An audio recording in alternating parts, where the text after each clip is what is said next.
Adrift in New York by Horatio Alger Jr. Recording by Bridget Gage. Chapter 1. The Missing Heir. Uncle, you are not looking well tonight. I'm not well, Florence. I sometimes doubt if I shall ever be any better. Surely, uncle, you cannot mean... Yes, my child, I have reason to believe that I am nearing the end. I cannot bear to hear you speak so, uncle, said Florence Linden, in irrepressible agitation. You are not an old man. You are but 54. True, Florence, but it is not years only that make a man old. 2 great sorrows have embittered my life. First, the death of my dearly beloved wife, and next, the loss of my boy, Harvey. It is long since I have heard you refer to my cousin's loss. I thought you had become reconciled. No, I do not mean that. I thought your regret might be less poignant. I have not permitted myself to speak of it, but I have never ceased to think of it day and night. John Linden paused sadly, then resumed. If he had died, I might, as you say, have become reconciled. But he was abducted at the age of 4 by a revengeful servant, whom I had discharged from my employment. Heaven knows whether he is living or dead, but it is impressed upon my mind that he still lives. It may be in misery, it may be as a criminal, while I, his unhappy father, live on in luxury, which I cannot enjoy, with no one to care for me. Florence Linden sank impulsively on her knees beside her uncle's chair. Don't say that, uncle, she pleaded. You know that I love you, Uncle John. And I too, uncle. There was a shade of jealousy in the voice of Curtis Waring as he entered the library through the open door, and approaching his uncle, pressed his hand. He was a tall, dark-complexioned man, of perhaps 35, with shifty black eyes and thin lips, shaded by a dark mustache. It was not a face to trust. Even when he smiled, the expression of his face did not soften. Yet he could moderate his voice so as to express tenderness and sympathy. He was the son of an elder sister of Mr. Linden, while Florence was the daughter of a younger brother. Both were orphans, and both formed a part of Mr. Linden's household, and owed everything to his bounty. Curtis was supposed to be in some business downtown, but he received a liberal allowance from his uncle, and often drew upon him for outside assistance. As he stood with his uncle's hand in his, he was necessarily brought near Florence, who instinctively drew a little away, with a slight shudder indicating repugnance.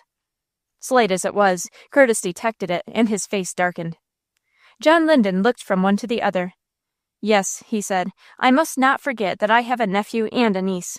You are both dear to me, but no one can take the place of the boy I have lost. But it is so long ago, uncle, said Curtis. It must be 14 years. It is 14 years. And the boy is long since dead. No, no, said John Linden, vehemently. I will not believe it. He still lives, and I live only in the hope of one day clasping him in my arms. That is very improbable, uncle, said Curtis in a tone of annoyance. There isn't 1 chance in 100 that my cousin still lives. The grave has closed over him long since. The sooner you make up your mind to accept the inevitable, the better. The drawn features of the old man showed that the words had a depressing effect upon his mind, but Florence interrupted her cousin with an indignant protest. How can you speak so, Curtis? She exclaimed. Leave Uncle John the hope that he has so long cherished. I have a presentiment that Harvey still lives. John Linden's face brightened up. You too believe it possible, Florence? He said eagerly. Yes, uncle, I not only believe it possible, but probable. How old would Harvey be if he still lived? 18, nearly a year older than yourself. How strange. I always think of him as a little boy. And I too, Florence.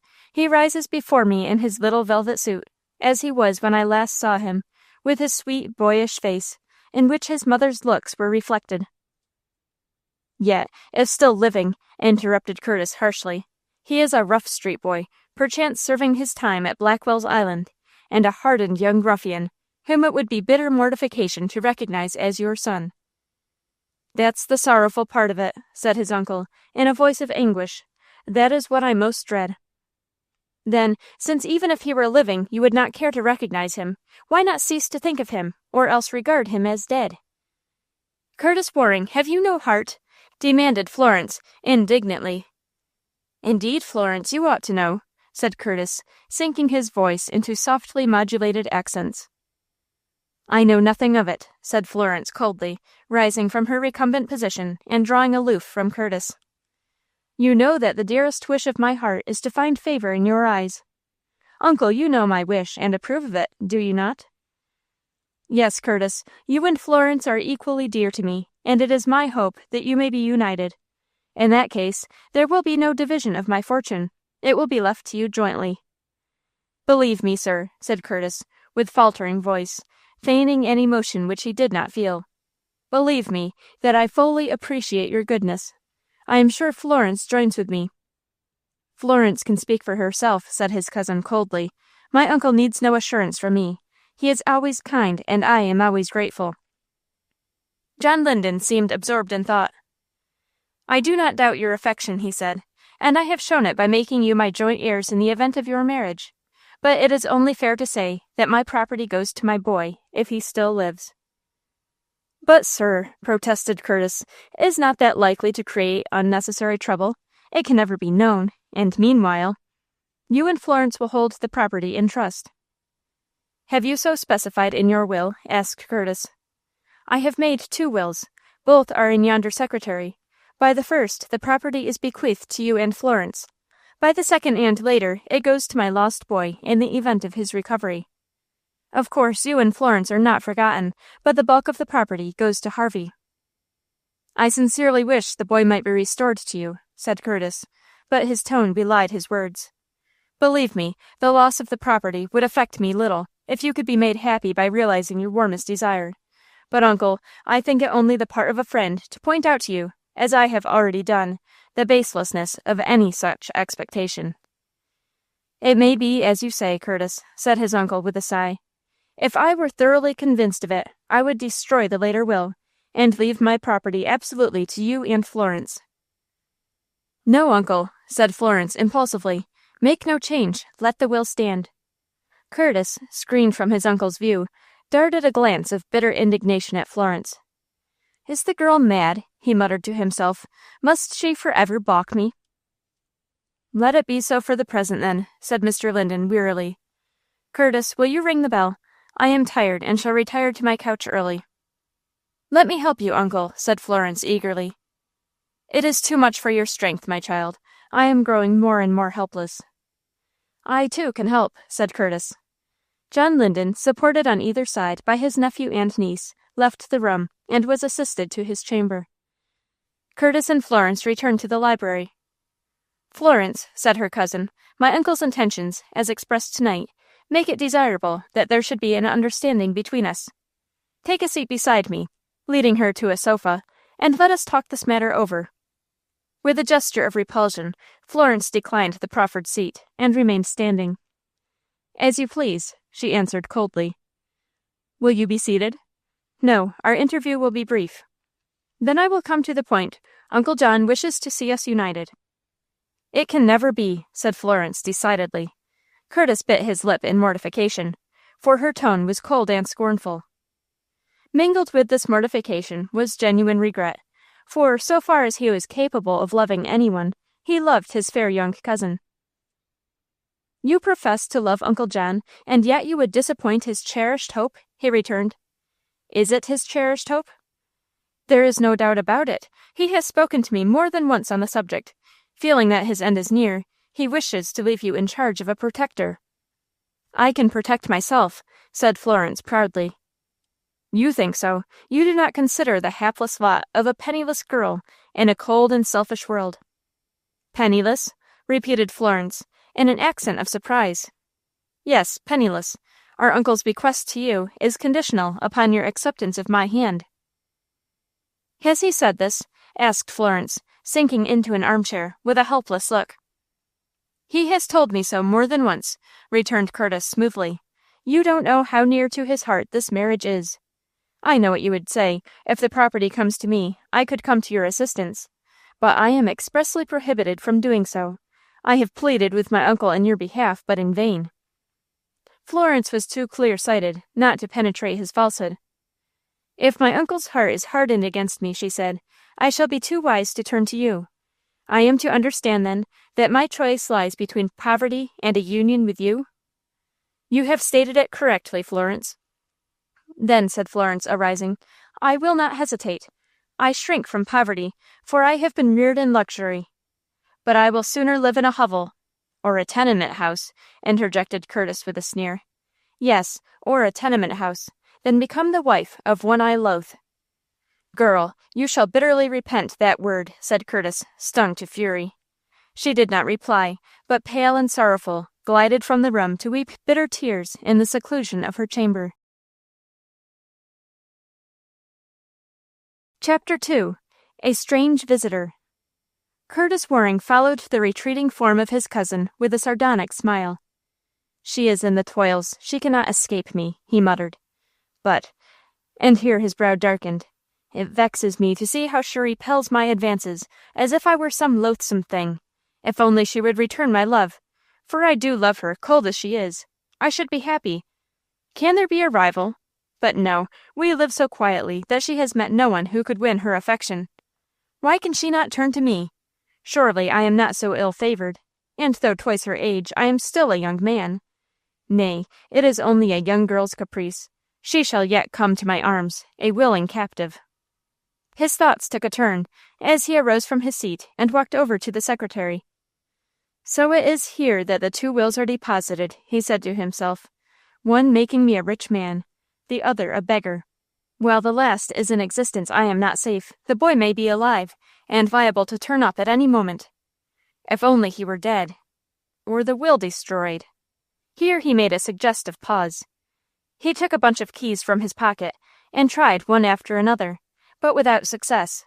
He was so absorbed in his work that he did not notice the entrance of a dark-browed, broad-shouldered man, dressed in a shabby corduroy suit, till the intruder indulged in a short cough, intended to draw attention.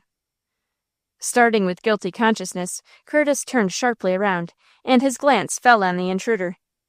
"Who are you?" he demanded angrily, "and how dare you enter a gentleman's house unbidden?" "Are you the gentleman?" asked the intruder, with intentional insolence. "Yes." "You own this house?" "Not at present. It is my uncle's." "And that secretary, pardon my curiosity, is his?" "Yes, but what business is it of yours?" "Not much, only it makes me laugh to see a gentleman picking a lock. You should leave such business to men like me." "You are an insolent fellow," said Curtis, more embarrassed than he liked to confess, for this rough-looking man had become possessed of a dangerous secret.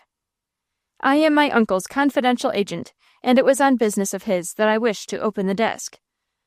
"Why not go to him for the key?" "Because he is sick.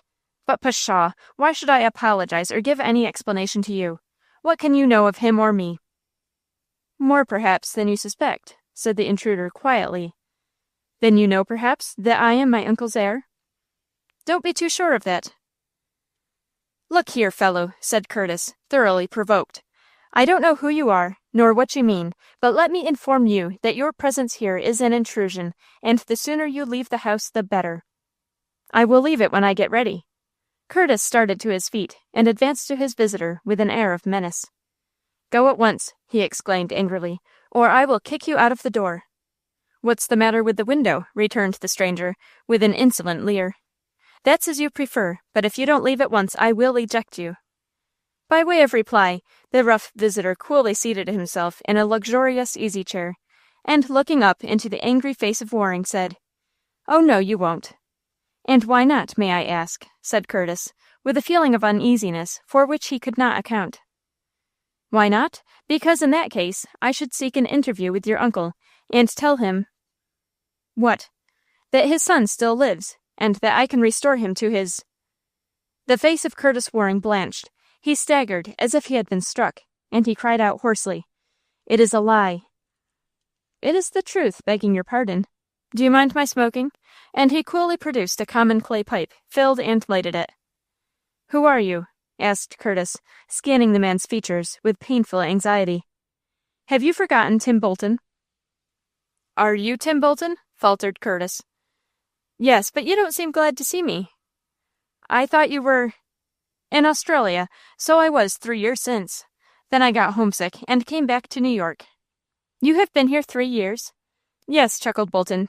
You didn't suspect it, did you? Where? Asked Curtis in a hollow voice. I keep a saloon on the Bowery. There's my card. Call around when convenient. Curtis was about to throw the card into the grate, but on second thought dropped it into his pocket.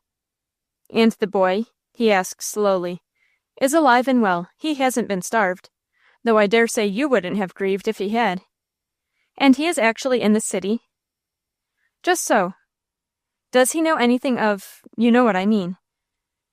He doesn't know that he is the son of a rich man, and heir to the property which you look upon as yours. That's what you mean, isn't it? Yes, what is he doing? Is he at work?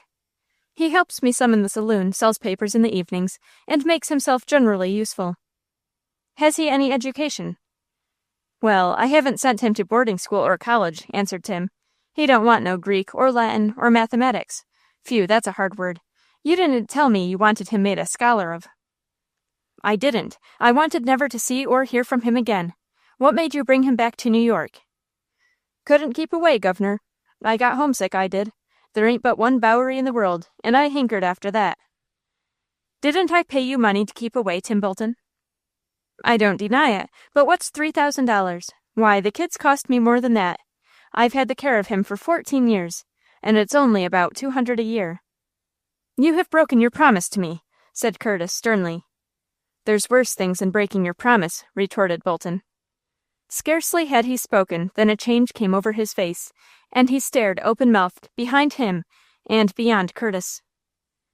Startled himself, Curtis turned and saw, with a feeling akin to dismay, the tall figure of his uncle standing on the threshold of the left portal, clad in a morning gown, with his eyes fixed inquiringly upon Bolton and himself. Chapter 3. An Unholy Compact. Who is that man, Curtis? Asked John Linden, pointing his thin finger at Tim Bolton, who looked strangely out of place, as, with clay pipe, he sat in the luxurious library on a sumptuous chair. That man? Stammered Curtis, quite at a loss what to say. Yes. He is a poor man out of luck, who has applied to me for assistance, answered Curtis, recovering his wits. That's it, Governor, said Bolton, thinking it necessary to confirm the statement. I've got 5 small children at home, almost starving, Your Honor. That is sad. What is your business, my man? It was Bolton's turn to be embarrassed. My business? He repeated. That is what I said. I'm a blacksmith, but I'm willing to do any honest work. That is commendable, but don't you know that it is very ill-bred to smoke a pipe in a gentleman's house? Excuse me, Governor. And Bolton extinguished his pipe and put it away in a pocket of his corduroy coat. I was just telling him the same thing, said Curtis. Don't trouble yourself any further, Uncle. I will inquire into the man's circumstances and help him if I can. Very well, Curtis. I came down because I thought I heard voices. John Linden slowly returned to his chamber and left the two alone. The governor's getting old, said Bolton. When I was butler here 15 years ago, he looked like a young man. He didn't suspect that he had ever seen me before. Nor that you had carried away his son, Bolton. Who hired me to do it? Who put me up to the job, as far as that goes? Hush, walls have ears. Let us return to business. That suits me. Look here, Tim Bolton, said Curtis, drawing up a chair and lowering his voice to a confidential pitch. You say you want money? Of course I do. Well, I don't give money for nothing. I know that. What's wanted now? You say the boy is alive? He's very much alive. Is there any necessity for his living? Asked Curtis, in a sharp, hissing tone, fixing his eyes searchingly on Bolton, to see how his hint would be taken. You mean that you want me to murder him? Said Bolton, quickly. Why not? You don't look over-scrupulous. I am a bad man, I admit it, said Bolton, with a gesture of repugnance. A thief, a low blackguard, perhaps, but thank heaven, I am no murderer, and if I was, I wouldn't spill a drop of that boy's blood for the fortune that is his by right. I didn't credit you for so much sentiment, Bolton, said Curtis with a sneer. You don't look like it, but appearances are deceitful. We'll drop the subject. You can serve me in another way. Can you open this secretary? Yes, that's in my line. There is a paper in it that I want. It is my uncle's will. I have a curiosity to read it. I understand. Well, I'm agreeable. If you find any money or valuables, you are welcome to them. I only want the paper. When will you make the attempt? Tomorrow night. When will it be safe? At 11 o'clock. We all retire early in this house. Can you force an entrance? Yes, but it will be better for you to leave the outer door unlocked. I have a better plan. Here is my latchkey. Good. I may not do the job myself, but I will see that it is done. How shall I know the will? It is in a big envelope, tied with a narrow tape. Probably it is inscribed, My Will. Suppose I succeed. When shall I see you? I will come around to your place on the Bowery. Good night. Curtis Waring saw Bolton to the door and let him out. Returning, he flung himself on a sofa. I can make that man useful, he reflected. There is an element of danger in the boy's presence in New York, but it will go hard if I can't get rid of him. Tim Bolton is unexpectedly squeamish, but there are others to whom I can apply. With gold, everything is possible. It's time matters came to a finish. My uncle's health is rapidly failing. The doctor hints that he has heart disease, and the fortune for which I've been waiting so long will soon be mine, if I work my cards right. I can't afford to make any mistakes now. Chapter 4. Florence. Florence Linden sat in the library the following evening in an attitude of depression. Her eyelids were swollen, and it was evident she had been weeping. During the day, she had had an interview with her uncle, in which he harshly insisted upon her yielding to his wishes, and marrying her cousin, Curtis. But, uncle, she objected, I do not love him. Marry him, and love will come. Never, she said, vehemently. You speak confidently, miss, said Mr. Linden, with irritation. Listen, Uncle John, it is not alone that I do not love him. I dislike him. I loathe him. Nonsense. That is a young girl's extravagant nonsense. No, uncle. There can be no reason for such a foolish dislike. What can you have against him? It is impressed upon me, uncle, that Curtis is a bad man. There is something false, treacherous about him. Pooh, child, you are more foolish than I thought. I don't say Curtis is an angel. No man is. At least, I never met any such. But he is no worse than the generality of men. In marrying him, you will carry out my cherished wish. Florence, I have not long to live. I shall be glad to see you well established in life before I leave you. As the wife of Curtis, you will have a recognized position. You will go on living in this house, and the old home will be maintained. But why is it necessary for me to marry at all, Uncle John? You will be sure to marry someone. Should I divide my fortune between you and Curtis, you would become the prey of some unscrupulous fortune hunter. Better that than become the wife of Curtis Waring. I see you are incorrigible, said her uncle angrily. Do you refuse obedience to my wishes? Command me in anything else, Uncle John, and I will obey, pleaded Florence. Indeed, you only thwart me in my cherished wish, but are willing to obey me in unimportant matters. You forget the debt you owe me. I forget nothing, dear uncle. I do not forget that, when I was a poor little child, helpless and destitute, you took me in your arms, gave me a home, and have cared for me from that time to this as only a parent could. You remember that, then? Yes, uncle. I hope you will not consider me wholly ungrateful. It only makes matters worse. You own your obligations, yet refuse to make the only return I desire. You refuse to comfort me in the closing days of my life by marrying your cousin. Because that so nearly concerns my happiness that no one has a right to ask me to sacrifice all I hold dear. I see you are incorrigible, said John Linden stormily.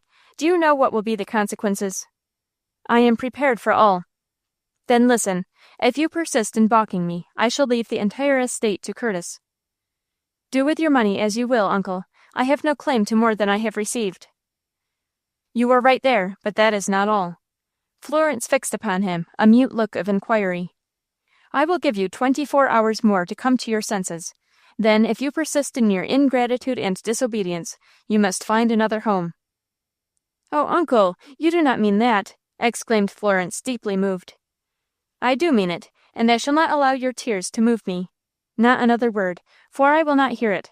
Take 24 hours to think over what I have said. Florence bowed her head on her hands and gave herself up to sorrowful thoughts.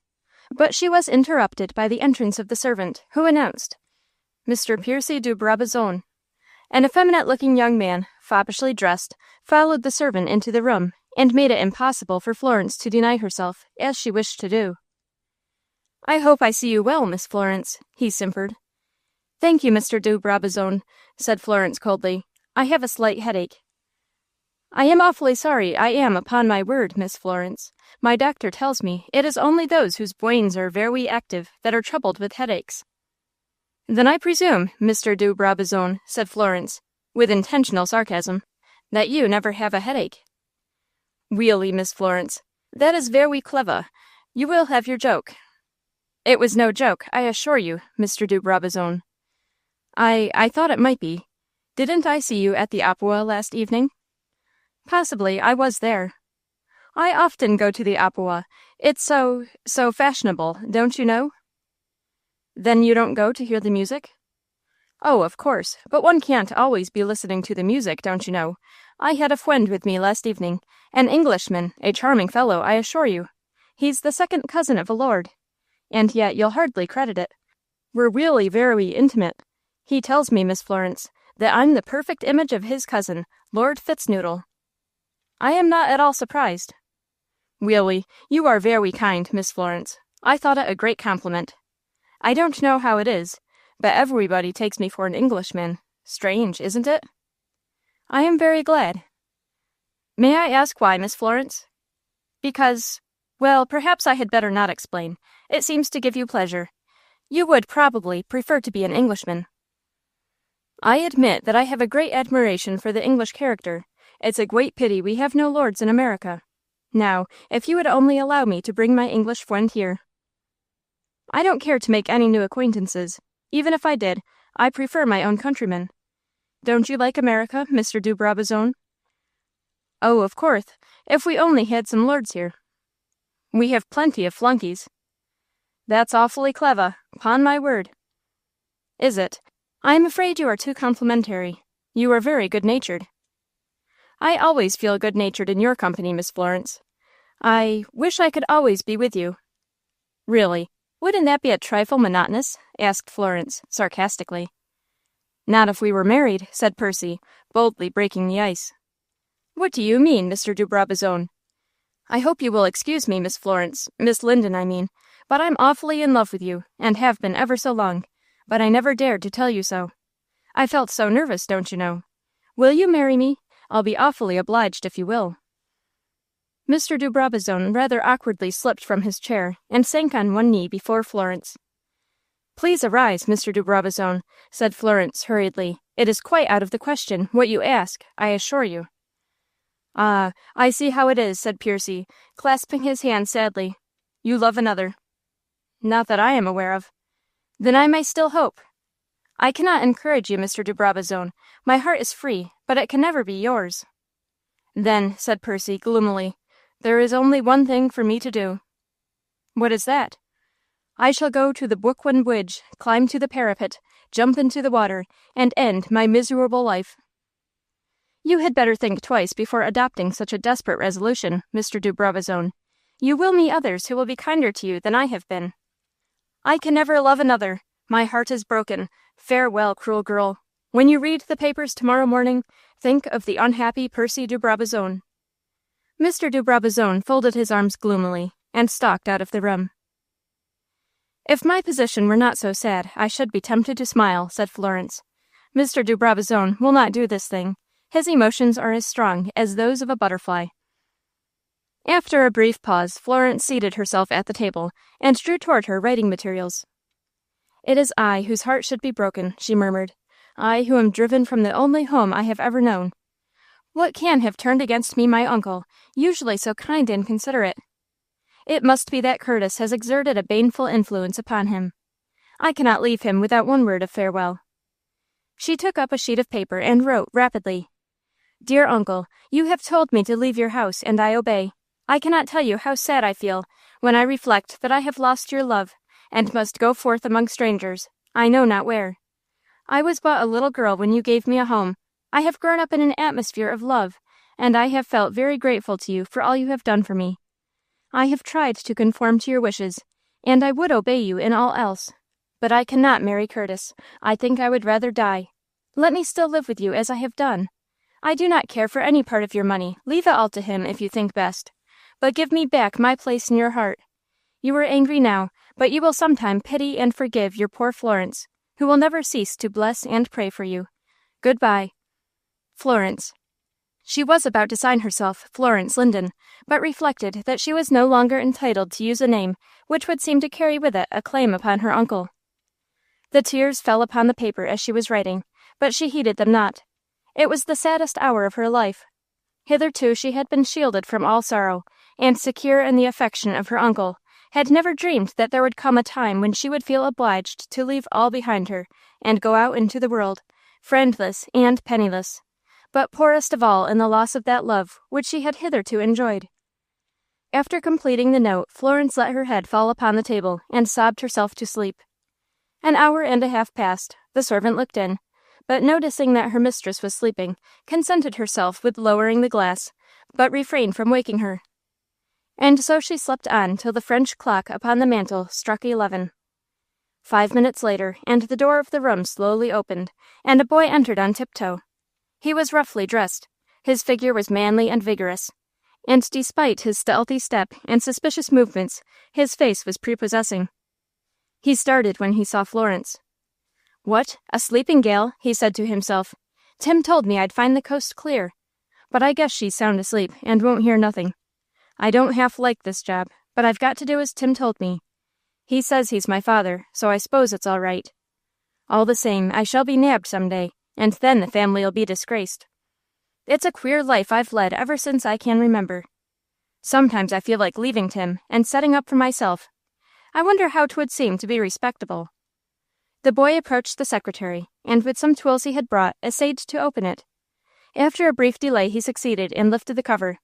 He was about to explore it, according to Tim's directions, when he heard a cry of fear, and turning swiftly saw Florence, her eyes dilated with terror, gazing at him. "Who are you?" she asked in alarm, "and what are you doing here?" Chapter 5. Dodger. The boy sprang to the side of Florence and seized her wrists in his strong young grasp. "Don't you alarm the house," he said, "or I'll—" "What will you do?" gasped Florence in alarm. The boy was evidently softened by her beauty, and answered in a tone of hesitation.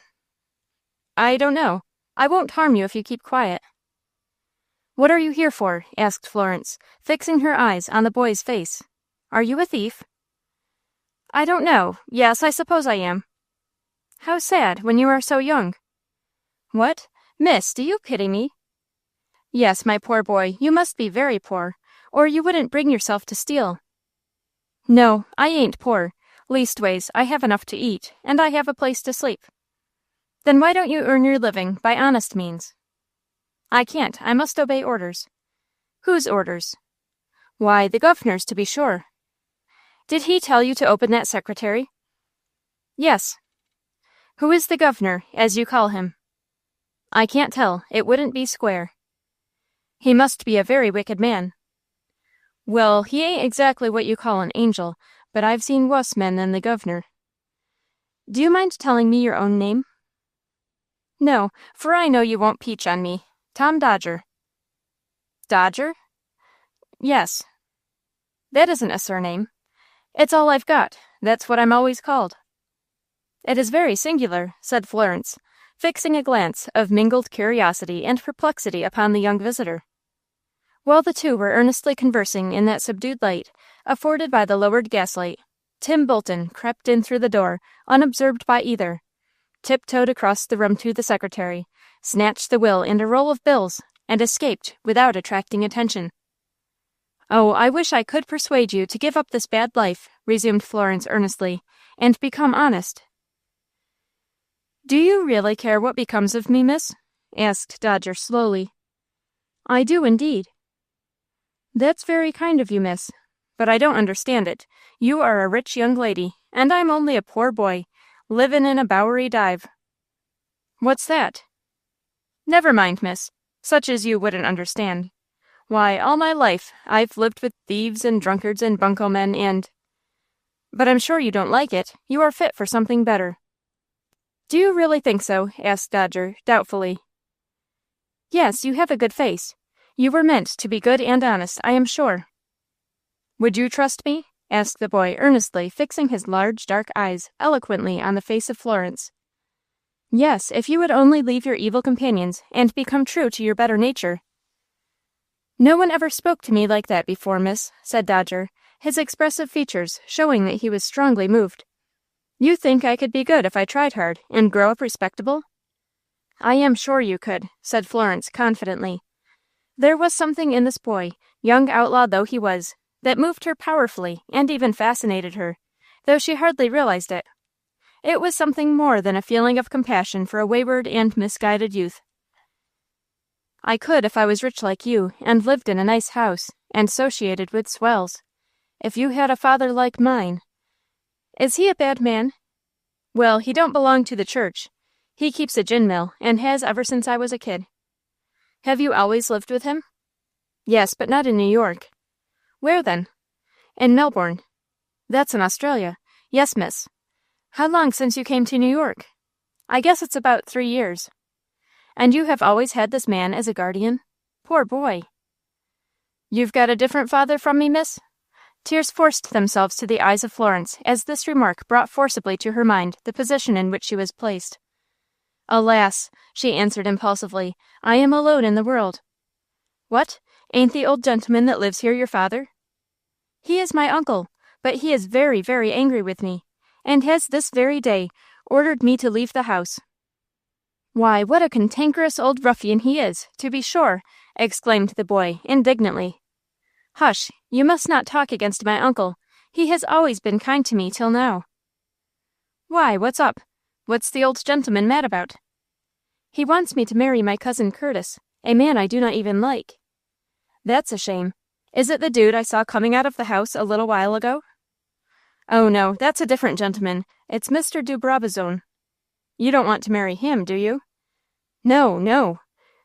I'm glad of that. He don't look as if he knew enough to come in when it rained. The poor young man is not very brilliant, but I think I would rather marry him than Curtis Waring. I've seen him, too. He's got dark hair and a dark complexion, and a wicked look in his eye. You, too, have noticed that? I've seen such as him before. He's a bad man. Do you know anything about him? Asked Florence eagerly. Only his looks. I am not deceived, murmured Florence. It's not wholly prejudice. The boy distrusts him, too. So you see, Dodger, she added aloud, I am not a rich young lady, as you suppose. I must leave this home and work for my living. I have no home any more.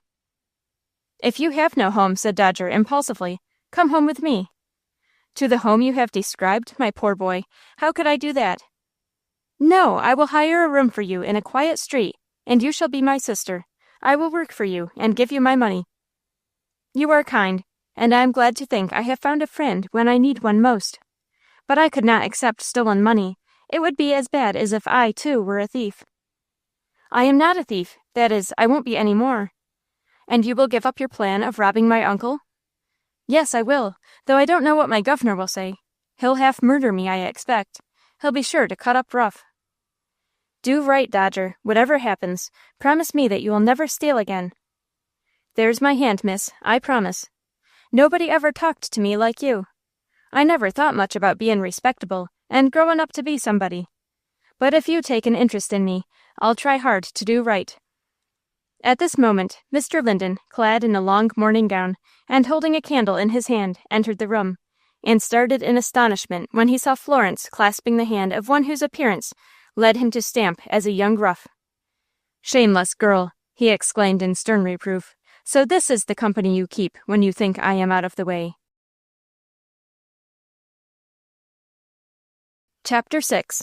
A Tempest. The charge was so strange and unexpected that Florence was overwhelmed. She could only murmur, "Oh, uncle." Her young companion was indignant. Already he felt that Florence had consented to accept him as a friend, and he was resolved to stand by her. "I say, old man," he bristled up, "don't you go to insult her. She's an angel." "No doubt you think so. rejoined Mr. Linden, in a tone of sarcasm. "Upon my word, miss, I congratulate you on your elevated taste. So this is your reason for not being willing to marry your cousin Curtis." "Indeed, uncle, you are mistaken. I never met this boy till tonight." "Don't try to deceive me. Young man, did you open my secretary?" "Yes, sir." "And robbed it into the bargain," continued Linden, going to the secretary and examining it. He did not, however, miss the will, but only the roll of bills. "Give me back the money you have taken from me, you young rascal." "I took nothing, sir." "It's a lie. The money is gone, and no one else could have taken it." "I don't allow no one to call me a liar. Just take that back, old man, or I—" "Indeed, uncle, he took nothing, for he had only just opened the secretary when I woke up and spoke to him." "You stand by him, of course, shameless girl. I blush to think that you are my niece. I am glad to think that my eyes are opened before it is too late." The old merchant rang the bell violently, and aroused the house. Dodger made no attempt to escape, but stood beside Florence in the attitude of a protector. But a short time elapsed before Curtis Waring and the servants entered the room, and gazed with wonder at the tableau presented by the excited old man and the two young people. "My friends," said John Linden, in a tone of excitement, "I call you to witness that this girl, whom I blush to acknowledge as my niece, has proved herself unworthy of my kindness. In your presence I cut her off, and bid her never again darken my door." "But what has she done, uncle?" asked Curtis. He was prepared for the presence of Dodger, whom he rightly concluded to be the agent of Tim Bolton, but he could not understand why Florence should be in the library at this late hour. Nor was he able to understand the evidently friendly relations between her and the young visitor. "What has she done?" repeated John Linden. "She has introduced that ruffian into the house to rob me. Look at that secretary. He has forced it open, and stolen a large sum of money." "It is not true, sir," said Dodger calmly. "About taking the money, I mean. I haven't taken a cent." "Then why did you open the secretary?" "I did mean to take the money, but she stopped me." "Oh, she stopped you," repeated Linden, with withering sarcasm. "Then perhaps you will tell me where the money is gone." "He hasn't discovered about the will," thought Curtis, congratulating himself. "If the boy has it, I must manage to give him a chance to escape." "You can search me if you want to," continued Dodger proudly. "You won't find no money on me." "Do you think I am a fool, you young burglar?" exclaimed John Linden angrily. "Uncle, let me speak to the boy," said Curtis soothingly. "I think he will tell me." "As you like, Curtis, but I am convinced that he is a thief." Curtis Waring beckoned Dodger into an adjoining room. "Now, my boy," he said smoothly, "give me what you took from the secretary, and I will see that you are not arrested." "But, sir, I didn't take nothing. It's just as I told the old duffer. The girl waked up just as I'd got the secretary open, and I didn't have a chance." "But the money is gone," said Curtis, in an incredulous tone. "I don't know nothing about that." "Come, you'd better examine your pockets. In the hurry of the moment, you may have taken it without knowing it." "No, I couldn't." "Didn't you take a paper of any kind?" asked Curtis eagerly. "Sometimes papers are of more value than money." "No, I didn't take no paper, though Tim told me to." Curtis quietly ignored the allusion to Tim, for it did not suit his purpose to get Tim into trouble. His unscrupulous agent knew too much that would compromise his principal. "Are you willing that I should examine you?" "Yes, I am. Go ahead." Curtis thrust his hand into the pockets of the boy, who, boy as he was as tall as himself, but was not repaid by the discovery of anything. He was very much perplexed. "Didn't you throw the articles on the floor?"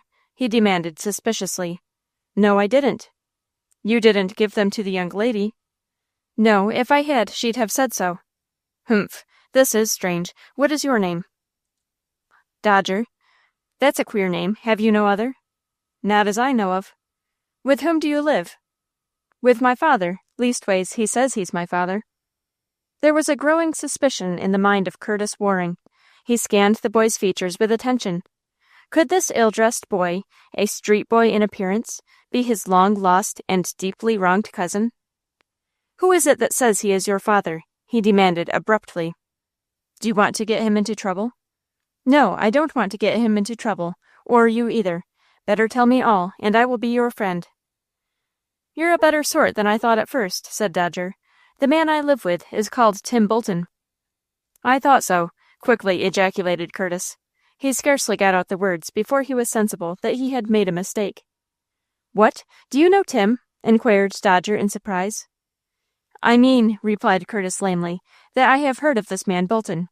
He keeps a saloon on the Bowery, doesn't he? Yes. I thought you would be living with some such man. Did he come to the house with you tonight? Yes. Where is he? He stayed outside. Perhaps he is there now. Don't you go to having him arrested, said Dodger suspiciously. I will keep my promise. Are you sure you didn't pass out the paper and the money to him? Think now. No, I didn't. I didn't have a chance. When I came into the room yonder, I saw the gal asleep, and I thought she wouldn't hear me. But when I got the desk open, she spoke to me, and asked me what I was doing. And you took nothing? No. It seems very strange. I cannot understand it. Yet my uncle says the money is gone. Did anyone else enter the room while you were talking with Miss Linden? I didn't see anyone. What were you talking about? She said the old man wanted her to marry you, and she didn't want to. She told you that? Exclaimed Curtis in displeasure. Yes, she did. She said she'd rather marry the dude that was here early this evening. Mr. de Brabazon. Yes, that's the name. Upon my word, she was very confidential. You are a queer person for her to select as a confidant. Maybe so, sir, but she knows I'm her friend. You like the young lady, then. Perhaps you would like to marry her yourself. As if she'd take any notice of a poor boy like me. I told her if her uncle sent her away, I'd take care of her and be a brother to her. How would Mr. Tim Bolton, that's his name, isn't it, like that? I wouldn't take her to where he lives. I think myself it would hardly be a suitable home for a young lady brought up on Madison Avenue. There is certainly no accounting for tastes. Miss Florence. That's her name, is it? Yes, didn't she tell you? No, but it's a nice name. She declines my hand and accepts your protection. It will certainly be a proud distinction to become Mrs. Dodger. Don't laugh at her, said Dodger suspiciously. I don't propose to, but I think we may as well return to the library. Well, said Mr. Linden, as his nephew returned with Dodger. I have examined the boy, and found nothing on his person, said Curtis. I confess I am puzzled. He appears to have a high admiration for Florence, as I supposed. She has even confided to him her dislike for me, and he has offered her his protection. Is this so, miss? Demanded Mr. Linden sternly. Yes, uncle, faltered Florence. Then you can join the young person you have selected whenever you please. For your sake, I will not have him arrested for attempted burglary. He is welcome to what he has taken, since he is likely to marry into the family. You may stay here tonight, and he can call for you in the morning. John Linden closed the secretary and left the room, leaving Florence sobbing. The servants too retired, and Curtis was left alone with her. Florence, he said, accept my hand, and I will reconcile my uncle to you. Say but the word, and— I can never speak it, Curtis. I will take my uncle at his word. Dodger, call for me tomorrow at 8, and I will accept your friendly services in finding me a new home. I'll be on hand, miss. Good night. Be it so, obstinate girl, said Curtis angrily. The time will come when you will bitterly repent your mad decision. Chapter 7. Florence Leaves Home. Florence passed a sleepless night. It had come upon her so suddenly, this expulsion from the home of her childhood, that she could not fully realize it. She could not feel that she was taking her last look at the familiar room, and well-remembered dining room, where she had sat down for the last time for breakfast. She was alone at the breakfast table, for the usual hour was 8:30, and she had appointed Dodger to call for her at 8. Is it true, Miss Florence, that you're going away? Asked Jane, the warm-hearted table girl, as she waited upon Florence. Yes, Jane, answered Florence sadly. It's a shame, so it is. I didn't think your uncle would be so hard-hearted. He is disappointed because I won't marry my cousin Curtis. I don't blame you for it, miss. I never liked Mr. Waring. He isn't half good enough for you. I say nothing about that, Jane, but I will not marry a man I do not love. Nor would I, miss. Where are you going, if I may make so bold? I don't know, Jane, said Florence despondently. But you can't walk about the streets. A trusty friend is going to call for me at 8 o'clock. When he comes, admit him. Is it a young gentleman? You wouldn't call him such. He is a boy, a poor boy, but I think he is a true friend. He says he will find me a comfortable room somewhere, where I can settle down and look for work. Are you going to work for a living, Miss Florence? Asked Jane, horrified. I must, Jane. It's a great shame. You, a lady born. No, Jane, I do not look upon it in that light. I shall be happier for having my mind and my hands occupied. What work will you do? I don't know yet. Dodger will advise me. Who, miss? Dodger. Who is he? It's the boy I spoke of. Sure, he's got a queer name. Yes, but names don't count for much. It's the heart I think of, and this boy has a kind heart. Have you known him long? I saw him yesterday for the first time. Is it the young fellow who was here last night? Yes. He isn't fit company for the likes of you, Miss Florence. You forget, Jane, that I am no longer a rich young lady. I am poorer even than you. This Dodger is kind, and I feel that I can trust him. If you are so poor, Miss Florence, said Jane hesitatingly, would you mind borrowing some money of me? I've got $10 upstairs in my trunk, and I don't need it at all. It's proud I'll be to lend it to you. Thank you, Jane, said Florence gratefully. I thought I had but one friend. I find I have two. Then you'll take the money? I'll go right up and get it. No, Jane, not at present. I have $20 in my purse, and it will last me till I can earn more. But, miss, $20 will soon go, said Jane, disappointed. If I find that I need the sum you so kindly offer me, I will let you know. I promise that. Thank you, miss. At this point, a bell rang from above. It's from Mr. Curtis's room, said Jane. Go and see what he wants. Jane returned in a brief time, with a note in her hand.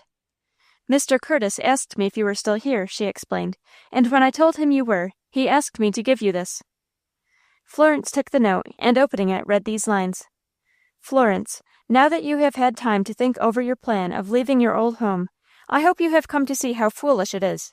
Reflect that, if carried out, a life of poverty and squalid wretchedness, amid homely and uncongenial surroundings, awaits you, while, as my wife, you will live a life of luxury and high social position. There are many young ladies who would be glad to accept the chance which you so recklessly reject. By accepting my hand, you will gratify our excellent uncle, and make me the happiest of mortals. You will acquit me of mercenary motives, since you are now penniless, and your disobedience leaves me sole heir to Uncle John. I love you, and it will be my chief object, if you will permit it, to make you happy. Curtis Waring.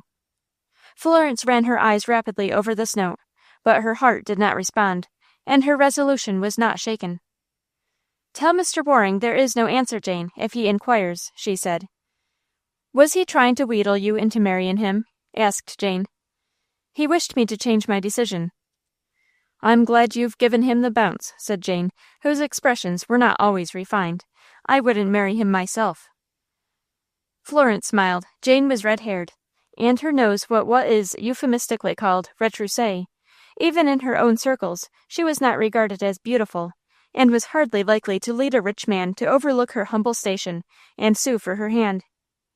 Then, Jane, you at least will not blame me for refusing my cousin's hand? That I won't, miss. Do you know, Miss Florence, and here Jane lowered her voice, I've a suspicion that Mr. Curtis is married already. What do you mean, Jane? Asked Florence, startled. There was a poor young woman called here last month, and inquired for Mr. Curtis. She was very sorrowful-like, and poorly dressed. He came up when she was at the door, and he spoke harsh-like, and told her to walk away with him. What they said I couldn't hear, but I've a suspicion that she was married to him, secret-like, for I saw a wedding ring upon her finger. But, Jane, it would be base and infamous for him to ask for my hand when he was already married.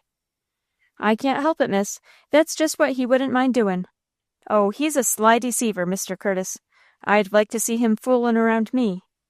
Jane nodded her head with emphasis, as if to intimate the kind of reception Curtis Waring would get if he attempted to trifle with her virgin affections. I hope what you suspect is not true, said Florence gravely. I do not like or respect Curtis, but I don't like to think he would be so base as that. If you ever see this young woman again, try to find out where she lives. I would like to make her acquaintance, and be a friend to her if she needs one."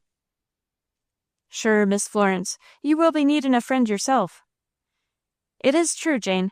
I forgot that I'm no longer a young lady of fortune, but a penniless girl, obliged to work for a living." "What would your uncle say if he knew that Mr. Curtis had a wife?" "We don't know that he has one, and till we do, it would not be honorable to intimate such a thing to Uncle John." "Sure, he wouldn't be particular. It's all his fault that you're obliged to leave home and go into the streets. Why couldn't he take no for an answer, and marry somebody else, if he can find anybody to have him?" "I wish indeed that he had fixed his affections elsewhere," responded Florence with a sigh. "Sure, he's twice as old as you, Miss Florence, anyway." "I shouldn't mind that so much, if that was the only objection." "It'll be a great deal better marrying a young man." "I don't care to marry anyone, Jane. I don't think I shall ever marry." "It's all very well to say that, Miss Florence. Lots of girls say so, but they change their minds. I don't mean to live out always myself." "Is there any young man you are interested in, Jane?" "Maybe there is, and maybe there isn't, Miss Florence. If I ever do get married, I'll invite you to the wedding." "And I'll promise to come if I can, but I hear the bell. I think my friend Dodger has come." "Shall I ask him in, miss?" "No, tell him I will be ready to accompany him at once." She went out into the hall, and when the door was opened, the visitor proved to be Dodger. He had improved his appearance so far as his limited means would allow. His hands and face were thoroughly clean. He had bought a new collar and necktie. His shoes were polished, and despite his shabby suit, he looked quite respectable.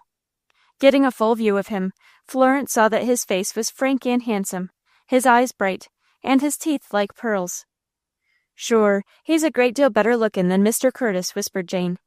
"Here, Mr. Dodger, take Miss Florence's valise, and mind you take good care of her."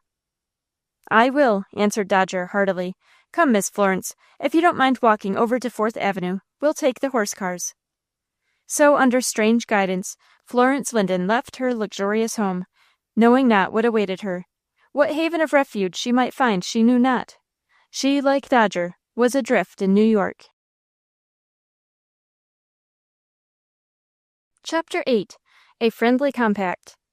Florence, as she stepped on the sidewalk, turned and fixed a last sad look on the house that had been her home for so many years.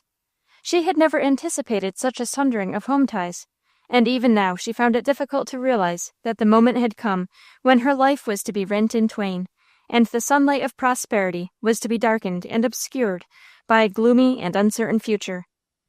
She had hastily packed a few indispensable articles in a valise, which she carried in her hand. "Let me take your bag, Miss Florence," said Dodger, reaching out his hand. "I don't want to trouble you, Dodger." "It ain't no trouble, Miss Florence. I'm stronger than you, and it looks better for me to carry it." "You are very kind, Dodger. What would I do without you?" "There's plenty that would be glad of the chance of helping you," said Dodger, with a glance of admiration at the fair face of his companion. "I don't know where to find them," said Florence, sadly. "Even my uncle has turned against me." "He's an old chump," ejaculated Dodger, in a tone of disgust. "Hush! I cannot hear a word against him. He has always been kind and considerate till now. It is the evil influence of my cousin Curtis that has turned him against me. When he comes to himself, I'm sure he will regret his cruelty." "He would take you back if you would marry your cousin." "Yes, but that I will never do," exclaimed Florence with energy. "Bully for you," said Dodger. "Excuse me," he said apologetically. "I ain't used to talkin' to young ladies, and perhaps that ain't proper for me to say." "I don't mind, Dodger. Your heart is in the right place." "Thank you, Miss Florence. I'm glad you've got confidence in me. I'll try to deserve it." "Where are we going?" asked the young lady, whose only thought up to this moment had been to get away from the presence of Curtis and his persecutions. They had now reached 4th Avenue, and the surface car was close at hand. "We're going to get aboard that car," said Dodger, signaling with his free hand. "I'll tell you more when we're inside." Florence entered the car, and Dodger, following, took a seat at her side. They presented a noticeable contrast, for Florence was dressed as beseemed her station, while Dodger, in spite of his manly, attractive face, was roughly attired and looked like a working boy. When the conductor came along, he drew out a dime and tendered it in payment of the double fare. The money was in the conductor's hand before Florence was fully aware. "You must not pay for me, Dodger," she said. "Why not?" asked the boy. "Ain't we friends?" "Yes, but you have no money to spare. Here, let me return the money." And she offered him a dime from her own purse. "You can pay next time, Miss Florence. It's all right. Now, I'll tell you where we are going. A friend of mine, Mrs. O'Keefe, has a lodgin' house just off the Bowery. I saw her last night, and she says she's got a good room that she can give you for $2 a week. I don't know how much you'd be willin' to pay, but I can pay that for a time at least. I have a little money, and I must find some work to do soon. Is this Mrs. O'Keefe a nice lady?" "She ain't a lady at all," answered Dodger bluntly. "She keeps an apple stand near the corner of Bowery and Grand Street. But she's a good, respectable woman, and she's good-hearted. She'll be kind to you, and try to make things pleasant. But if you ain't satisfied, it will do for the present. Kindness is what I need, driven as I am from the home of my childhood. But you, Dodger, where do you live?" "I'm going to take a small room in the same house, Miss Florence." "I shall be glad to have you near me." "I am proud to hear you say that. I'm a poor boy, and you're a rich lady, but—" "Not rich, Dodger. I am as poor as yourself." "You're a regular lady, anyway. You ain't one of my kind, but I'm going to improve and raise myself. I was reading the other day of a rich man that was once a poor boy and sold papers like me. But there's one thing in the way. I ain't got no edication." "You can read and write, can't you, Dodger?" "Yes, I can read pretty well, but I can't write much." "I will teach you in the evenings, when we are both at leisure." "Will you?" asked the boy, with a glad smile. "You're very kind. I'd like a teacher like you." "Then it's a bargain, Dodger," and Florence's face for the first time lost its sad look, as she saw an opportunity of helping one who had befriended her. "But you must promise to study faithfully." "That I will. If I don't, I'll give you leave to lick me." "I shan't forget that," said Florence, amused. "I will buy a ruler of good hard wood, and then you must look out. But tell me, where have you lived hitherto?"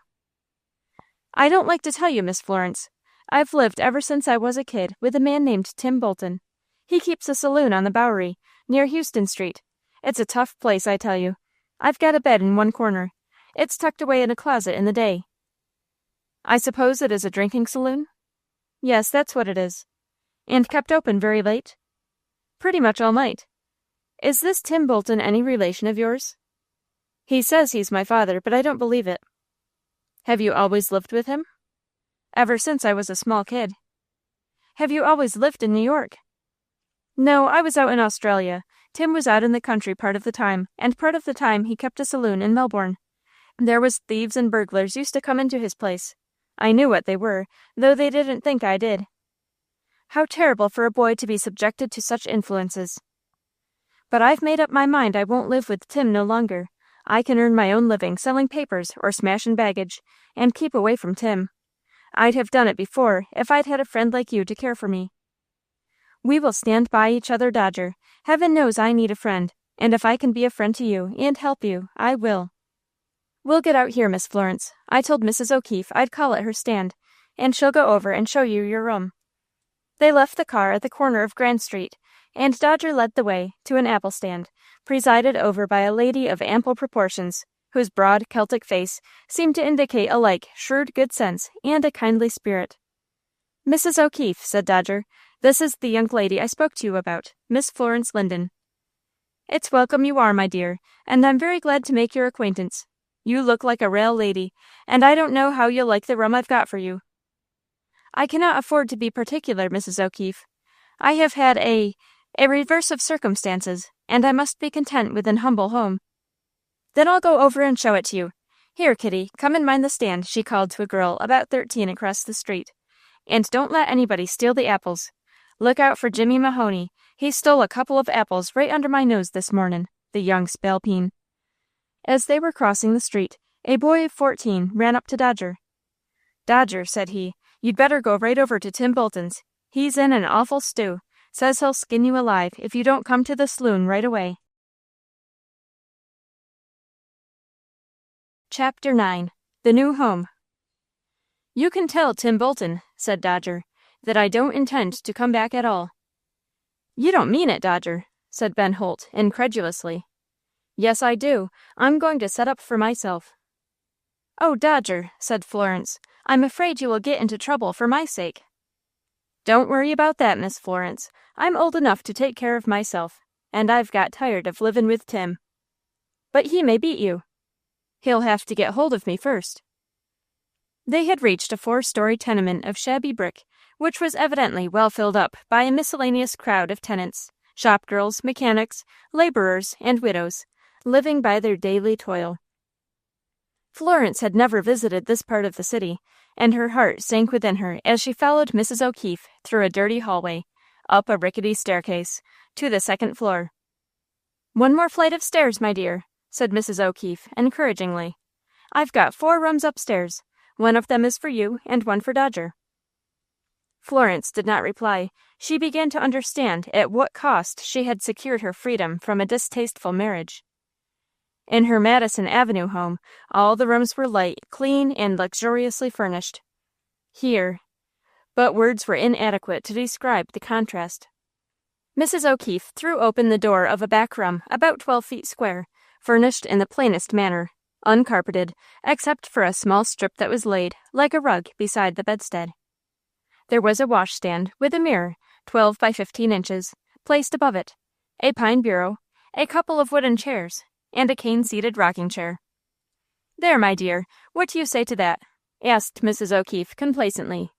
All nice and comfortable as you would wish to see. It is very nice, said Florence faintly, sacrificing truth to politeness. And who do you think used to live here? Asked the apple woman. I'm sure I don't know. The bearded woman in the dime museum, answered Mrs. O'Keefe, nodding her head. She lived with me 3 months, and she furnished the room herself. When she went away, she was hard up, and I bought the furniture of her cheap. You remember Madame Berger, don't you, Dodger? Oh, yes, I seen her often. She got $25 a week, and she'd ought to have saved money, but she had a good-for-nothing husband that drank up all her hard earnin's. I hope she didn't drink herself, said Florence, who shuddered at the idea of succeeding a drunken tenant. Not a drop. She was a good, sober lady, if she did work in a dime museum. She only left here 2 weeks ago. It isn't everyone I'd be willin' to take in her place, but I see you're a real lady, let alone that Dodger recommends you. I hope you'll like the room, and I'll do all I can to make things pleasant. You can go into my room any hour, my dear, and do your little cookin' on my stove. I suppose you'll do your own cookin'. Well, not just at present, faltered Florence. I am afraid I don't know much about cooking. You'll find it a deal cheaper, and it's more quiet and genteel than going to the eatin' houses. I'll help you all I can, and glad to. Thank you, Mrs. O'Keefe. You are very kind, said Florence, gratefully. Perhaps just at first you wouldn't object to taking me as a boarder and letting me take my meals with you. I don't think I would like to go to the eating houses alone. To be sure, my dear, if you wish it, and I'll be glad of your company. I'll make the terms satisfactory. I have no doubt of that, said Florence, feeling very much relieved. If I might be so bold, what kind of work are you going to do? I hardly know. It has come upon me so suddenly. I shall have to do something, for I haven't got much money. What I should like best would be to write. Is it for the papers, you mean? Oh, no, I mean for some author or lawyer. I don't know much about that, said Mrs. O'Keefe. In fact, I don't mind telling you, my dear, that I can't write myself, but I earn a good livin' all the same by my apple stand. I tell you, my dear, she continued in a confidential tone, there is a good deal of profit in sellin' apples. It's better than sewin' or writin'. Of course, a young lady like you wouldn't like to go into the business. Florence shook her head with a smile. No, Mrs. O'Keefe, she said, I am afraid I haven't a business turn, and I should hardly like so public an employment. Lor, miss, it's nothin' if you get used to it. There's nothin' dull about my business, unless it rains, and you get used to havin' people look at you. It isn't all that are worth lookin' at like you, Mrs. O'Keefe, said Dodger slyly. Oh, go away with your fun, Dodger, said the apple woman good-naturedly. I ain't much to look at, I know. I think there's a good deal of you to look at, Mrs. O'Keefe. You must weigh near 300. I've a good mind to box your ears, Dodger. I only weigh 195. But I can't be bothered with your jokes. Can you sew, Miss Florence? Yes, but I would rather earn my living some other way if possible. Small blame to you for that. I had a girl in Dodger's room last year who used to sew for a livin'. Early and late she worked, poor thing, and she couldn't make but $2 a week." "How could she live?" asked Florence, startled, for she knew very little of the starvation wages paid to toiling women. "She didn't live. She just faded away, and it's my belief the poor thing didn't get enough to eat. Every day or two I'd make an excuse to take her in something from my own table, a plate of meat, or a bit of toast and a cup of tea, makin' believe she didn't get a chance to cook for herself. But she got thinner and thinner, and her poor cheeks got hollow, and she died in the hospital at last." The warm-hearted apple-woman wiped away a tear with the corner of her apron, as she thought of the poor girl whose sad fate she described. "You won't die of consumption, Mrs. O'Keefe," said Dodger. "It'll take a good while for you to fade away." "Hear him now," said the apple-woman, laughing. "He will have his joke, Miss Florence. But he's a good-bye for all that, and I'm glad he's goin' to lave Tim Bolton, that ould thief of the world." "Now, Mrs. O'Keefe, you know you'd marry Tim if he'd only ask you." "Marry him, is it? I'd lay my broom over his head if he had the impudence to ask me. When Maggie O'Keefe marries again, she won't marry a man wid a red nose." "Break it gently to him, Mrs. O'Keefe. Tim is just the man to break his heart for the love of you." Mrs. O'Keefe aimed a blow at Dodger, but he proved true to his name, and skillfully evaded it. "I must be goin'," he said. "I've got to work, or I can't pay room rent when the week comes round." "What are you going to do, Dodger?" asked Florence. "It isn't time for the evening papers yet, so I shall go round to the piers and see if I can't get a job at smashin' baggage." "But I shouldn't think any one would want to do that," said Florence, puzzled. "It's what we boys call it. It's just carryin' valises and bundles. Sometimes I show strangers the way to Broadway. Last week, an old man paid me $1 to show him the way to the Cooper Institute. He was a gentleman, he was. I'd like to meet him again. Goodbye, Miss Florence. I'll be back sometime this afternoon." "And I must be going, too," said Mrs. O'Keefe. "I can't depend on that Kitty. She's a wild slip of a girl, and just as like as not I'll find a dozen apples stole when I get back. I hope you won't feel lonely, my dear." "I think I will lie down a while," said Florence. "I have a headache." She threw herself on the bed, and a feeling of loneliness and desolation came over her. Her new friends were kind, but they could not make up to her for her uncle's love, so strangely lost, and the home she had left behind. Chapter 10. The Arch-Conspirator. In the house on Madison Avenue, Curtis Waring was left in possession of the field. Through his machinations, Florence had been driven from home and disinherited. He was left sole heir to his uncle's large property, with the prospect of soon succeeding. For, though only 54, John Linden looked at least 10 years older, and was as feeble as many men past 70. Yet, as Curtis seated himself at the breakfast table an hour after Florence had left the house, he looked far from happy or triumphant. One thing he had not succeeded in, the conquest of his cousin's heart. Though he loved himself best, he was really in love with Florence, so far as he was capable of being in love with anyone. She was only half his age, scarcely that, but he persuaded himself that the match was in every way suitable. He liked to fancy her at the head of his table, after the death of his uncle, which he anticipated in a few months at latest. The more she appeared to dislike him, the more he determined to marry her, even against her will. She was the only one likely to inherit John Linden's wealth, and by marrying her, he would make sure of it. Yet she had been willing to leave the home of her youth, to renounce luxury for a life of poverty, rather than to marry him. When he thought of this, his face became set, and its expression stern and determined. "Florence shall yet be mine," he declared resolutely. "I will yet be master of her fate, and bend her to my will. Foolish girl, how dare she match her puny strength against the resolute will of Curtis Waring?" Was there anyone else whom she loved? He asked himself anxiously. No, he could think of none.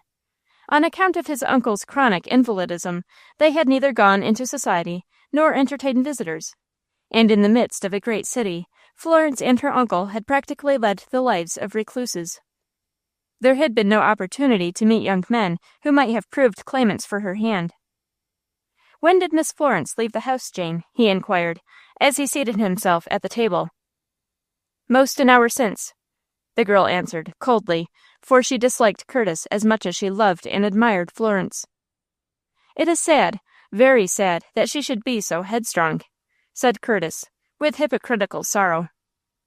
"It is sad for her to go away from her own uncle's house," returned Jane. "And very, very foolish." "I don't know about that, sir. She had her reasons," said Jane, significantly. Curtis coughed. He had no doubt that Florence had talked the matter over with her handmaiden. "Did she say where she was going, Jane?" he asked. "I don't think the poor child knew herself, sir." "Did she go alone?" "No, sir. The boy that was here last night called for her." "That ragamuffin," said Curtis, scornfully. "She certainly shows extraordinary taste for a young lady of family." "The boy seems a very kind and respectable boy," said Jane, who had been quite won by Dodger's kindness to her young mistress. "He may be respectable, though I am not so sure of that, but his position in life is very humble. He is probably a bootblack, a singular person to select for the friend of a girl like Florence." "There's them that stands higher that isn't half so good," retorted Jane, with more zeal than good grammar. "Did Miss Florence take a cab?" "No, she just walked." "But she took some clothing with her." "She took a handbag, that is all. She will send for her trunk." "If you find out where she is living, just let me know, Jane." "I will, if she is willing to have me," answered Jane, independently. "Look here, Jane," said Curtis, angrily.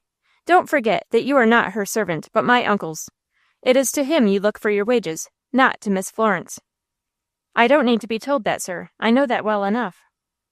"Then you know that it is to him that your faithful services are due, not to Florence."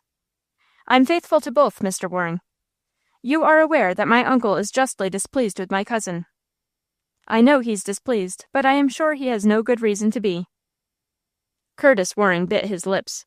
The girl, servant as she was, seemed to be openly defying him. His imperious temper could ill brook this. "Take care," he said with a frown. "You seem to be lacking in respect to me. You don't appear to understand my position in this house." "Oh, yes, I do. I know you have schemed to get my poor young mistress out of the house, and have succeeded." "I have a great mind to discharge you, girl," said Curtis with lowering brow. "I am not your servant, sir. You have nothing to do with me." "You will see whether I have or not. I will let you remain for a time, as it is your attachment to Miss Florence that has made you forget yourself.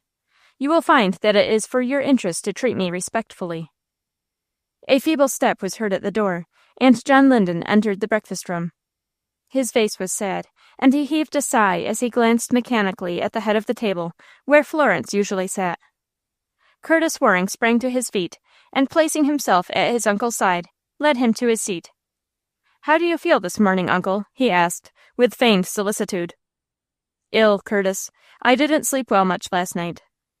"I don't wonder, sir. You had much to try you." Is Florence here?" "No, sir," answered Jane, promptly.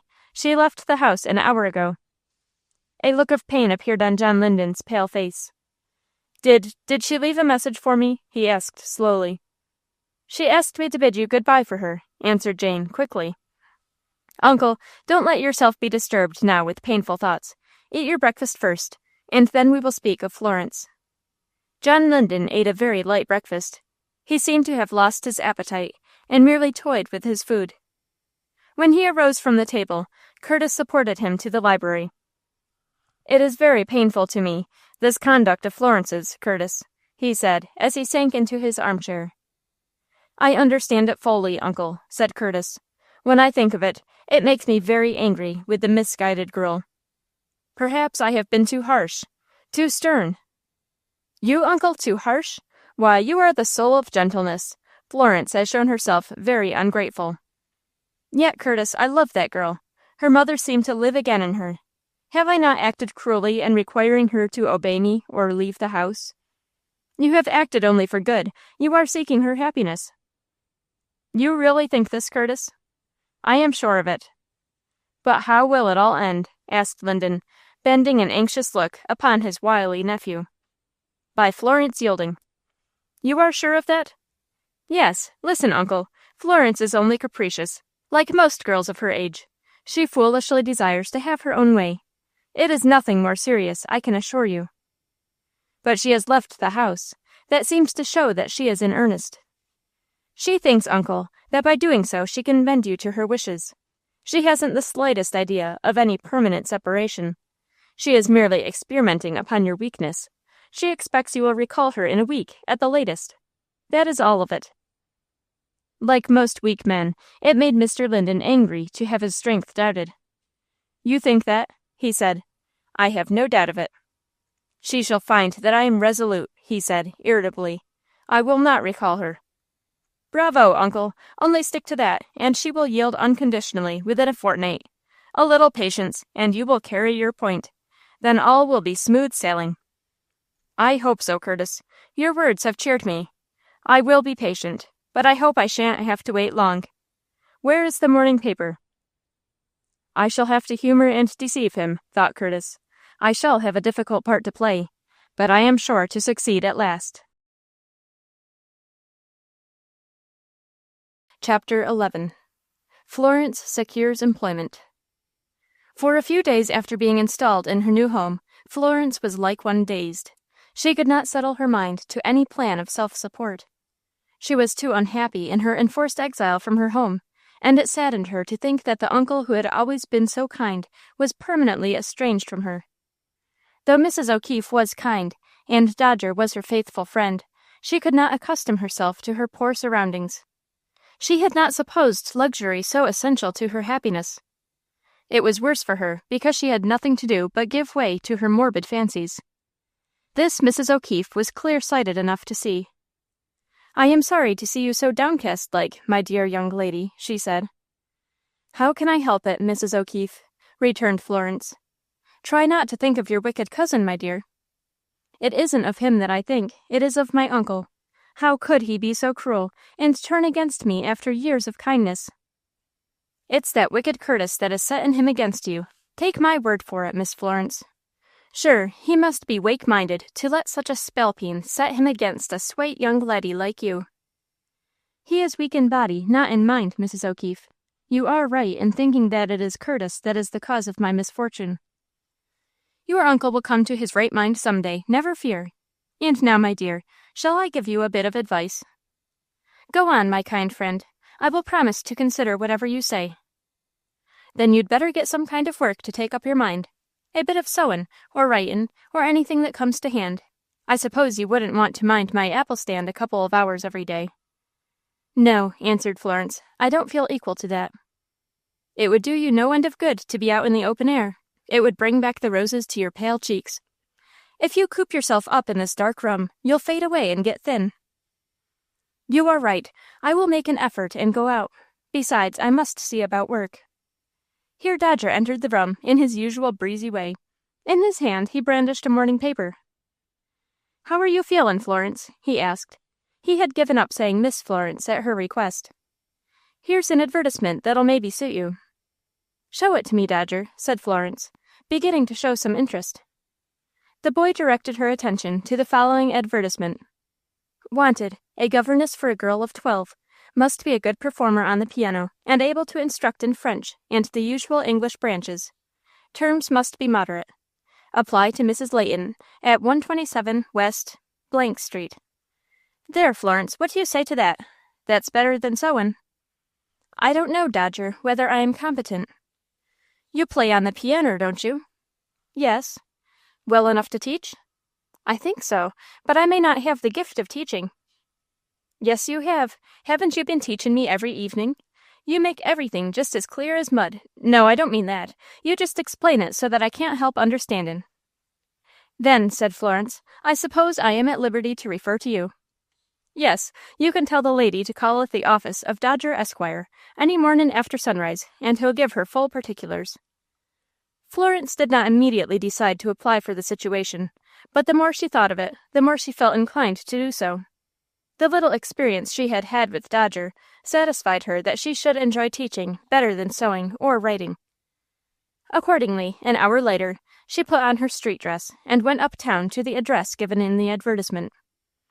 Number 127 was a handsome brownstone house. not unlike the one in which Florence had been accustomed to live. It was a refreshing contrast to the poor tenement in which she lived at present. "Is Mrs. Layton at home?" inquired Florence. "Yes, miss," answered the servant respectfully. "Whom shall I say?" "I have come to apply for the situation of governess," answered Florence, feeling rather awkward as she made the statement. "Ah," said the servant, with a perceptible decline in respect. "Won't you step in?" "Thank you." "Well, she do dress fine for a governess," said Nancy to herself. "It's likely she'll put on airs." The fact was that Florence was dressed according to her past social position, in a costly street attire, but it had never occurred to her that she was too well dressed for a governess. She took her seat in the drawing-room, and 5 minutes later there was a rustling heard, and Mrs. Layton walked into the room. "Are you the applicant for the position of governess?" she asked, surveying the elegantly attired young lady seated on the sofa. "Yes, Mrs. Layton," answered Florence easily, for she felt more at home in a house like this than in a tenement. "Have you taught before?"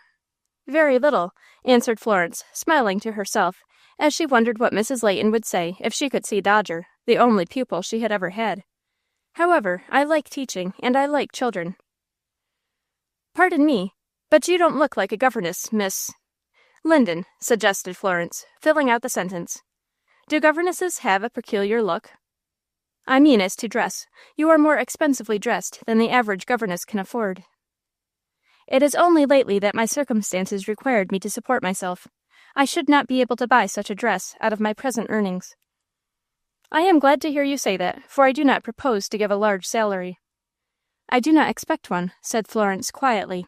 "You consider yourself competent to instruct in French and the English branches?" "Oh, yes." "Do you speak French?" "Yes, madame." "Would you favor me with a specimen of your piano playing?" There was a piano in the back parlor. Florence removed her gloves, and taking a seat before it, dashed into a spirited selection from Strauss.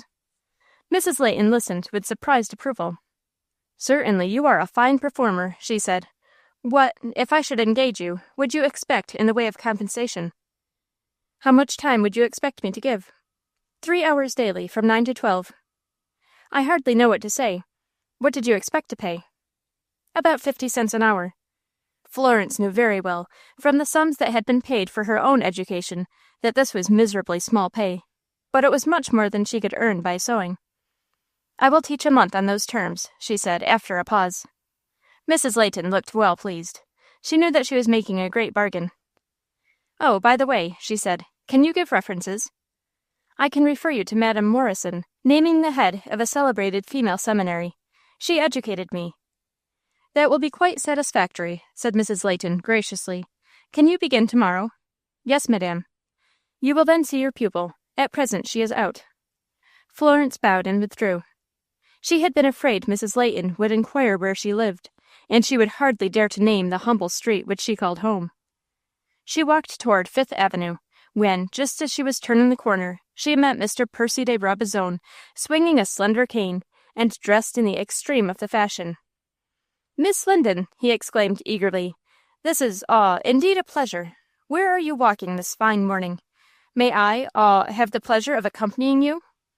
Florence stopped short in deep embarrassment. Chapter 12. A Friend, Though a Dude. Percy de Brabazon looked sincerely glad to meet Florence, and she herself felt some pleasure in meeting one who reminded her of her former life. But it was quite impossible that she should allow him to accompany her to her poor home on the East Side. "Thank you, Mr. de Brabazon, but my engagements this morning will hardly permit me to accept your escort," she said. "I suppose that means that you are going shopping. But I don't mind it, I assure you, and I will carry your bundles," he added, magnanimously. "That would never do. What, the fashionable Mr. de Brabazon carrying bundles? You would lose your social status." "I don't mind, Miss Florence, as long as you give me, an approving smile." "I will give it now, as I bid you good morning." "May I, have the pleasure of calling upon you tomorrow evening, Miss Linden?" "It is evident that you have not heard that I am no longer residing with my uncle." Mr. de Brabazon looked surprised. "No, I had not heard. May I ask, where you are residing?" "With friends," answered Florence briefly. "As you are a friend, and will be likely to hear it, I may as well mention that my uncle is displeased with me, and has practically disowned me." "Then, Miss Florence," said Mr. de Brabazon, eagerly, "won't you accept, my heart and hand? My mother will be charmed to receive you, and I, will strive to make you happy." "I appreciate your devotion. I do, indeed, Mr. de Brabazon," said Florence, earnestly. "But I must decline your offer. I will not marry without love." "I don't mind that," said Percy. "If you'll agree to take a feller, you'll learn in time to like him a little. I am witch. I know you don't care for that, but I can give you as good a home as your uncle. If you would give me hope, I'm afraid I cannot, Mr. de Brabazon, but if you will allow me to look upon you as a friend, I will call upon you if I have need of a friend's services." "Will you, really?" "Yes, there is my hand on it. I ought to tell you that I must now earn my own living, and am to give lessons to a young pupil in West Street, 3 hours daily." "You don't mean to say you are actually poor?" said Mr. de Brabazon, horrified. "Yes, indeed, I am." "Then won't you let me lend you some money? I've got more than I need, I have, 'pon my honor." "Thank you. I promise to call upon you if I need it." Mr. de Brabazon looked pleased. "Would you mind telling me where you are going to teach, Miss Florence?" Florence hesitated, but there was something so sincere and friendly in the young man's manner, dude though he was, that she consented to grant his request. "I am to teach the daughter of Mr. Robert Layton." "Why, Miss Layton is my cousin," said Percy, in joyous excitement. "Indeed, had I known that, I would hardly have told you." "Don't be afraid. I will be very discreet," said Mr. de Brabazon. "Thank you, and good morning." Florence went on her way, cheered and encouraged in spite of herself, by her success in obtaining employment, and by the friendly offers of Mr. de Brabazon. "It is wrong to get discouraged," she said to herself. "After all, there are warm hearts in the world." When she entered her humble home, she found Dodger already there. There was an eagerness in his manner and a light in his eye that seemed to indicate good news. "Well, Dodger, what is it?" "I've been waiting half an hour to see you, Florence," he said. "I've got some work for you." "What is it? Sewing on a button or mending a coat?" "No, I mean working for money. You can play on the piano, can't you?" "Yes." "They want a young lady to play the piano at a dime museum for $9 a week. It's a bully chance. I just told the manager, he's a friend of mine, that I had a young lady friend that was a stunning player, and he wants you to come around and see him." It was a preposterous idea, so Florence thought, that she should consent to play at such a place. But she couldn't expect Dodger to look at the matter in the same light, so she answered, very gently and pleasantly, "You are very kind, Dodger, to look out for me, but I shall not need to accept your friend's offer. I have secured a chance to teach uptown." "You have? What'll you get?" "I am to be employed 3 hours daily, at 50 cents an hour." "Gee willikins! That's good. You'd have to work as much as 12 hours at the museum for the same pay." "You see, therefore, that I am provided for. That is, if I suit." Dodger was a little disappointed. Still, he could not help admitting that it would be better for Florence to teach 3 hours than to work 10 or 12. As to her having any objection to appearing at a dime museum, that never occurred to him. Florence had sent for her trunk, and it was now in her room. Dodger accompanied an expressman to the house, and luckily saw Jane, who arranged everything for him. "How's the old gentleman?" asked Dodger. "Florence wanted me to ask." "He's feeble," said Jane, shaking her head. "Does he miss Florence?" "That he do." "Why don't he send for her, then, to come back?" asked Dodger, bluntly.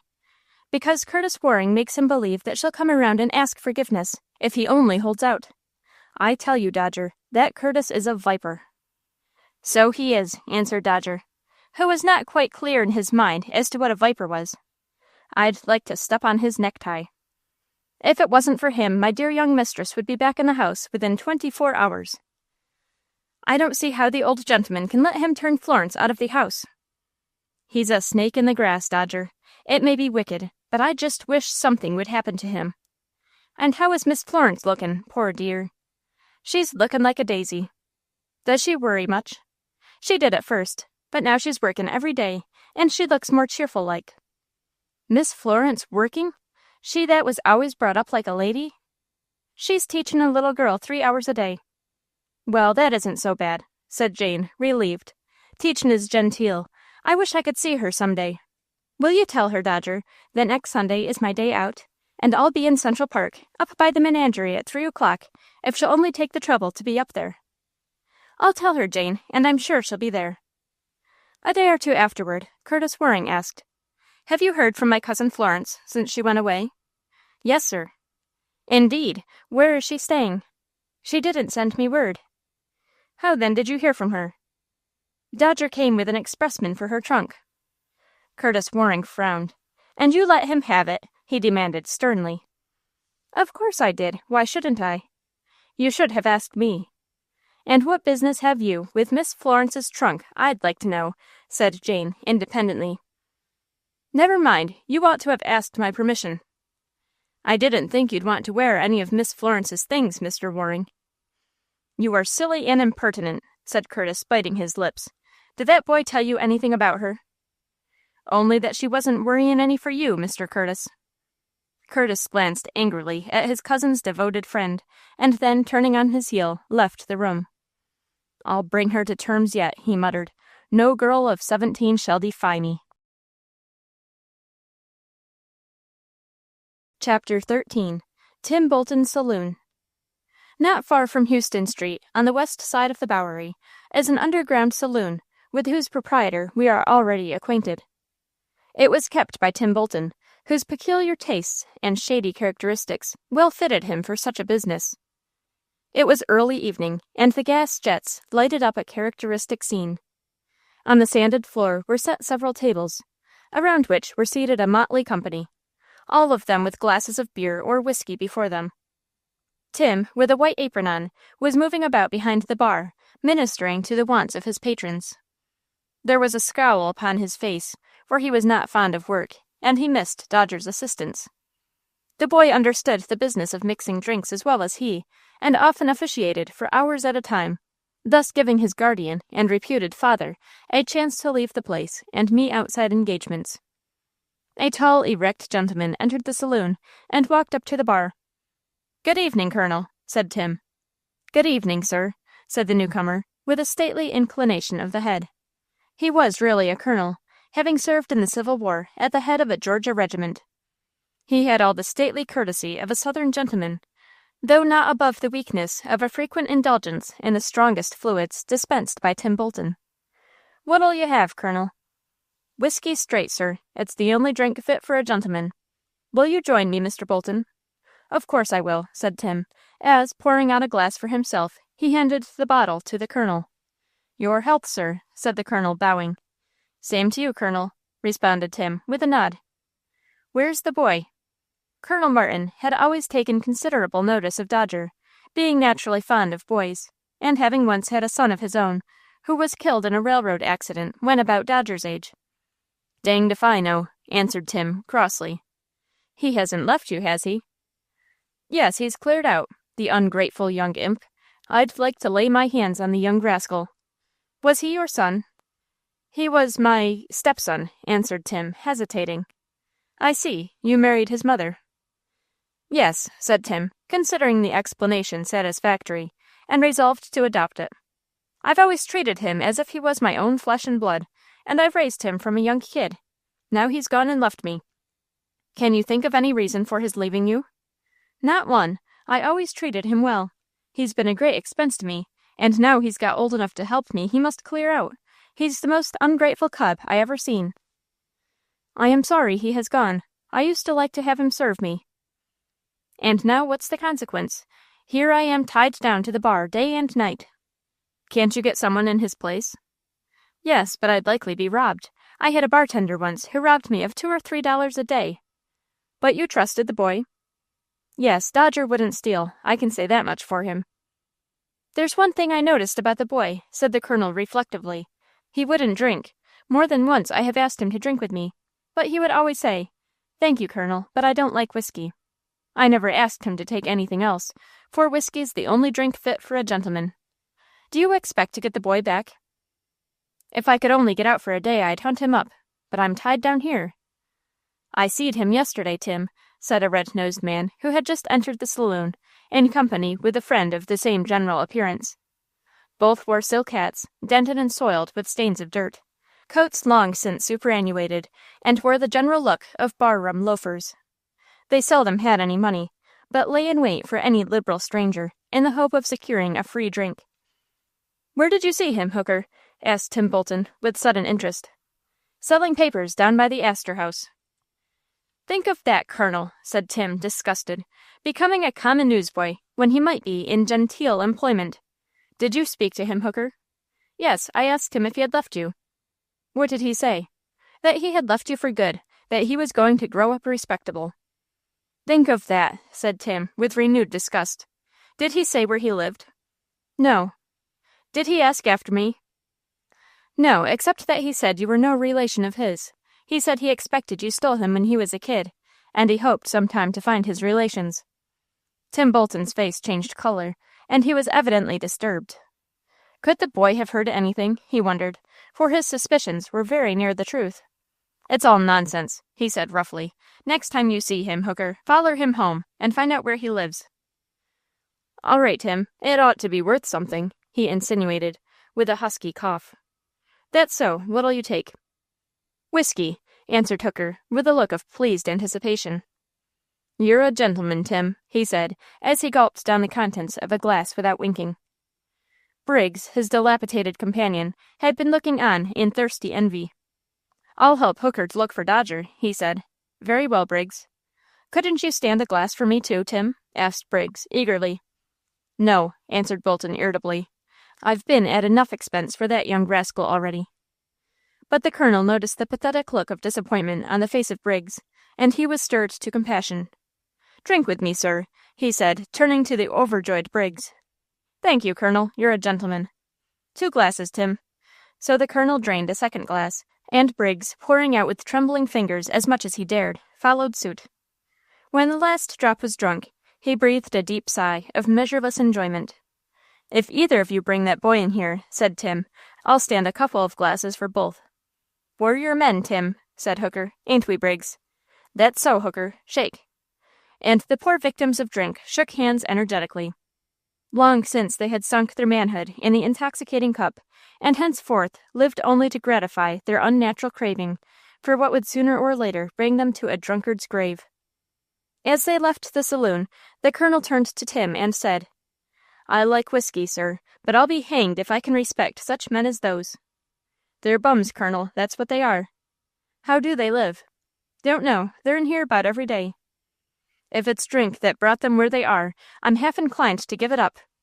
But after all, it isn't necessary to make a beast of yourself. I always drink like a gentleman, sir." "So you do, Colonel." At that moment, a poor woman, in a faded calico dress, with a thin shawl over her shoulders, descended the steps that led into the saloon, and walked up to the bar. "Has my husband been here tonight?" she asked. Tim Bolton frowned. "Who's your husband?" he asked, roughly. "Wilson." "No, Bill Wilson hasn't been here tonight. Even if he had, you have no business to come after him. I don't want any sniveling woman here." "I couldn't help it, Mr. Bolton," said the woman, putting her apron to her eyes. "If Bill comes, won't you tell him to come home? The baby's dead, and we haven't a cent in the house." Even Tim was moved by this. "I'll tell him," he said. "Take a drink yourself. You don't look strong. It shan't cost you a cent." "No," said the woman, "not a drop. It has ruined my happiness, and broken up our home. Not a drop." "Here, my good lady," said the colonel, with chivalrous deference. "You have no money. Take this." And he handed the astonished woman a $5 bill. "Heaven bless you, sir," she exclaimed fervently. "Allow me to see you to the street." And the gallant Southern gentleman escorted her up the sidewalk. "I'd like to horsewhip that woman's husband. Don't you sell him another drop," he said when he returned. Chapter 14. The Missing Will. An hour after the depart of the colonel, there was an unexpected arrival. A well-dressed gentleman descended the stairs gingerly, looked about him with fastidious disdain, and walked up to the bar. Tim Bolton was filling an order, and did not immediately observe him. When at length he turned around, he exclaimed in some surprise, "Mr. Waring!" "Yes, Bolton, I have found my way here." "I have been expecting you." "I come to you for some information." "Well, ask your questions. I don't know whether I can answer them." "First, where is my cousin Florence?" How should I know? She wasn't likely to place herself under my protection. She's with that boy of yours, Dodger, I believe you call him. Where is he? Run away, answered Bolton, briefly.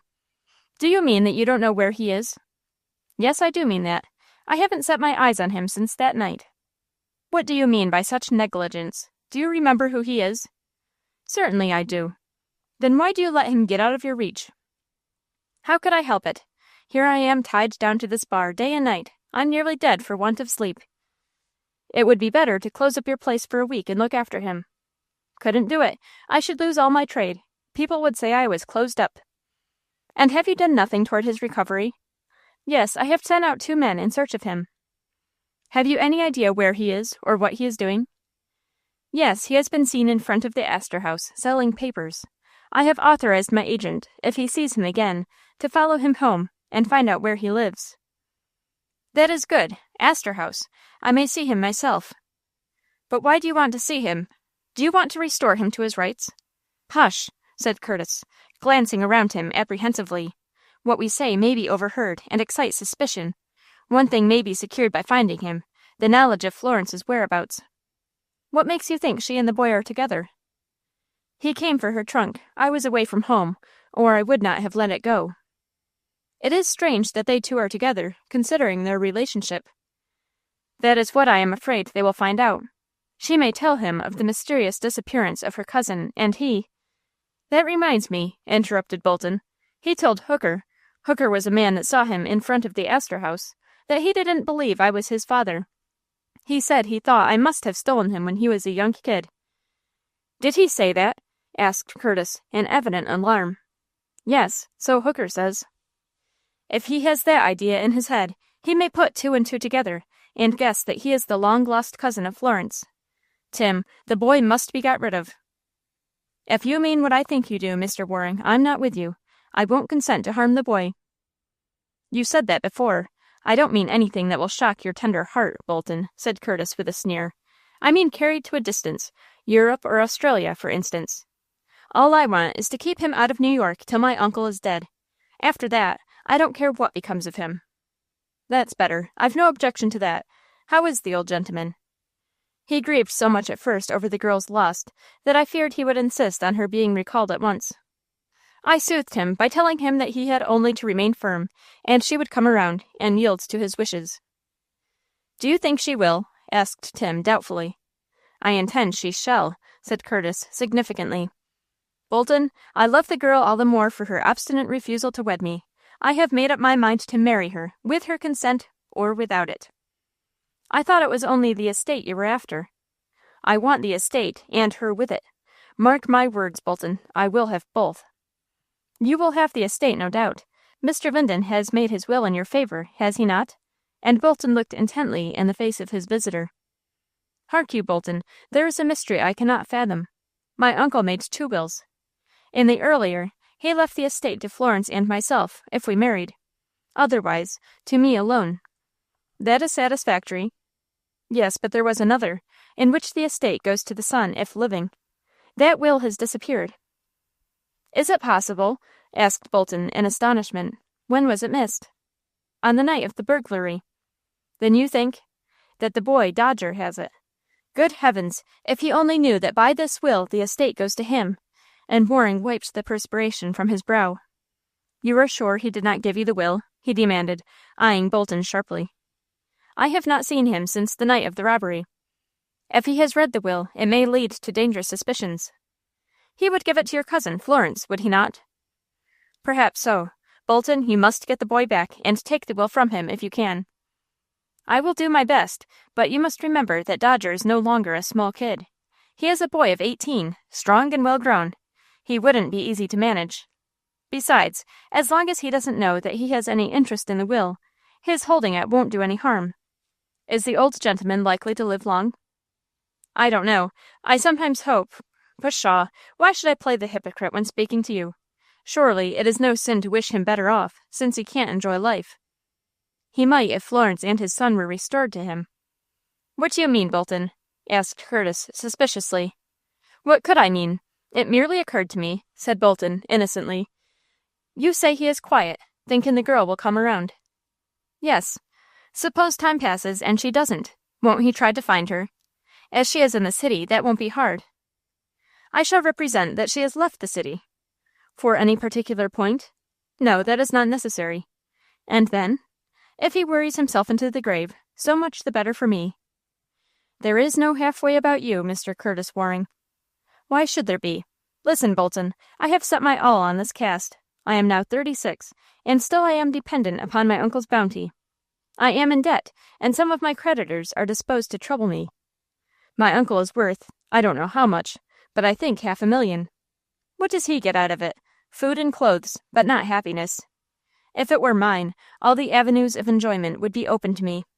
That estate I must have. Suppose you get it, what is there for me? Asked Bolton. I will see that you are recompensed if you help me to it. Will you put that in writing? Do you take me for a fool? To put it in writing would be to place me in your power. You can trust me. Well, perhaps so, said Tim Bolton slowly. At any rate, you will have to. Well, good night. I will see you again. In the meantime, try to find the boy. Tim Bolton followed him with his eyes, as he left the saloon. What would he say, said Bolton to himself, if he knew that the will he so much wishes to find is in my hands, and that I hold him in my power already? Chapter 15. The New Governess. Wish me luck, Dodger. So I do, Florence. Are you going to begin teachin' this mornin'? Yes, and I hope to produce a favorable impression. It is very important to me to please Mrs. Layton and my future pupil. I'm sure you'll suit. How nice you look. Florence smiled and looked pleased. She had taken pains with her dress and personal appearance, and, being luckily well provided with handsome dresses, had no difficulty in making herself presentable. As she stepped out of the shabby doorway upon the sidewalk, no one supposed her to be a tenant, but she was generally thought to be a visitor, perhaps the agent of some charitable association. Perhaps all will not judge me as favorably as you do, Dodger, said Florence with a laugh. If you have the headache any day, Florence, I'll take your place. You would look rather young for a tutor, Dodger, and I am afraid you would not be dignified. Good morning, I shall be back to dinner. I am glad to find you punctual, Miss Linden, said Mrs. Layton, as Florence was ushered into her presence. This is your pupil, my daughter Carrie. Florence smiled and extended her hand. I hope we will like each other, she said. The little girl eyed her with approval. This beautiful young lady was a pleasant surprise to her, for never having had a governess, she expected to meet a stiff elderly lady of stern aspect. She readily gave her hand to Florence, and looked relieved. Carrie, said Mrs. Layton, you may show Miss Linden the way to the schoolroom. All right, Mamma, and the little girl led the way upstairs to a back room on the 3rd floor. So this is to be our schoolroom, is it, Carrie? Said Florence. It is a very pleasant room. Yes, but I should have preferred the front chamber. Mamma thought that I might be looking into the street too much. Here there is only a backyard, and nothing to look at. Your mamma seems very judicious, said Florence, smiling. Are you fond of study? Well, I ain't exactly fond, but I will do my best. That is all that can be expected. Do you know, Miss Linden, you don't look at all like I expected. Am I to be glad or sorry for that? I thought you would be an old maid, stiff and starched, like May Robinson's governess. I am not married, Carrie, so perhaps you may regard me as an old maid. You'll never be an old maid, said Carrie confidently. You are too young and pretty. Thank you, Carrie, said Florence, with a little blush. You say that, I hope, because you are going to like me. I like you already, said the little girl impulsively. I've got a cousin that will like you, too. A young girl? No, of course not. He is a young man. His name is Percy du Brabazon. It is a funny name, isn't it? You see, his father was a Frenchman. Florence was glad that she already knew from Percy's own mouth of the relationship, as it saved her from showing a degree of surprise that might have betrayed her acquaintance with the young man. What makes you think your cousin would like me, Carrie? Because he always likes pretty girls. He is a masher. That's slang, Carrie. I'm sure your mamma wouldn't approve your using such a word. Don't tell her. It just slipped out. But about Percy, he wants very much to be married. Florence was not surprised to hear this, for she had the best reason for knowing it to be true. Is he a handsome young man? She asked demurely. He's funny-looking. He's awful good-natured, but he isn't the sort of young man I would like. concluded Carrie, with amusing positiveness. I hope you don't let your mind run on such things. You are quite too young. Oh, I don't think much about it. But Piercy is a dude. He spends a sight for clothes. He always looks as if he had just come out of a bandbox. Is he in any business? No, he has an independent fortune, so Mama says. He was in Europe last year. I think, Carrie, we must give up talking and attend to business. I should have checked you before, but I thought a little conversation would help us to get acquainted. Now show me your books, and I will assign your lessons. Don't give me too long lessons, please, Miss Linden. I will take care not to task you beyond your strength. I don't want my pupil to grow sick on my hands. I hope you won't be too strict. When May Robinson makes 2 mistakes, her governess makes her learn her lessons over again. I will promise not to be too strict. Now let me see your books. The rest of the forenoon was devoted to study. Florence was not only an excellent scholar, but she had the art of imparting knowledge. And what is very important, she was able in a few luminous words to explain difficulties and make clear what seemed to her pupil obscure. So the time slipped quickly and pleasantly away, and it was noon before either she or her pupil realized it. It can't be 12, said Carrie, surprised. Yes, it is. We must defer further study till tomorrow. Why, it is a great deal pleasanter than going to school, Miss Linden. I dreaded studying at home, but now I like it. I hope you will continue to, Carrie. I can say that the time has passed away pleasantly for me. As Florence prepared to resume her street dress, Carrie said, Oh, I forgot. Mamma asked me to invite you to stay to lunch with me. I take lunch as soon as school is out, at 12 o'clock, so I won't detain you long. Thank you, Carrie. I will stay with pleasure. I am glad of that, for I don't like to sit down to the table alone. Mamma is never here at this time. She goes out shopping or making calls, so poor I have to sit down to the table alone. It will be ever so much pleasure to have you with me. Florence was by no means sorry to accept the invitation. The meals she got at home were by no means luxurious, and the manner of serving them was by no means what she enjoyed. Mrs. O'Keefe, though a good friend and a kind-hearted woman, was not a model housekeeper, and Florence had been made fastidious by her early training. Lunch was of course a plain meal, but what was furnished was of the best quality, and the table service was such as might be expected in a luxurious home. Just as Florence was rising from the table, Mrs. Layton entered the room in street dress. I am glad you remained to lunch, Miss Linden, she said. You will be company for my little girl, who is very sociable. Carrie, I hope you were a good girl, and gave Miss Linden no trouble. Ask Miss Linden, Mamma, said Carrie confidently. Indeed, she did very well, said Florence. I foresee that we shall get along admirably. I am glad to hear that. She is apt to be indolent. I won't be with Miss Linden, Mamma. She makes the studies so interesting. After Florence left the house, Carrie pronounced a eulogium upon her, which led Mrs. Layton to congratulate herself upon having secured a governess who had produced so favorable an impression on her little girl. Was you kept after school, Florence? Asked Dodger, as she entered her humble home. I'm afraid you'll find your dinner cold. Never mind, Dodger. I am to take dinner, or lunch rather, at the house where I am teaching, so hereafter Mrs. O'Keefe need not wait for me. And how do you like your place? It is everything that is pleasant. You wished me good luck, Dodger, and your wish has been granted. I was lucky too, Florence. I made $1.25 this morning. Not by selling papers, surely. Not all. A gentleman gave me 50 cents for taking his valise to the Long Branch boat. It seems we are both getting rich, said Florence, smiling. Chapter 16. Dodger Becomes Ambitious. Ah, there, Dodger. Dodger, who had been busily and successfully selling evening papers in front of the Astor House, turned quickly as he heard his name called. His glance rested on 2 men, dressed in soiled white hats and shabby suits, who were apparently holding each other up, having both been imbibing. He at once recognized Hooker and Briggs, for he had waited upon them too many times in Tim's saloon not to recognize them. Well, he said cautiously, what do you want?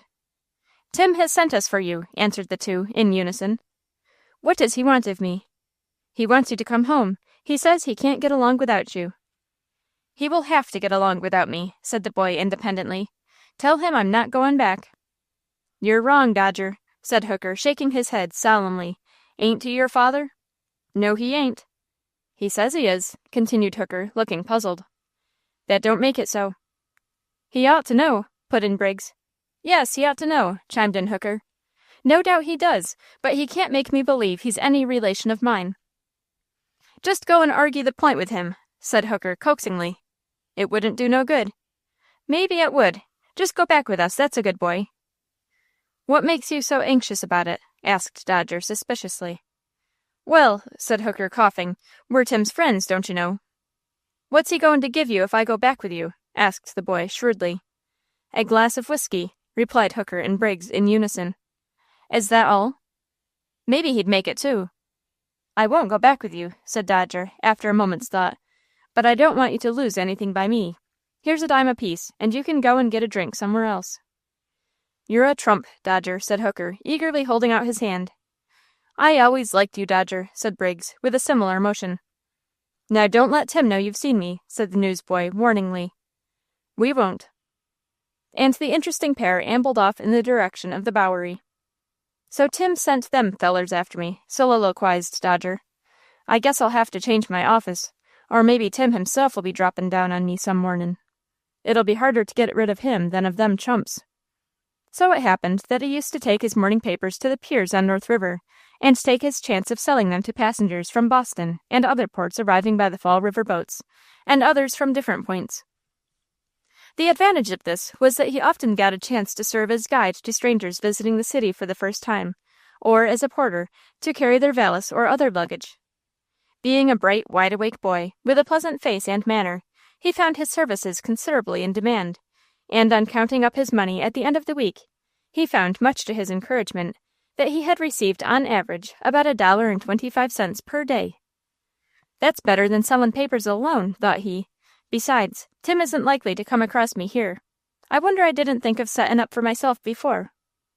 In the evening he spent an hour, and sometimes more, pursuing his studies, under the direction of Florence. At first his attention was given chiefly to improving his reading and spelling, for Dodger was far from fluent in the first, while his style of spelling many words was strikingly original. Ain't I stupid, Florence, he asked one day, after spelling a word of 3 syllables, with such ingenious incorrectness as to convulse his young teacher with merriment. Not at all, Dodger. You are making excellent progress, but sometimes you are so droll that I can't help laughing. I don't mind that if you think I am really getting on. Undoubtedly you are. I make a great many mistakes, said Dodger, dubiously. Yes, you do, but you must remember that you have taken lessons only a short time.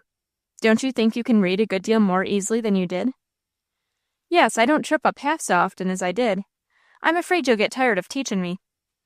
No fear of that, Dodger. As long as I see that you are improving, I shall feel encouraged to go on. I wish I knew as much as your other scholar. You will in time if you go on. You mustn't get discouraged. I won't, said Dodger stoutly. If a little gal like her can learn, I ought to be ashamed if I don't, a big boy of 18. It isn't the size of the boy that counts, Dodger. I know that, but I ain't going to give in and let a little gal get ahead of me. Keep to that determination, Dodger, and you will succeed in time, never fear. On the whole, Florence enjoyed both her pupils. She had the faculty of teaching, and she became very much interested in both. As for Dodger, she thought, rough diamond as he was, that she saw in him the making of a manly man, and she felt that it was a privilege to assist in the development of his intellectual nature. Again, he had picked up a good deal of slang from the nature of his associates, and she set to work to improve his language and teach him refinement. It was necessarily a slow process, but she began to find after a time that a gradual change was coming over him. I want you to grow up a gentleman, Dodger, she said to him one day. I'm too rough for that, Florence. I'm only an ignorant street boy. You are not going to be an ignorant street boy all your life. I don't see why you should not grow up a polished gentleman. I shall never be like that de Brabazon young man, said he. No, Dodger, I don't think you will, said Florence, laughing. I don't want you to become effeminate, nor a dude. I think I would like you less than I do now. Do you like me, Florence? Asked Dodger, brightening up. To be sure I do. I hope you don't doubt it. Why, it don't seem natural-like. You're a fashionable young lady. Not very fashionable, Dodger, just at present. Well, a high-toned young lady, one of the tip-tops, and I am a rough Bowery boy. You were once, but you are getting over that rapidly. Did you ever hear of Andy Johnson? Who was he? He became President of the United States. Well, at the age of 21, he could neither read nor write. At 21? Repeated Dodger. Why, I'm only 18, and I do know something of reading and writing. To be sure. Well, Andy Johnson was taught to read and write by his wife. He kept on improving himself till, in the course of time, he became a United States Senator, Vice President, and afterward President. Now, I don't expect you to equal him, but I see no reason why you should not become a well-educated man if you are content to work, and keep on working. I will keep on, Florence, said Dodger earnestly. If I ever find my relations, I don't want them to be ashamed of me. It was not the first time he had referred to his uncertain origin. Won't Tim Bolton tell you anything about your family? No, I've asked him more'n once. He always says he's my father, and that makes me mad. It is strange, said Florence thoughtfully. I had a young cousin stolen many years ago. Was it the son of the old gentleman you lived with on Madison Avenue? Yes, it was the son of Uncle John. It quite broke him down. After my cousin's loss, he felt that he had nothing to live for. I wish I was your cousin, Florence, said Dodger thoughtfully. Well then, I will adopt you as my cousin, or brother, whichever you prefer. I would rather be your cousin. Then cousin let it be. Now we are bound to each other by strong and near ties. Then cousin let it be. Now we are bound to each other by strong and near ties. But when your uncle takes you back, you'll forget all about poor Dodger. No, I won't, Dodger. There's my hand on it. Whatever comes, we are friends forever. Then I'll try not to disgrace you, Florence. I'll learn as fast as I can, and see if I don't grow up to be a gentleman. Chapter 17. A Mysterious Adventure. Several weeks passed without changing in any way the position or employment of Dodger or Florence. They had settled down to their respective forms of labor, and were able not only to pay their modest expenses, but to save up something for a rainy day. Florence had but one source of regret. She enjoyed her work, and did not now lament the luxurious home which she had lost. But she did feel sore at heart that her uncle made no sign of regret for their separation. From him she received no message of forgiveness or reconciliation. He has forgotten me, she said to herself bitterly. He has cast me utterly out of his heart. I do not care for his money, but I do not like to think that my kind uncle, for he was always kind till the last trouble, has steeled his heart against me forever. But she learned through a chance meeting with Jane that this was not so. Mr. Linden is getting very nervous and low-spirited, said the girl, and sits hour after hour in the library, looking into the fire, a fotch and deep sighs every few minutes. Once I saw him with your photograph, the one you had taken last spring, in his hands, and he looked sad-like when he laid it down. My dear uncle, then he does think of me sometimes. It's my belief he'd send for you if Curtis would let him. Surely Curtis cannot exercise any restraint upon him. He has frequent talks with the old gentleman. I don't know what he says, but it's sure to be something wicked. I expect he does all he can to set him against you. Oh, he's a cunning villain, he is, even if he is your cousin, Miss Florence. And do you think my uncle is unhappy, Jane? Said Florence thoughtfully. That I do, miss.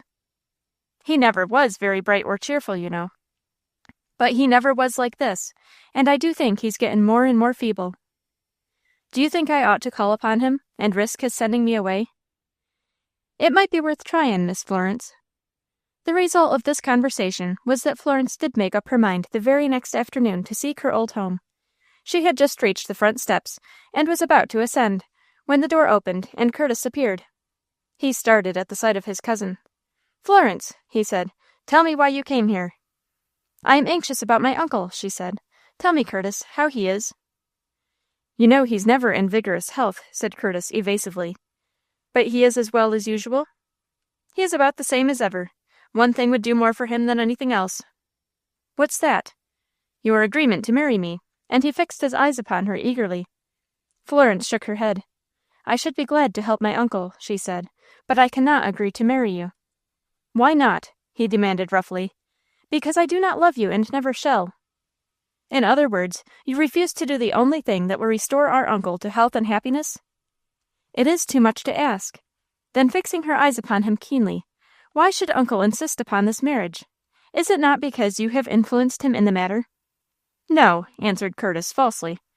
He has some secret reasons, which he will not disclose to me, for desiring it." Florence had learned to distrust the words of her wily cousin. "May I not see him?" she asked. "Perhaps he will tell me." "No, I cannot permit it." "You cannot permit it? Are you then our uncle's guardian?" "No, and yes. I do not seek to control him, but I wish to save him from serious agitation. Should he see you, and find that you are still rebellious, the shock might kill him." "I have reason to doubt your words," said Florence, coldly. "I think you are resolved to keep us apart." "Listen, and I will tell you a secret. Uncle John has heart disease, so the doctor assures me.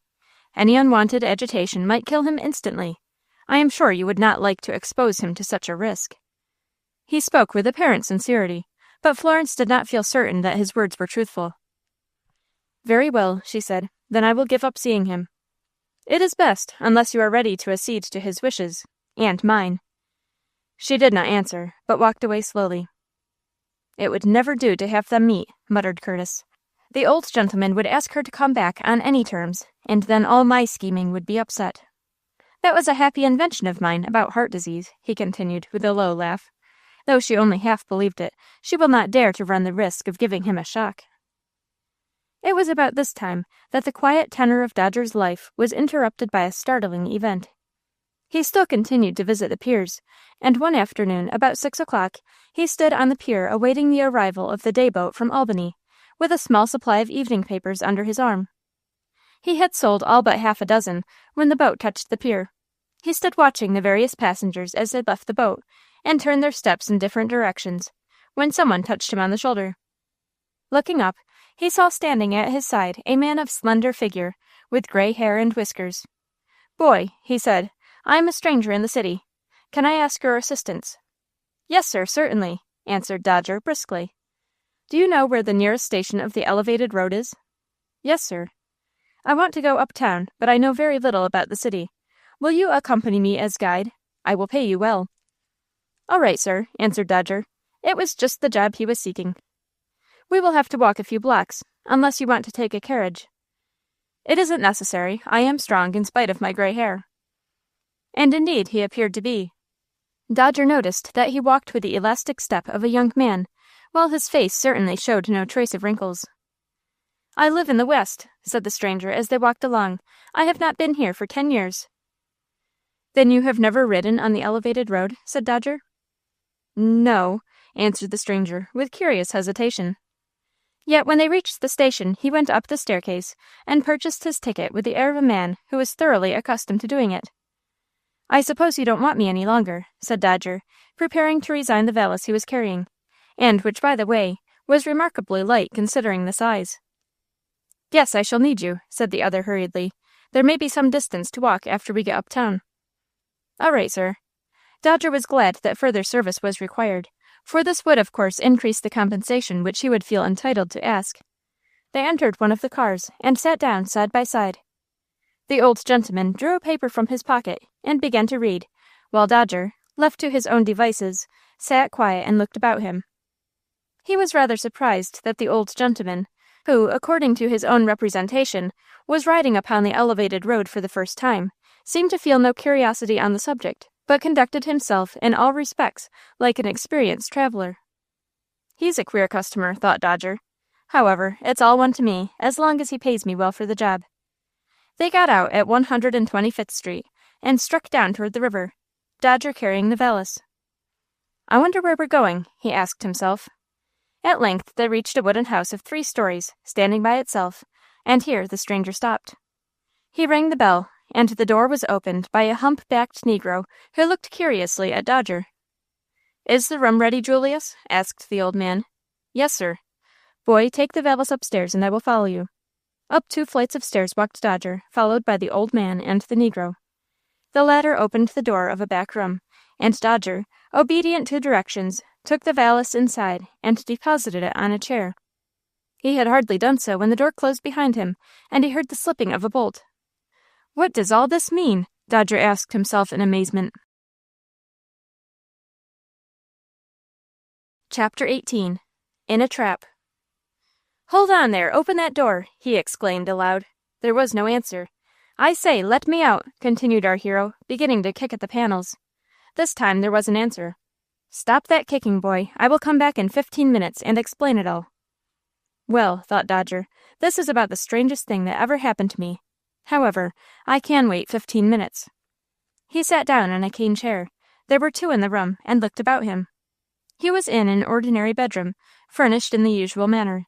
There was nothing at all singular in its appearance. On a bookshelf were a few books, and some old numbers of magazines.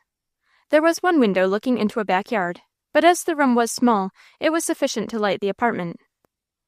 Dodger looked about in a cursory manner, not feeling any particular interest in his surroundings, for he had but 15 minutes to wait, but he thought it rather queer that it should be thought necessary to lock him in.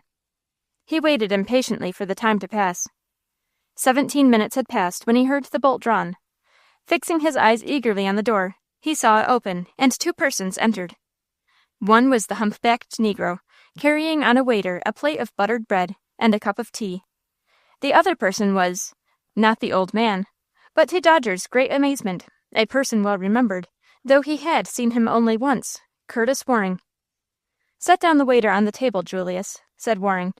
Dodger looked on in stupefaction. He was getting more and more bewildered. "Now you can go," said Curtis, in a tone of authority. The Negro bowed, and after he had disposed of the waiter, withdrew. "Do you know me, boy?" asked Curtis, turning now and addressing Dodger. "Yes, you are Mr. Waring." "You remember where you last saw me?" "Yes, sir, at your uncle's house on Madison Avenue." "Quite right. How did you come here? Where is the old man whose valise I brought from the Albany boat?" Curtis smiled and drew from his pocket a gray wig and whiskers. "You understand now, don't you?" "Yes, sir, I understand that I have been got here by a trick."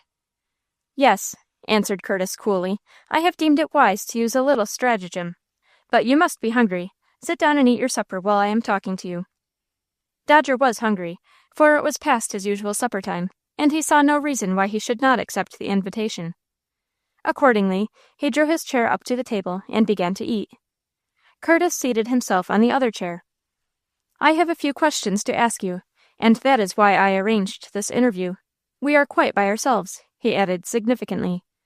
"Very well, sir, go ahead." "Where is my cousin Florence? I am right, I take it, in assuming that you know where she is."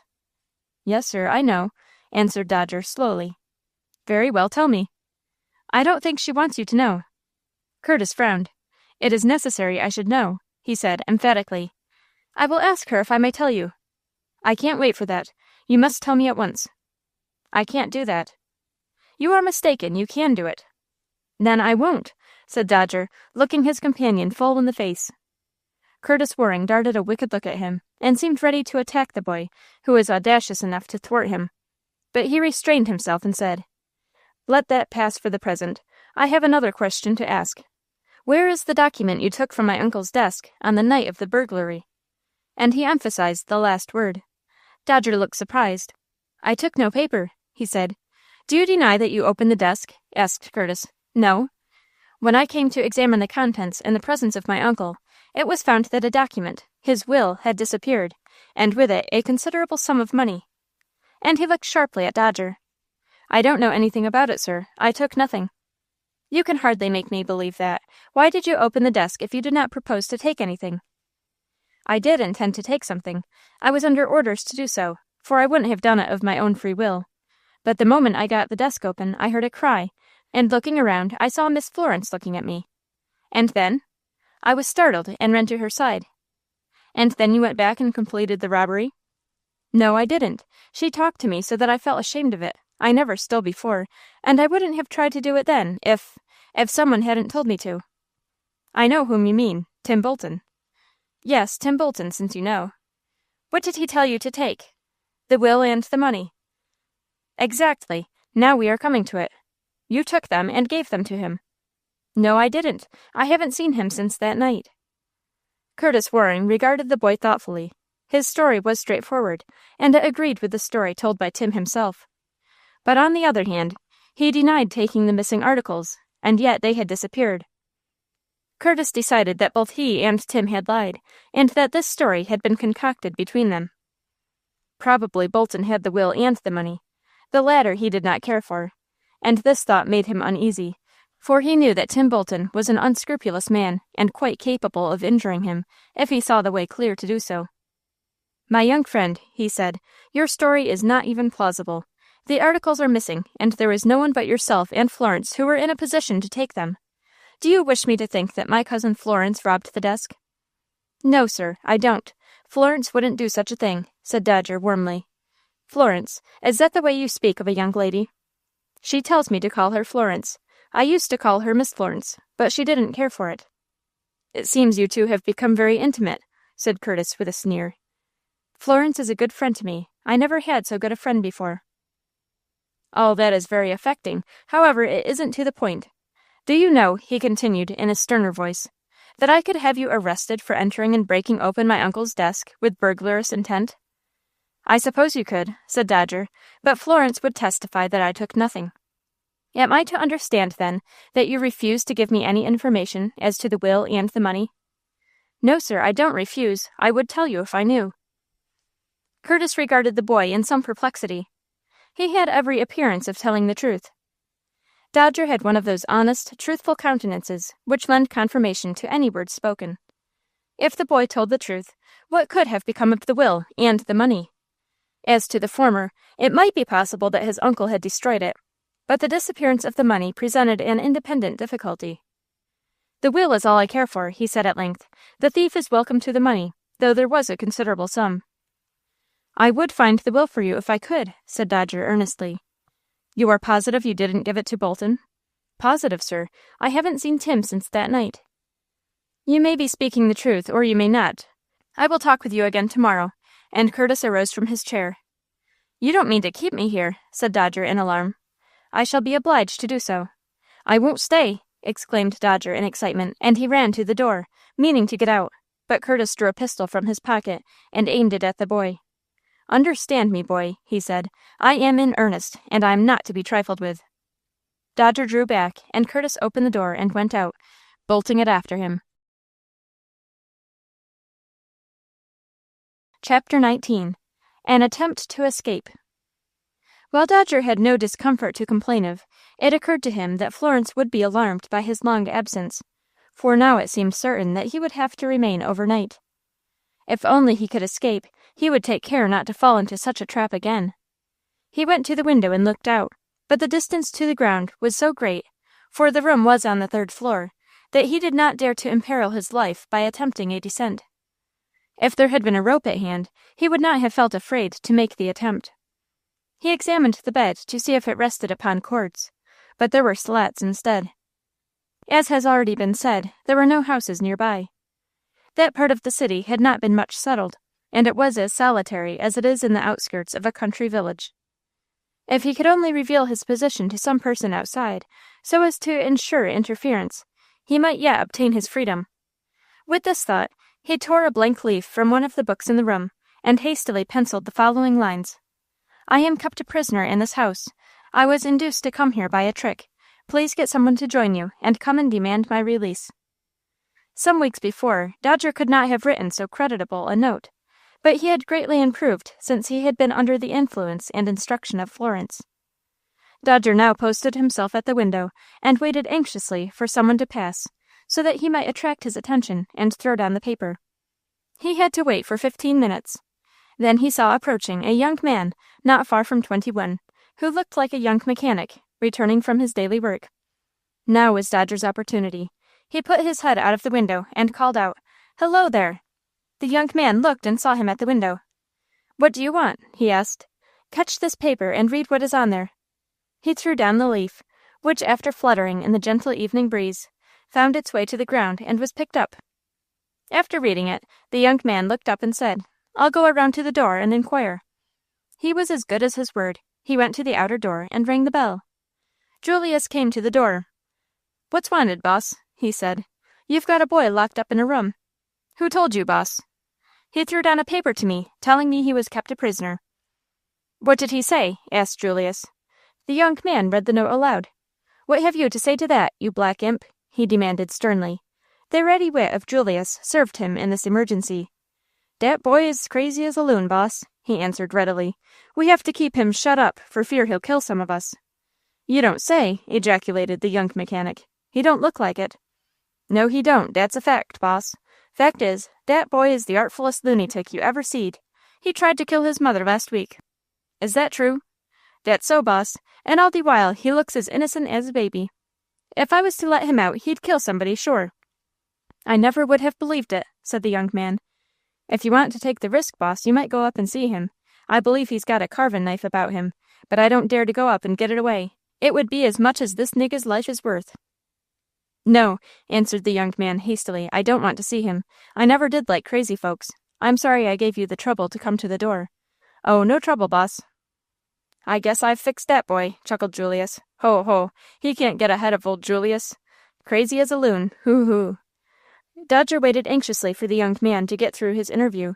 He hoped that he would force his way up to the third floor, draw the bolt, and release him from his imprisonment. He kept watch at the window, and when the young man reappeared, he looked at him eagerly. "Did you ask them to let me out?" he shouted. The other looked up at him with an odd expression of suspicion and repulsion. "You're better off where you are," he said, rather impatiently. "But they have locked me up here. And reason enough, too." "What makes you say that?" "Because you're as crazy as a loon." "Did the black man say that?" inquired Dodger, indignantly.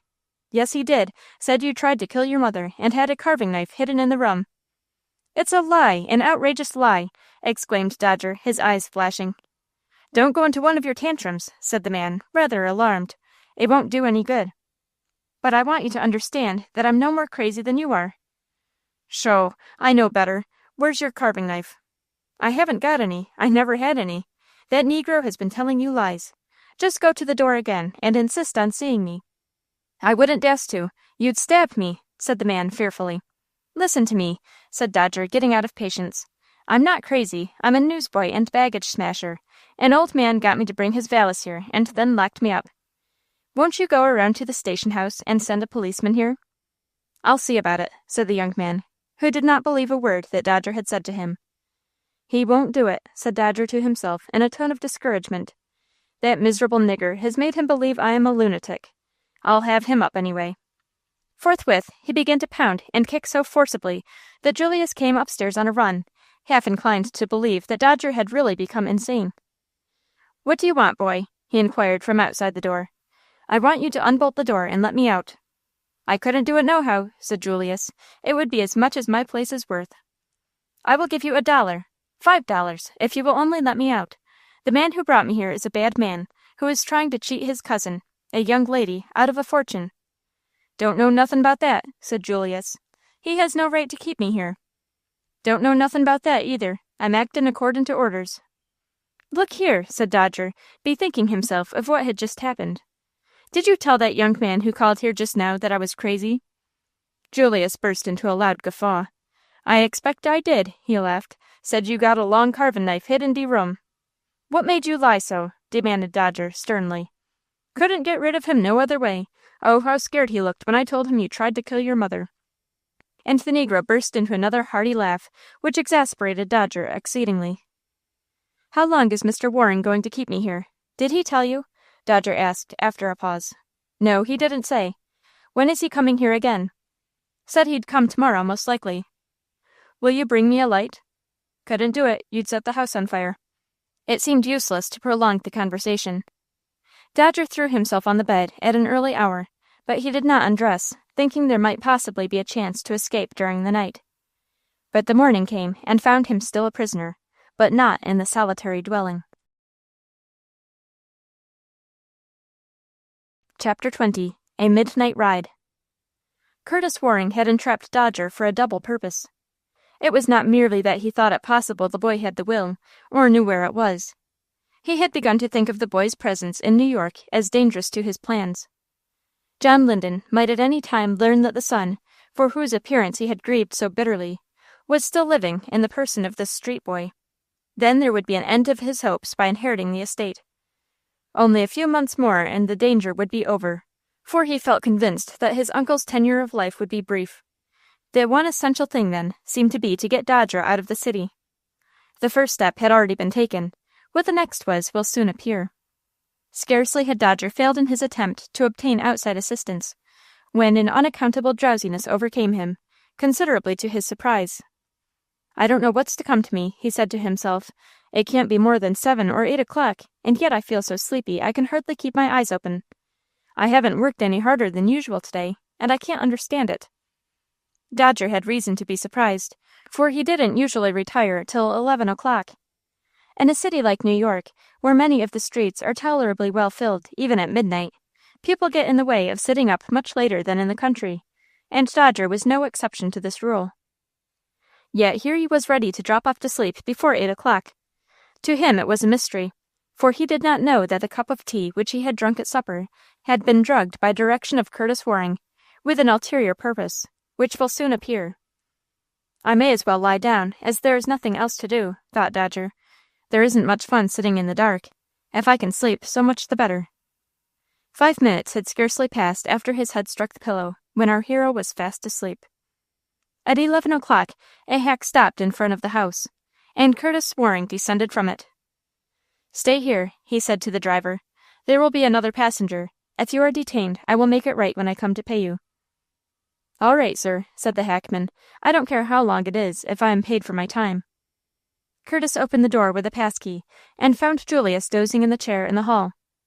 "Wake up, you sleepyhead," he said. "Has anything happened since I left here?" "Yes, sir, the boy tried to get away." "Did he? I don't see how he could do that. You kept the door bolted, didn't you?" "Yes, sir, but he throwed a piece of paper out in de window, sayin' he was kep' a prisoner here. A young man picked it up and came to de house to ax about it." Curtis looked alarmed. "What did you say?" he inquired apprehensively. "Told him de boy was as crazy as a loon, that he tried to kill his mother last week, and had a carvin' knife hid in his room." "Good, Julius. I didn't give you credit for such a fertile imagination." "What's dat, massa?" asked Julius, looking puzzled. "I didn't know you were such a skilful liar." "Yah, yah," laughed Julius, quite comprehending this compliment. "I reckon I can twist de truth pretty well, Massa Curtis." "You have done well, Julius," said Curtis approvingly. "Here's $1. The negro was quite effusive in his gratitude. "What did the young man say?" "He looked scared. I told him he could go up and see de boy if he wasn't afeard of the carvin' knife. But he said he guessed he wouldn't. He didn't like crazy folks." Curtis laughed heartily. "So it all ended as it should. Did the boy make any more trouble?" "Yes, he pounded and kicked till I had to go up and see what was the matter. I didn't give him no satisfaction, and I guess he went to bed." "He ought to be in a deep sleep by this time. I will go up and see. Go up with me, Julius, for I may have to ask you to help me bring him down." Though Julius was naturally a coward, he felt quite brave when he had company, and he at once went upstairs with Curtis Waring. Curtis drew the bolt, and entering the chamber, his glance fell upon Dodger, fast asleep on the bed. "I am glad the boy did not undress," he said. "It will save me a great deal of trouble. Now, Julius, you can take his feet, and I will lift his head, and we will take him downstairs. S'posen he wakes up, Massa Curtis?" "He won't wake up. I took care the sleeping potion should be strong enough to produce profound slumber for 18 hours. "Seems as if he was dead," said Julius, nervously. "Tush, you fool. He's no more dead than you or I." The hackman looked curious when the two men appeared with their sleeping burden, and Curtis felt that some explanation was required. "The boy has a very painful disease," he said, "and the doctor gave him a sleeping draught. He is going abroad for his health, and under the circumstances, I think it best not to wake him up. Drive slowly and carefully to pier number , as I don't want the boy aroused if it can be helped." "All right, sir." "Julius, you may lock the door and come with me. I shall need your help to get him on board the ship." "All right, Massa Curtis." "And, mind you, don't go to sleep in the carriage, you black rascal," added Curtis, as he saw that the negro found it hard to keep his eyes open. "All right, massa, I'll keep awake. How am I to get home?" "I will instruct the hackman to take you home." "Yah, yah, I'll be riding like a gentleman." The journey was successfully accomplished, but it took an hour, for, according to directions, the hackman did not force his pace, but drove slowly, till he reached the North River pier indicated. At the pier was a large, staunch vessel, the Columbia, bound for San Francisco, around Cape Horn. All was dark, but the second officer was pacing the deck. Curtis Waring hailed him. "What time do you get off?" "Early tomorrow morning." "So the captain told me. I have brought you a passenger." The captain told me about him. "Is his stateroom ready?" "Yes, sir. You are rather late." "True, and the boy is asleep, as you will see. He is going to make the voyage for his health, and as he has been suffering some pain, I thought I would not wake him up. Who will direct me to his stateroom?" The mate summoned the steward, and Dodger, still unconscious, was brought on board and quietly transferred to the bunk that had been prepared for him. It was a critical moment for poor Dodger, but he was quite unconscious of it. "What is the boy's name?" asked the mate. "Arthur Grant. The captain has it on his list. Is he on board?" "Yes, but he is asleep." "I do not need to see him. I have transacted all necessary business with him, and paid the passage money. Julius, bring the valise." Julius did so. "This contains the boy's clothing. Take it to the stateroom, Julius." "All right, Massa Curtis." "What is your usual time between New York and San Francisco?" asked Curtis, addressing the mate. "From 4 to 6 months. 4 months is very short, 6 months very long. We ought to get there in 5 months, or perhaps a little sooner, with average weather." "Very well. I believe there is no more to be said. Good night." "Good night, sir." "So he is well out of the way for 5 months," soliloquized Curtis. "In 5 months much may happen. Before that time, I hope to be in possession of my uncle's property. Then I can snap my fingers at fate." Chapter 21. A Seasick Passenger. The good ship Columbia had got 50 miles under way before Dodger opened his eyes. He looked about him languidly at first, but this feeling was succeeded by the wildest amazement as his eyes took in his unusual surroundings. He had gone to sleep on a bed. He found himself on awakening in a ship's bunk. He half arose in his berth, but the motion of the vessel and a slight feeling of dizziness compelled him to resume a recumbent position. "I must be dreaming," thought Dodger. "It's very queer. I am dreaming I am at sea. I suppose that explains it." He listened and heard the swish of the waters as they beat against the sides of the vessel. He noted the pitching of the ship, and there was an unsteady feeling in his head, such as those who have gone to sea will readily recall. Dodger became more and more bewildered. "If it's a dream, it's the most real dream I ever had," he said to himself. "This seems like a ship's captain," he continued, looking about him. "I think if I got up I should be seasick. I wonder if people ever get seasick in dreams." There was another pitch, and Dodger instinctively clung to the edge of his berth to save himself from being thrown out. "Let me see," he said, trying to collect his scattered recollection. "I went to sleep in a house uptown, a house to which Curtis Waring lured me, and then made me a prisoner. The house was somewhere near 125th Street. Now it seems as if I was on board a ship. How could I get here? I wish somebody would come in that I could ask." As no one came in, Dodger got out of the berth and tried to stand on the cabin floor. But before he knew it, he was staggering like one intoxicated, and his head began to feel bad, partly, no doubt, on account of the sleeping potion which he had unconsciously taken. At this moment, the steward entered the cabin. "Hello, young man, have you got up?" he asked. "Where am I?" asked Dodger, looking at him with a dazed expression. "Where are you? You're on the good ship Columbia, to be sure." "Are we out to sea?" "Of course you are. How far from land?" "Well, about 50 miles, more or less, I should judge." "How long have I been here?" "It seems to me you have a poor memory. You came on board last evening." "I suppose Curtis Waring brought me," said Dodger, beginning to get his bearings. "There was a gentleman came with you, so the mate told me. I don't know his name. Where is the ship bound?" "To San Francisco, around Cape Horn. I supposed you knew that." "I never heard of the ship Columbia before, and I never had any idea of making a sea voyage." The steward looked surprised. "I suppose your guardian arranged about that. Didn't he tell you?" "I have no guardian." "Well, you'll have to ask Captain Barnes about that. I know nothing, except that you are a passenger, and that your fare has been paid." "My fare paid to San Francisco?" asked Dodger, more and more at sea, both mentally and physically. "Yes, we don't take any deadheads on the Columbia." "Can you tell me what time it is?" "About 12 o'clock. Do you feel hungry?" "Not very," returned Dodger, as a ghastly expression came over his face, and he tumbled back into his berth, looking very pale. The steward smiled.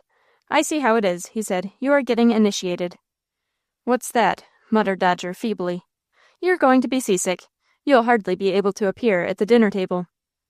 "It makes me sick to think of eating," said Dodger feebly. As he sank back into his berth, all thoughts of his unexpected position gave way to an overpowering feeling of seasickness. He had never been tried in this way before, and he found the sensation far from agreeable. If only the vessel would stop pitching, he groaned. Oh, how happy I should be if I were on dry land. But the vessel wouldn't stop, even for a minute. The motion, on the other hand, seemed to increase, as was natural, for they were getting farther and farther from land, and were exposed to the more violent winds that swept the open ocean. There is something about seasickness that swallows up and draws away all minor cares and anxieties, and Dodger was too much affected to consider how or why it was that he so unexpectedly found himself a passenger to California. "Lie flat on your back," said the steward. "You will feel better if you do." "How long is it going to last?" groaned Dodger, feeling quite miserable. "Oh, you'll feel better tomorrow. I'll bring you some porridge presently. You can get that down, and it is better to have something on your stomach." He was right. The next day Dodger felt considerably better, and ventured to go up on deck. He looked about him in surprise. There had been a storm, and the waves were white with foam. As far as the eye could see, there was a tumult and an uproar.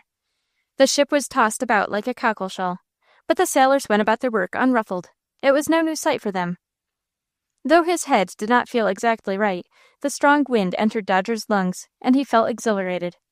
His eyes brightened, and he began to share in the excitement of the scene.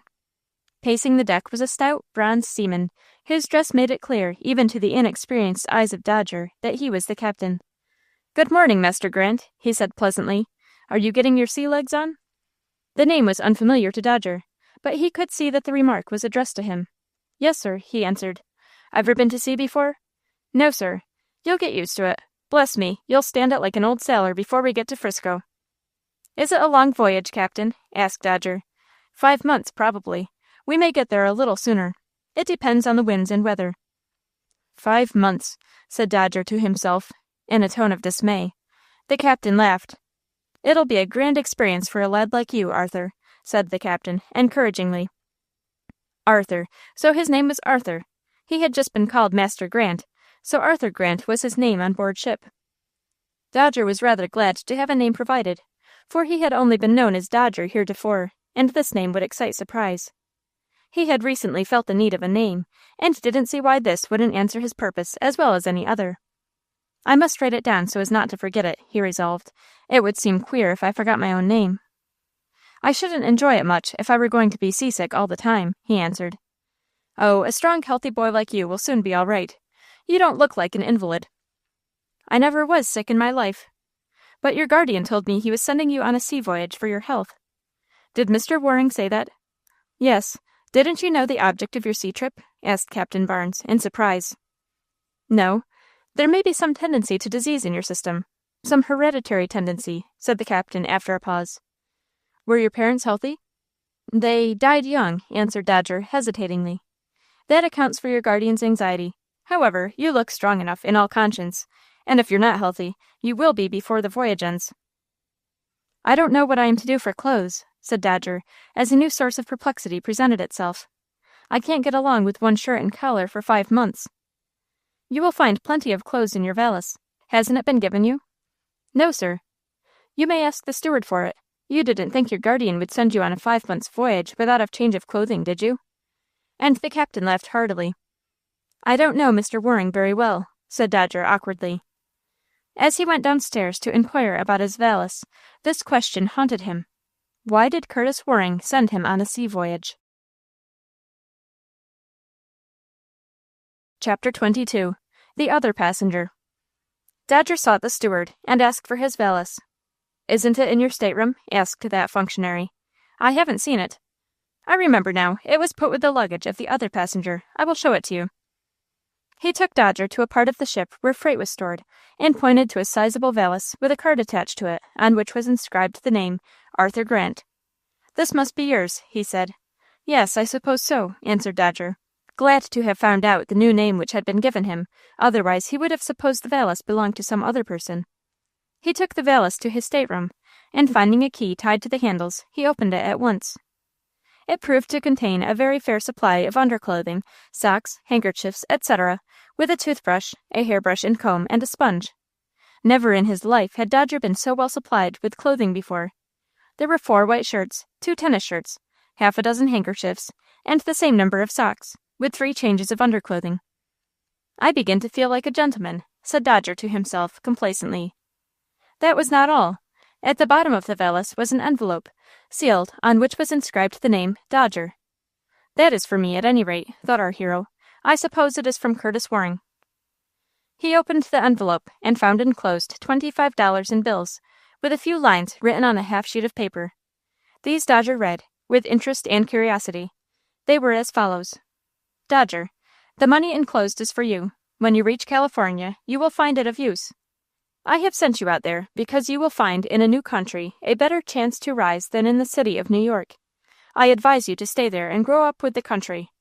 In New York you were under the influence of a bad man, from whom it is best that you should be permanently separated. I know something of the early history of Tim Bolton. He was detected in a crime, and fled to escape the consequences. You are not his son, but his nephew. Your mother was his sister, but quite superior to himself.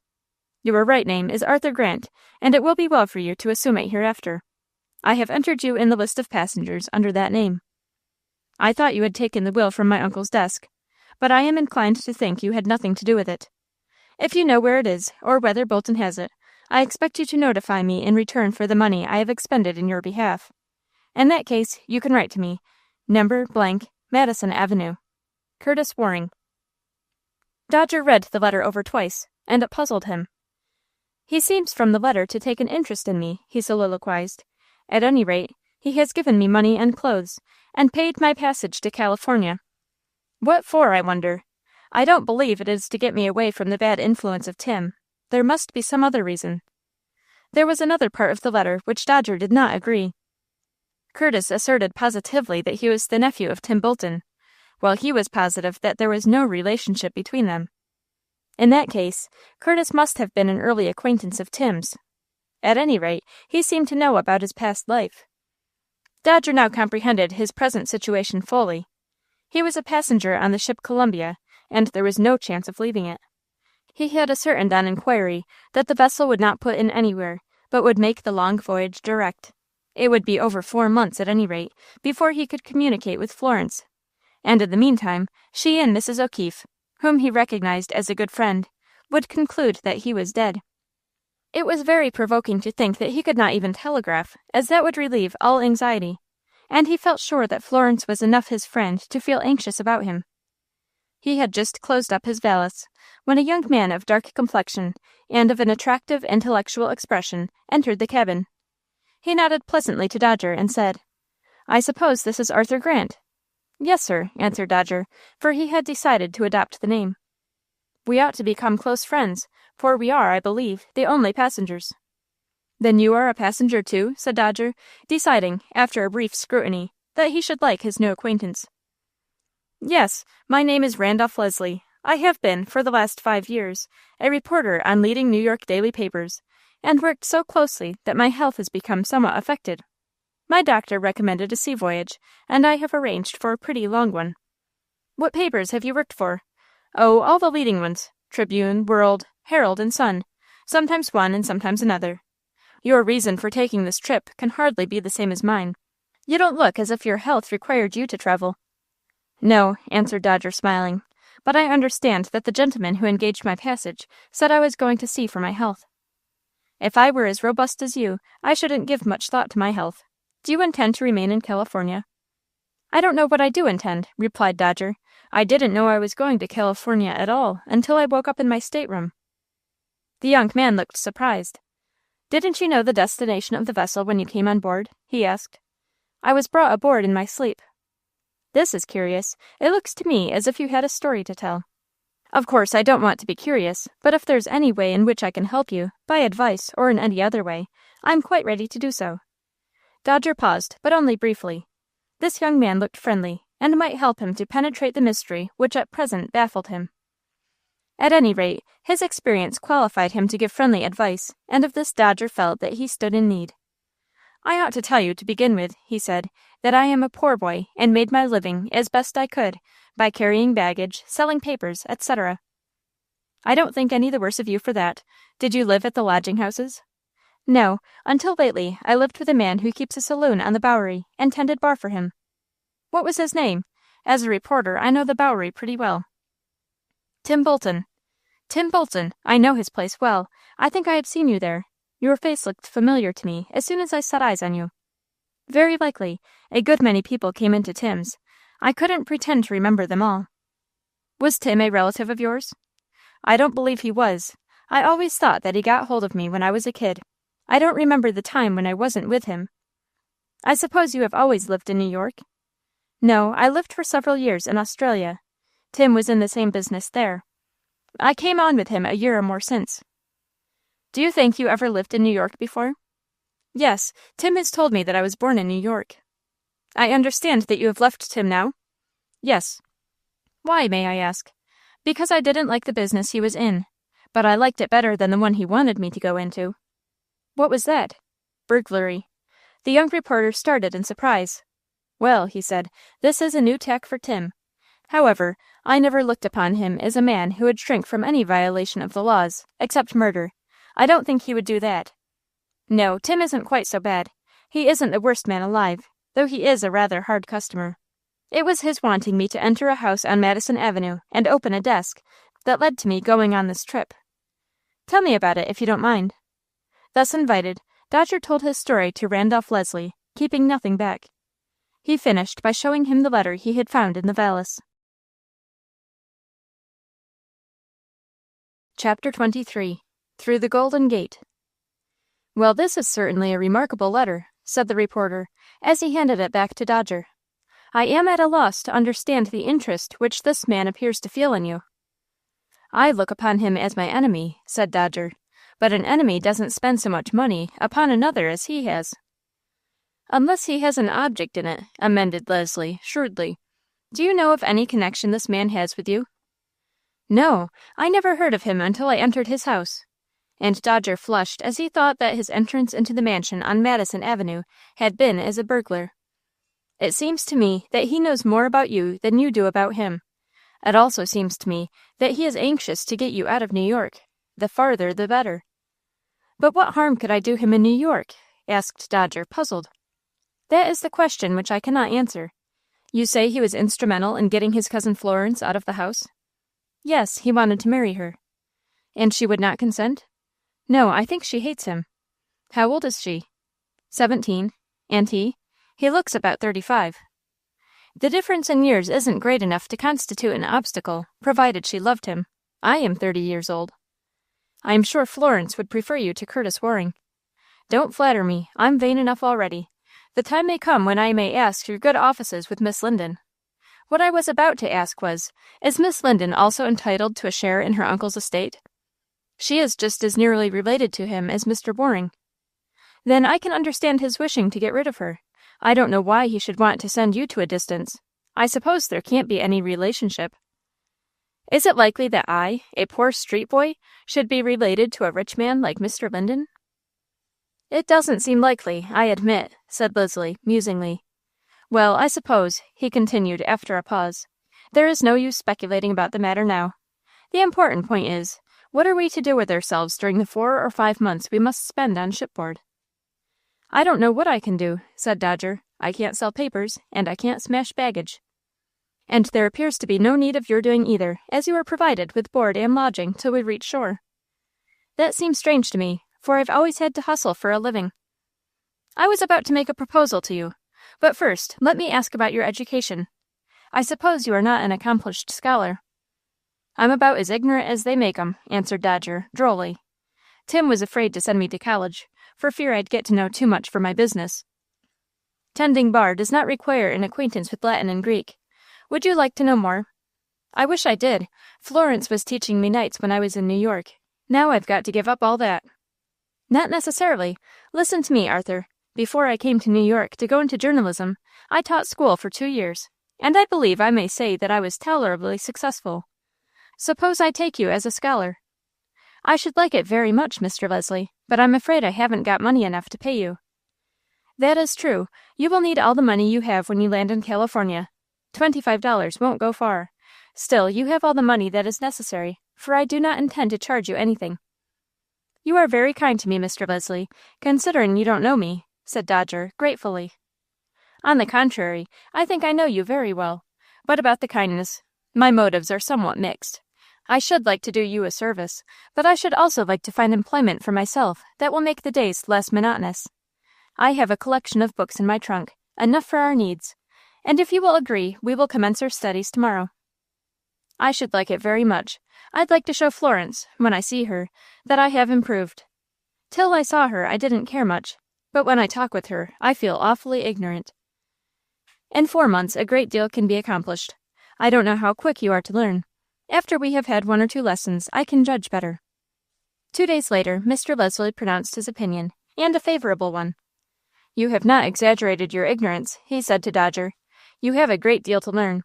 But on the other hand, you are quick, have a retentive memory, and are very anxious to learn. I shall make something of you." "I learn faster with you than with Florence," said Dodger.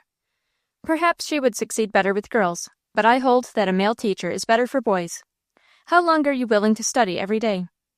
"As long as you think best." "Then we will say from 2 to 3 hours. I think you have a talent for arithmetic. I don't expect to make you fit for a bookkeeper, but I hope to make you equal to most office boys by the time we reach San Francisco. What do you intend to do in California?" "I don't know. I should like to go back to New York, but I shall not have money enough." "No, $25 would go but a little way toward the passage. Evidently, Mr. Waring did not intend to have you return, or he would have provided you with more." "That is just why I should like to go back. I am afraid he will do some harm to Florence." "And you would like to be on hand to protect her?" "Yes." Randolph Leslie smiled. "You seem to take a great deal of interest in Florence, if I may make as free with her name as you do." "Yes, I do, Mr. Leslie." "If you were only a little older, I might suspect the nature of that interest." "I am older than she is." "In years, yes, but a young lady of 17, brought up as she has been, is older by years than a boy of 18. I don't think you need apprehend any harm to Miss Linden, except that Mr. Waring may cheat her out of her rightful share of the inheritance. Is her uncle in good health?" "No, sir. He is a very feeble man." "Is he an old man?" "Not so very old. I don't believe he is over 60. Really, Mr. Linden was but 54, but being a confirmed invalid, he looked older." "Should you say that he was likely to live very long?" "No," answered Dodger. "He looks as if you could knock him over with a feather. Besides, I've heard Florence say that she was afraid her uncle could not live long." "Probably Curtis Waring is counting upon this. If he can keep Florence and her uncle apart for a few months, Mr. Linden will die, and he will inherit the whole estate. What is this will he speaks of in the letter you showed me?" "I don't know, sir." "Whatever the provisions are, it is evident that he thinks it important to get it into his possession. If favorable to him, he will keep it carefully. If unfavorable, I think a man like him would not hesitate to suppress it." "No doubt you are right, sir. I don't know much about wills," said Dodger. "No, I suppose not. You never made any, I suppose," remarked the reporter, with a smile. "I never had nothing to leave," said Dodger. "Anything would be a better expression. As your tutor, I feel it incumbent upon me to correct your grammar." "I wish you would, Mr. Leslie. What do you mean to do when you get to San Francisco?" "I shall seek employment on one of the San Francisco daily papers. 6 months or a year so spent will restore my health, and enable me to live without drawing upon my moderate savings. I expect I shall have to work, too, to get money to take me back to New York."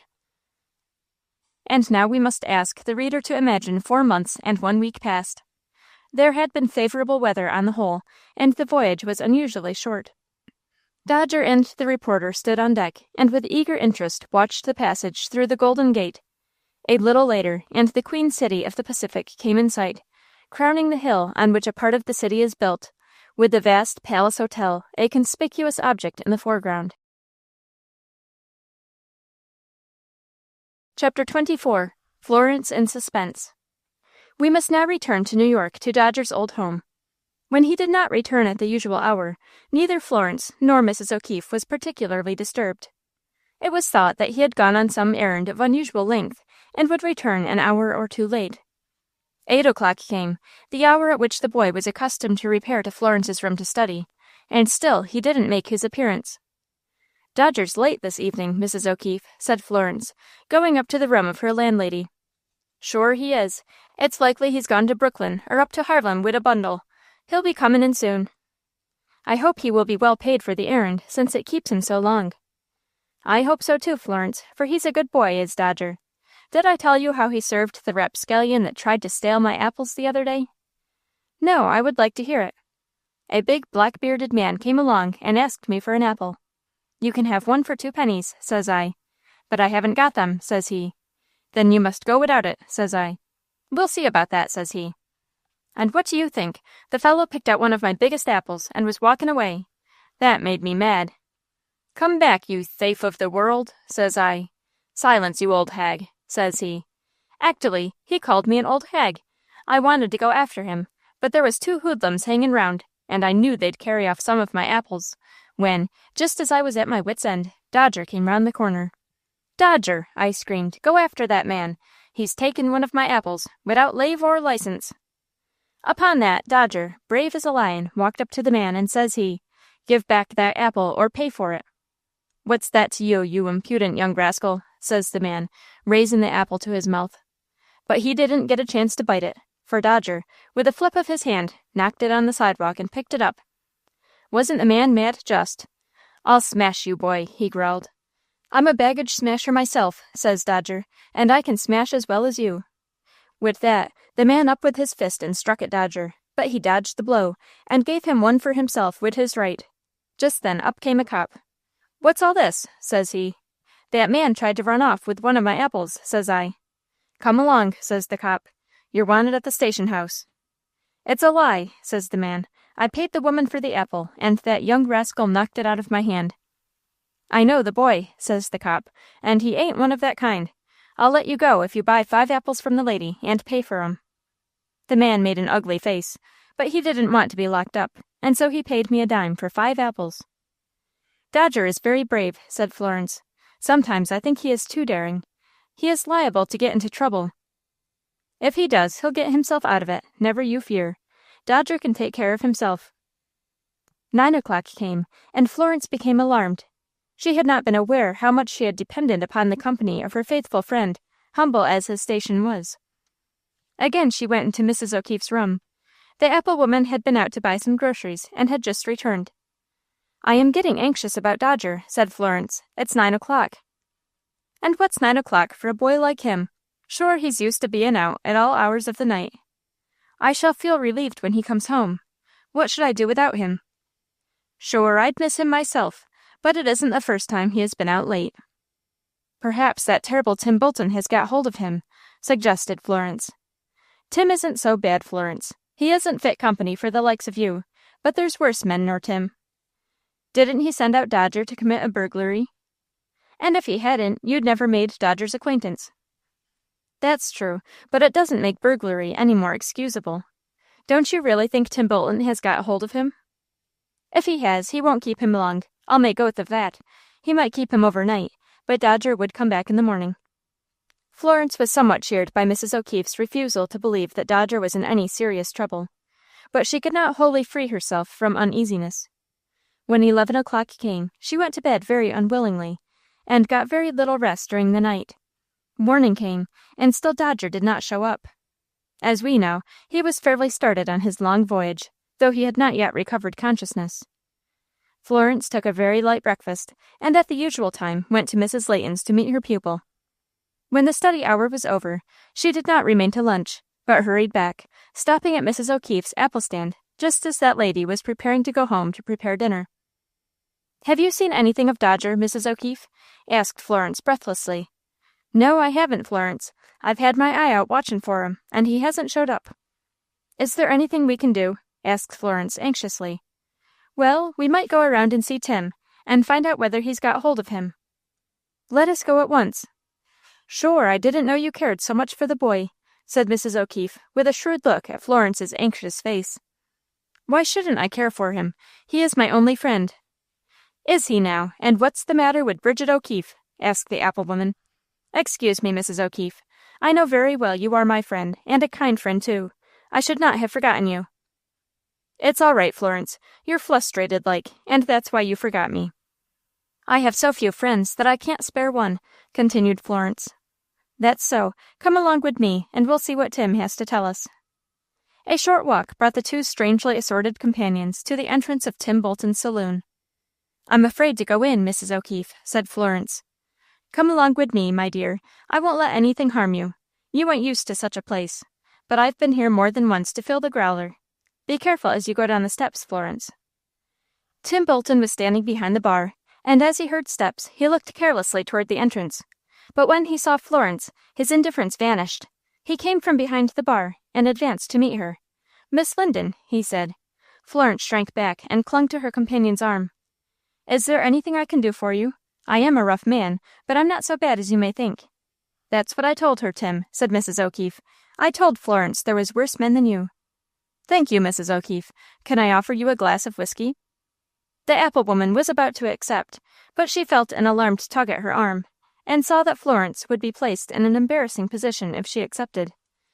So, by an exercise of self-denial, for Mrs. O'Keefe was by no means insensible to the attractions of whiskey, though she never drank to excess, she said, "Thank you kindly, Mr. Bolton. I won't take any just now, but I'll remind you of your offer another day." "Have it your own way, Mrs. O'Keefe. And now, what can I do for you and Miss Linden?" "Oh, Mr. Bolton," broke in Florence, unable to bear the suspense longer. "Where is Dodger?" Chapter 25. Finding the Clue. Tim Bolton looked at Florence in undisguised astonishment. "Dodger," he repeated. "How should I know? I supposed that you had lured him away from me." "He didn't like the business you were in. He preferred to make a living in some other way." "Then why do you ask me where he is?" "Because he did not come home last night. Sure, he rooms at my house," put in Mrs. O'Keefe, "and he hasn't showed up since." "And you thought I might have got hold of him?" said Bolton inquiringly. "Then you are mistaken. I haven't seen the boy for weeks." Tim Bolton spoke so straightforwardly that there was no chance to doubt his word. "When he was living with you, Mr. Bolton," continued Florence, "did he ever stay away like this?" "No," answered Bolton. "Dodger was always very regular about coming home." "Then something must have happened to him," said Florence anxiously. "He might have got run in," suggested the apple woman. "Some of them cops is mighty officious." "Dodger would never do anything to deserve arrest," Florence said quickly. "True for you, Florence, but some innocent parties are nabbed. I know of one young man who was standing on a street corner waiting for the cars, when a cop came up and arrested him for disorderly conduct." "But that is shameful," said Florence indignantly. "True for you, my dear. We might go round to the police headquarters and inquire if the boy's been run in." "What do you think, Mr. Bolton?" asked Florence.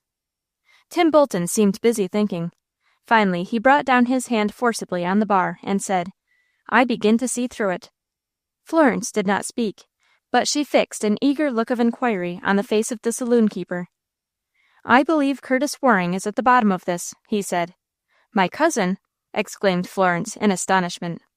"Yes, your cousin, Miss Linden." "But what can he have against poor Dodger? Is it because the boy has taken my part and is a friend to me?" "He wouldn't like him any better on account of that, but he has another and a more powerful reason." "Would you mind telling me what it is? I cannot conceive what it can be." "At present," answered Bolton cautiously, "I prefer to say nothing on the subject. I will only say that the boy's disappearance interferes with my plans, and I will see if I can't find out what has become of him." "If you only will, Mr. Bolton, I shall be so grateful. I am afraid I have misjudged you. I thought you were an enemy of Dodger's." "Then you were mistaken. I have had the boy with me since he was a kid, and though I've been rough with him at times maybe, I like him, and I may sometime have a chance to show him that old Tim Bolton is one of his best friends." "I will believe it now, Mr. Bolton," said Florence impulsively, holding out her hand to the burly saloon keeper. He was surprised, but it was evident that he was pleased also, and he took the little hand respectfully in his own ample palm, and pressed it in a friendly manner. "There's one thing more I want you to believe, Miss Linden," he said, "and that is, that I am your friend also." "Thank you, Mr. Bolton. And now let us all work together to find Dodger." "You can count on me, Miss Linden. If you'll tell me where you live, I'll send or bring you any news I may hear." "I live with Mrs. O'Keefe, my good friend, here." "I haven't my card with me, Tim," said the apple woman, "but I'll give you my straight in number. You know my place of business?" "Yes." "If you come to me there, I'll let Florence know whatever you tell me. She is not always at home." The two went away relieved in mind, for, helpless and bewildered as they were, they felt that Tim Bolton would make a valuable ally. When they had gone, Tim turned to Hooker and Briggs, who were lounging at a table, waiting for some generous customer to invite them to the bar. "Boys," said Tim, "has either of you seen anything of Dodger lately?" "No," answered the two in unison. "Have you heard anything of him?" "I heard that he was baggage smashing down by the steamboat landings," said Hooker. "Go down there, both of you, and see if you can see or hear anything of him." "All right, Tim." And the two left the saloon and took a westerly route toward the North River piers. 3 hours later they returned. "Have you heard anything?" asked Bolton. "Did you see Dodger?" "No, we didn't see him." "But you heard something?" "Yes, we found a boy, a friend of his, that said the last he saw of Dodger was last evening." "Where did he see him?" "Near the pier of the Albany boats." "What was he doing?" "Carrying a valise for a man." "What kind of a man? How did he look?" "He had gray hair and gray whiskers." Tim was puzzled by the description. If, as he suspected, Curtis were concerned in the abduction, this man could not have been he. The man was a passenger by the Albany boat, I suppose. No, that was what looked queer. Before the Albany boat came in, the man was lying round with his valise, and the boy thought he was going off somewhere. But when the boat came in, he just mixed in with the passengers, and came up to the entrance of the pier. 2 boys asked to carry his valise, but he shook his head till Dodger came round, and he engaged him right off. Tim Bolton nodded knowingly. "It was a plan," he said. "The man wanted to get hold of Dodger. What puzzles me is that you said he was an old man. His hair and beard were gray. And Curtis has no beard, and his hair is black. But the boy said he didn't look like an old man except the hair. He walked off like a young man." Tim Bolton's face lighted up with sudden intelligence. "I'll bet a hat it was Curtis in disguise," he soliloquized. "That's all we could find out, Mr. Bolton," said Briggs, with another longing look at the bar. "It is enough. You have earned your whiskey. Walk up, gentlemen." Hooker and Briggs needed no second invitation. "Will either of you take a note for me to Mrs. O'Keefe? For another drink, of course." "I will, Tim," said Hooker eagerly. "No, take me, Mr. Bolton," entreated Briggs. "You can both go," said Tim generously. "Wait a minute, and I'll have it ready for you." He found a half sheet of notepaper, and scribbled on it this message: "Mrs. O'Keefe, tell Miss Linden that I have a clue. I am almost certain her cousin has got away with Dodger.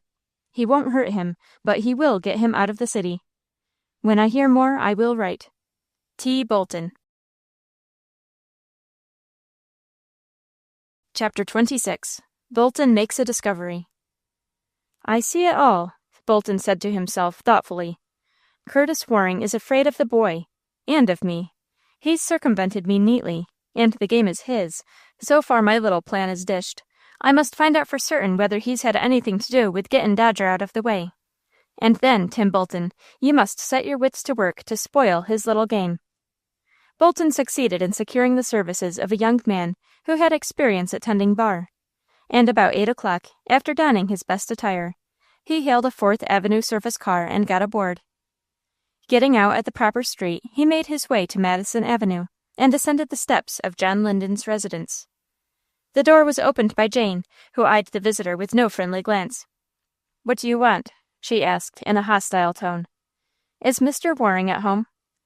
"I don't know." "Is Miss Florence at home?" "Do you know her?" she asked. "Yes, I'm a friend of hers." Jane evidently thought that Florence must have made some queer friends.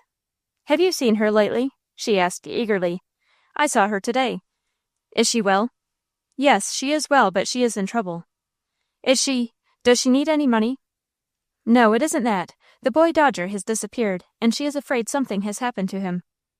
"Oh, I am so sorry. He was a good friend of Miss Florence."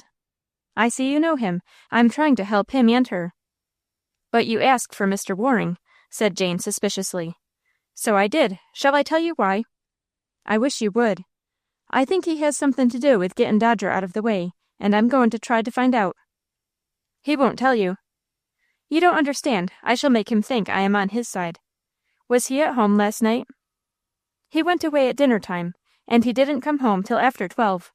I ought to know, for he forgot his latchkey, and I had to get up and let him in. I won't do it again. I'll let him stay out first." "I see. He was with Dodger, no doubt. Did you say he was in?"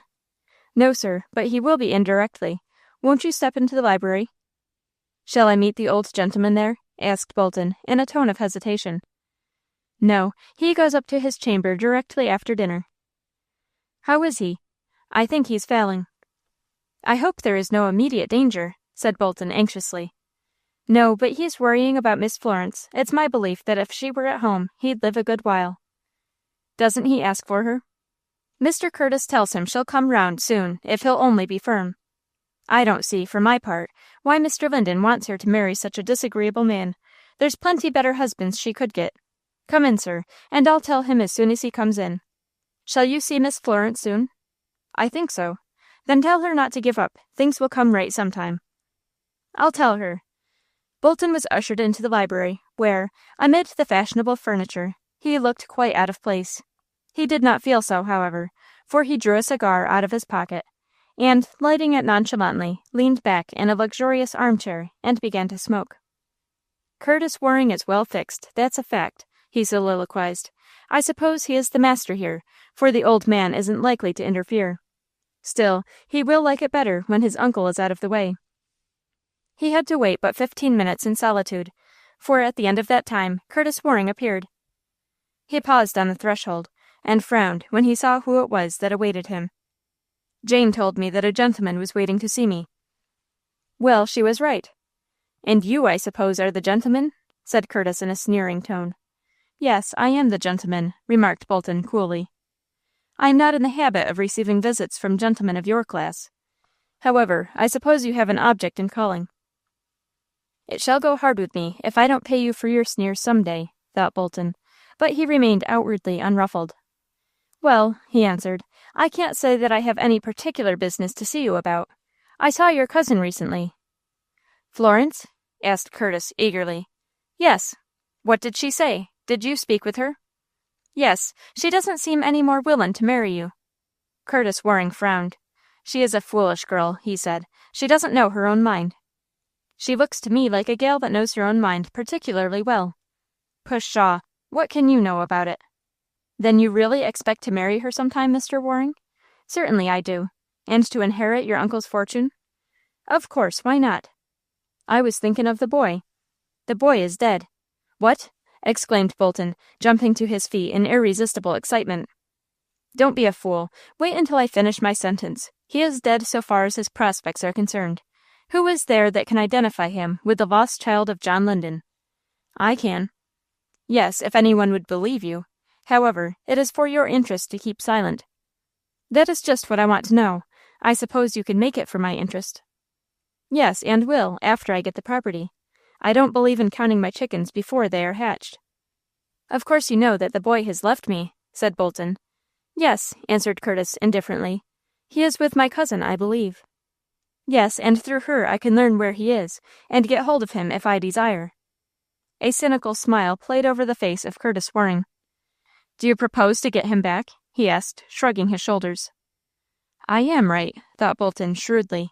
From his manner, it is easy to see that Curtis is quite at ease as regards Dodger. He knows where he is.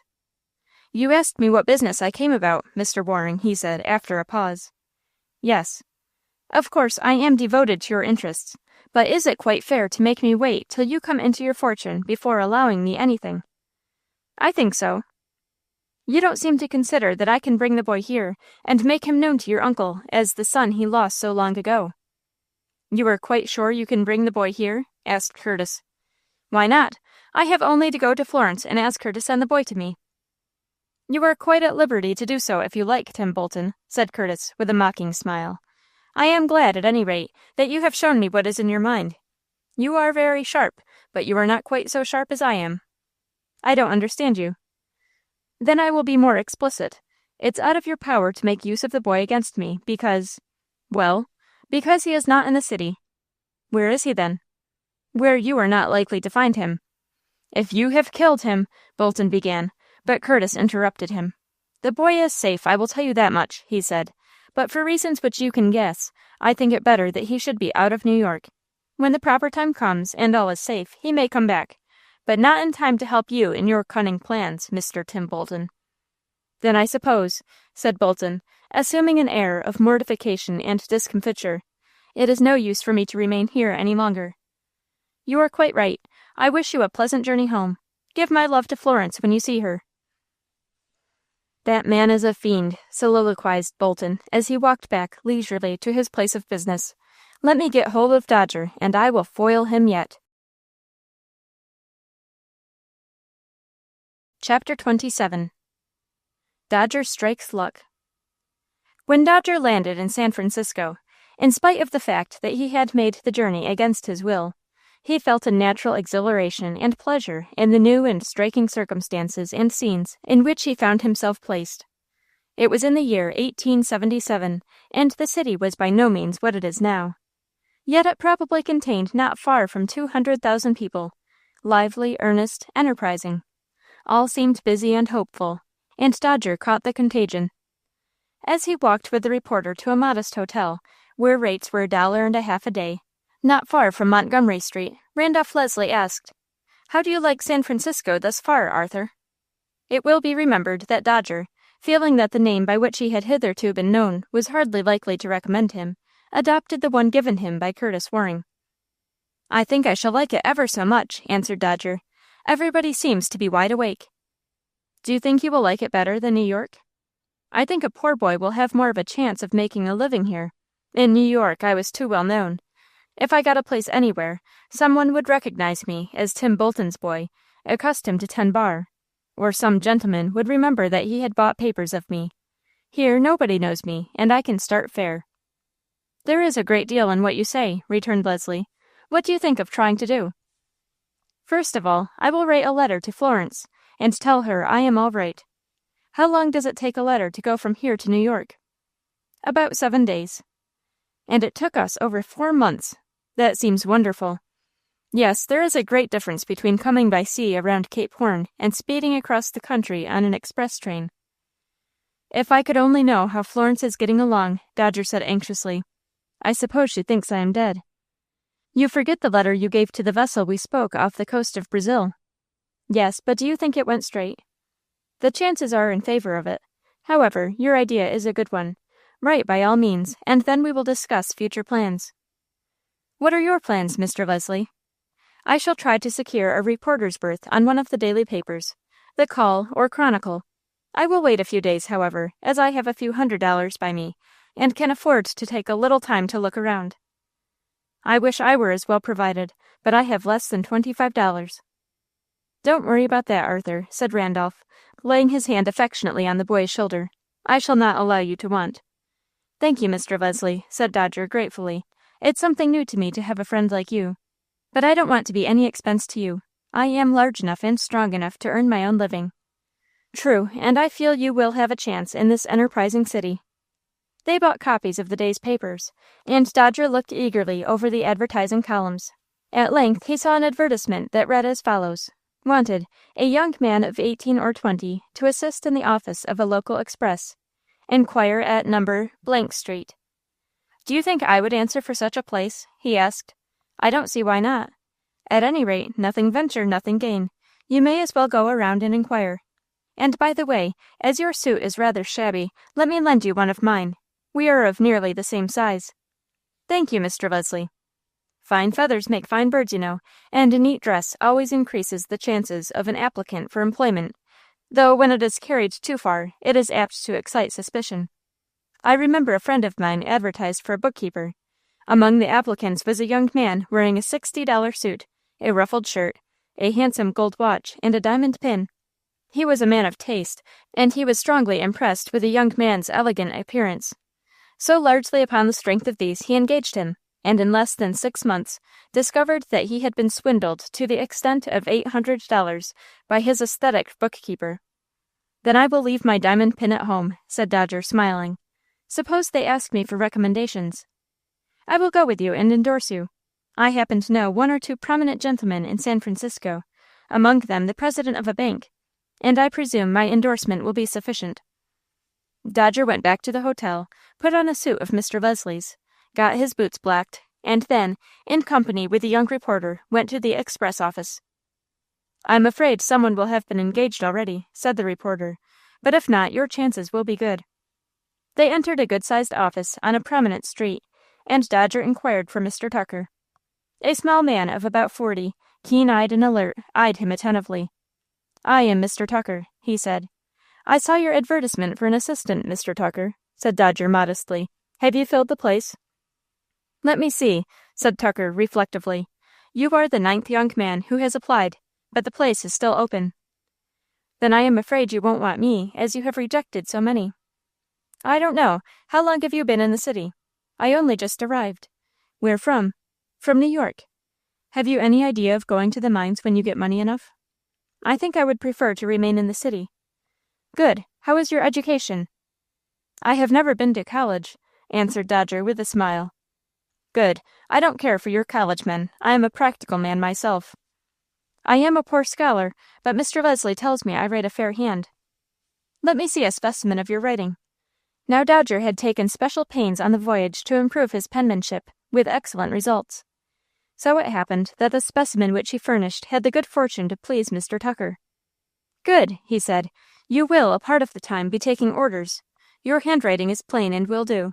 Never mind about Latin and Greek. You won't need it.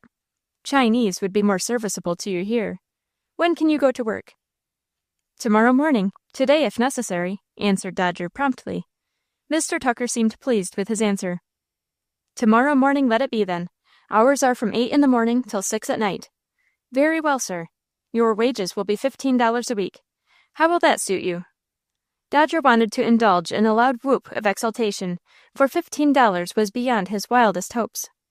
But he was too politic to express his delight, so he contented himself with saying, "I shall be quite satisfied with that." "Oh, by the way, I suppose I ought to have some reference," said Mr. Tucker, "though as a general thing I judge a good deal by outward appearance.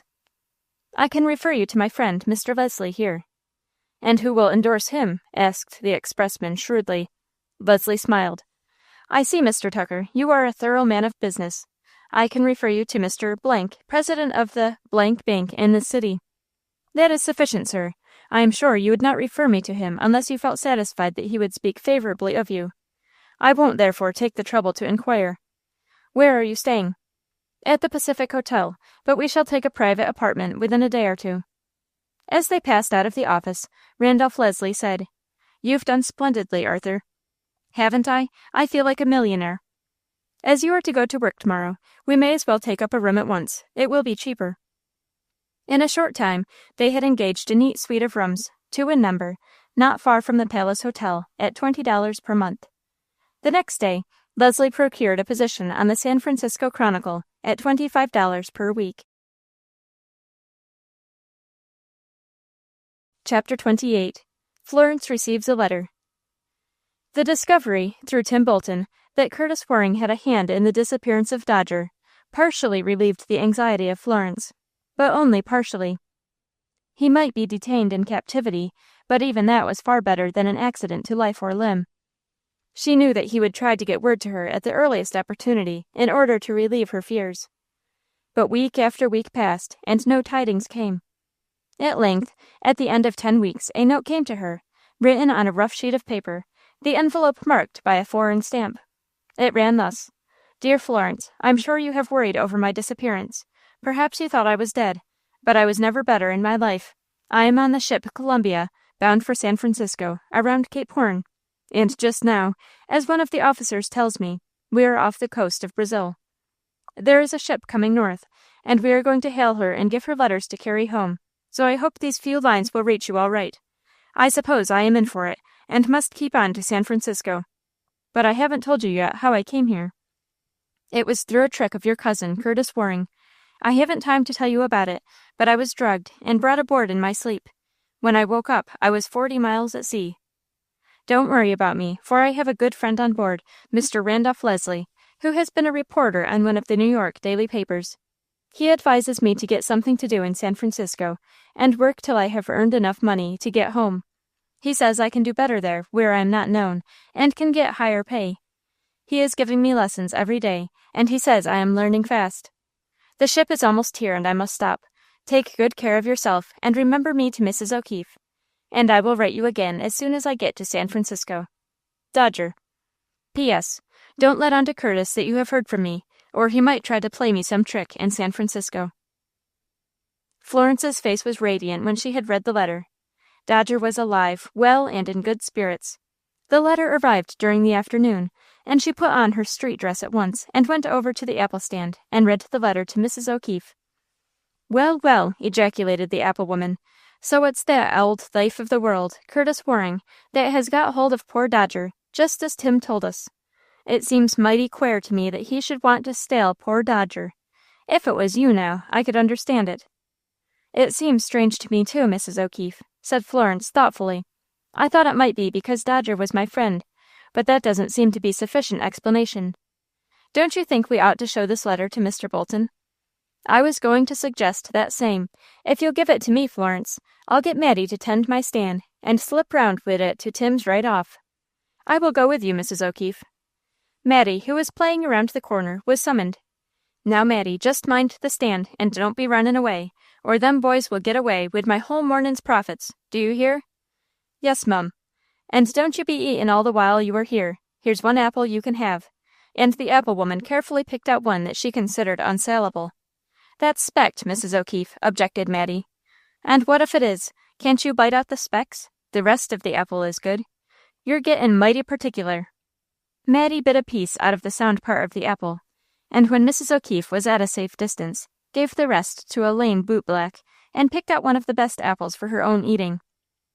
"Bridget O'Keefe is awful mane wid her apples," soliloquized Mattie, "but I'm too smart for her, tryin' to pass off one of her old specked apples on me. If I don't take 3 good one, I'm a sinner." Arrived at the front of the saloon, Mrs. O'Keefe penetrated the interior and met Tim near the door. "Have you come in for some whiskey, old lady?" asked Tim, in a jesting tone. "I'll take that by and by. Florence is outside, and we've got some news for you." "Won't she come in?" "No, she don't like to be seen in a place like this. She's got a letter from Dodger." "You don't mean it!" ejaculated Tim, with sudden interest. "Where is he?" "Come out and see." "Good afternoon, Miss Linden," said Tim gallantly. "So you've news from Dodger?" "Yes, here is the letter." Bolton read it through attentively. "Curtis is smart," he said, as he handed it back. "He couldn't have thought of a better plan for getting rid of the boy. It will take several months for him to reach Frisco, and after that he can't get back, for he won't have any money. Dodger says he will try to save money enough to pay his way back. It will take him a good while. It doesn't take long to come back by cars, does it? No, but it costs a great deal of money. Why, it may take Dodger a year to earn enough to pay his way back on the railroad." "A year!" exclaimed Florence, in genuine dismay. "A year, in addition to the time it takes to go out there. Where will we all be at the end of that time?" "Not in jail, I hope," answered Bolton, jocularly. "I'm afraid your uncle will no longer be in the land of the living." A shadow came over Florence's face. "Poor Uncle John," she said sadly. "It is terrible to think he may die thinking hardly of me." "Leavin' his whole fortune to Curtis," continued Tim. "That is the least thing that troubles me," said Florence. "A woman's a queer thing," said Tim, shrugging his shoulders. "Here's a fortune of maybe $500,000, and half of it rightfully yours, and you don't give it a thought." "Not compared with the loss of my uncle's affections. Money is a great deal more practical than affection." "Perhaps so, from your standpoint, Mr. Bolton," said Florence, with dignity. "No offense, miss. When you've lived as long as I, you'll look at things different. Well, I'm glad to hear from the lad. If Curtis had done him any harm, I'd have got even with him if it sent me to jail." A quiet, determined look replaced Tim Bolton's usual expression of easy good humor. He could not have said anything that would have ingratiated him more with Florence. "Thank you, Mr. Bolton," she said earnestly. "I shall always count upon your help. I believe you are a true friend of Dodger." "And of yours, too, miss." "I believe it," she said, with a smile that quite captivated Tim. "If it would be any satisfaction to you, Miss Florence," he continued, "I'll give Curtis Waring a lickin'. He deserves it for persecuting you and getting you turned out of your uncle's house." "Thank you, Mr. Bolton. It wouldn't be any satisfaction to me to see Curtis injured in any way." "You're too good a Christian, you are, Miss Florence." "I wish I deserved your praise, but I can hardly lay claim to it. Now, Mr. Bolton, tell me what I can do to help Dodger." "I don't see that you can do anything now, as it will be most 3 months before he reaches Frisco. You might write to him toward the time he gets there." "I will. Direct to the post office. I think he'll have sense enough to ask for letters." "I wish I could send him some money. I am afraid he will land penniless." "If he lands in good health, you can trust him for making a living. A New York boy, brought up as he was, isn't going to starve where there are papers to sell and errands to run. Why, he'll light on his feet in Frisco, take my word for it." Florence felt a good deal encouraged by Tim's words of assurance, and she went home with her heart perceptibly lightened.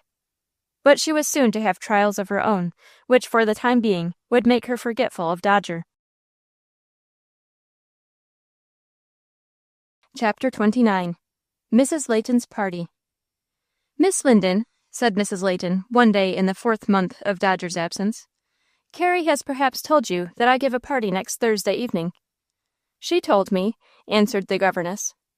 "I expected Professor Bouvier to furnish dancing music.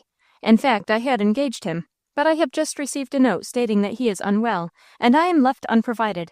It is very inconsiderate on his part," added the lady, in a tone of annoyance. Florence did not reply. She took rather a different view of the professor's letter, and did not care to offend Mrs. Layton. "Under the circumstances," continued the lady, "it has occurred to me that, as you are really quite a nice performer, you might fill his place. I shall be willing to allow you $1 for the evening. What do you say?" Florence felt embarrassed. She shrank from appearing in society in her present separation from her family, yet could think of no good excuse. Noticing her hesitation, Mrs. Layton added, patronizingly, "On second thought, I will pay you $1.50. Professor Bouvier was to have charged $10. And you will be kind enough to come in your best attire. You seem to be well provided with dresses." "Yes, madame, there will be no difficulty on that score." "Nor on any other, I hope. As governess in my family, I think I have a right to command your services." "I will come," said Florence meekly. She felt that it would not do to refuse after this. As she entered the handsomely decorated rooms on the night of the party, she looked around her nervously, fearing to see someone whom she had known in earlier days.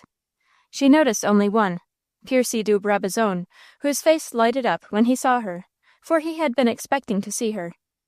She managed to convey a caution by a quiet movement, as it would not be wise for Mrs. Layton to know of their previous acquaintance. But Percy was determined to get an opportunity to speak to her. "Who is that young lady, Aunt Mary?" he asked, "the one standing near the piano?" "That is Carrie's governess," answered Mrs. Layton, carelessly. "She seems quite a ladylike person." "Yes, I understand she has seen better days. She is to play for us in the absence of Professor Bouvier." "Will you introduce me, Aunt?" "Why?" asked Mrs. Layton, with a searching look. "I should like to inquire about Carrie's progress in her studies," said the cunning Percy. "Oh, certainly," answered the aunt, quite deceived by his words. "Miss Linden," she said, "let me introduce my nephew, Mr. de Brabazon. He wishes to inquire about Carrie's progress in her studies." And the lady sailed off to another part of the room. "I can assure you, Mr. de Brabazon," said Florence, "that my young charge is making excellent progress." "I can easily believe it under your instruction," said Percy. "I am very glad you take such an interest in your cousin," added Florence, with a smile. "It does you great credit." "It's only an excuse, you know, to get a chance to talk with you, Miss Linden. May I say Miss Florence?" "No," answered Florence decidedly. "It won't do. You must be very formal." "Then tell me how you like teaching." "Very well, indeed." "It must be an awful bore, I think." "I don't think so. Carrie is a warm-hearted, affectionate girl. Besides, she is very bright, and gives me very little trouble." "Don't you think you could take another pupil, Miss Linden?" "A young girl?" "No, a young man. In fact, myself." "What could I teach you, Mr. de Brabazon?" "Lots of things. I am not very sound in spelling and grammar." "What a pity," answered Florence, with mock seriousness. "I am afraid your aunt would hardly consent to have a boy of your size in the schoolroom." "Then perhaps you could give me some private lessons in the afternoon." "That would not be possible." Just then Mrs. Layton came up. "Well," she said, "what does Miss Linden say of Carrie?" "She has quite satisfied my mind about her," answered Percy, with excusable duplicity. "I think her methods are excellent. I was telling her that I might be able to procure her another pupil." "I have no objection, as long as it does not interfere with Carrie's hours. Miss Linden, there is a call for music. Will you go to the piano and play a Strauss waltz?" Florence inclined her head obediently. "Let me escort you to the piano, Miss Linden," said Percy. "Thank you," answered Florence, in a formal tone. For an hour Florence was engaged in playing waltzes, gallops, and Landseer's music. Then a lady who was proud of her daughter's proficiency volunteered her services to relieve Florence. "Now you can dance yourself," said Piercy, in a low tone. "Will you give me a waltz?" "Not at once. Wait till the second dance." Piercy du Brabazon was prompt in presenting himself as soon as permitted, and he led Florence out for a dance. Both were excellent dancers and attracted general attention. Florence really enjoyed dancing, and forgot for a time that she was only a guest on sufferance, as she moved with rhythmic grace about the handsome rooms. Piercy was disposed to prolong the dance, but Florence was cautious. "I think I will rest now, Mr. du Brabazon," she said. "You will favor me again later in the evening?" he pleaded. "I hardly think it will be wise."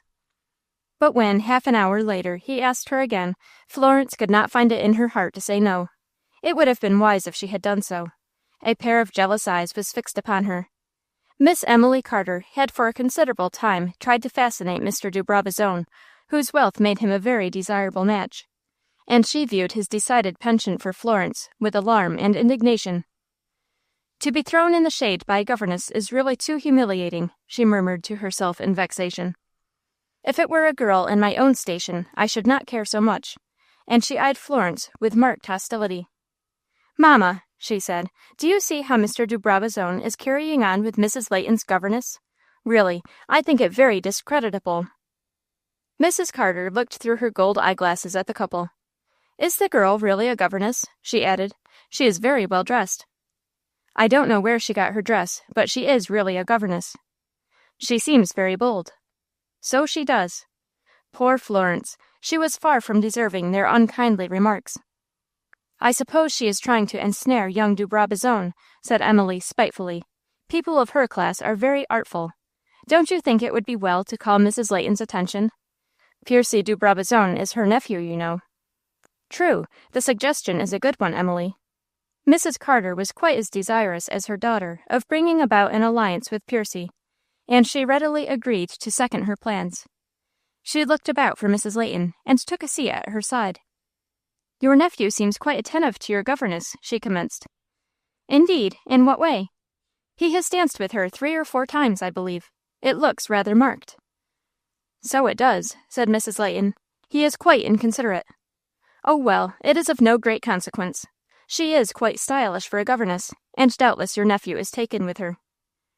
"That will not suit my views at all," said Mrs. Layton, coldly. "I shall speak to her tomorrow." "Pray don't. It really is a matter of small consequence, quite natural, in fact." "Leave the matter with me. You have done quite right in mentioning it."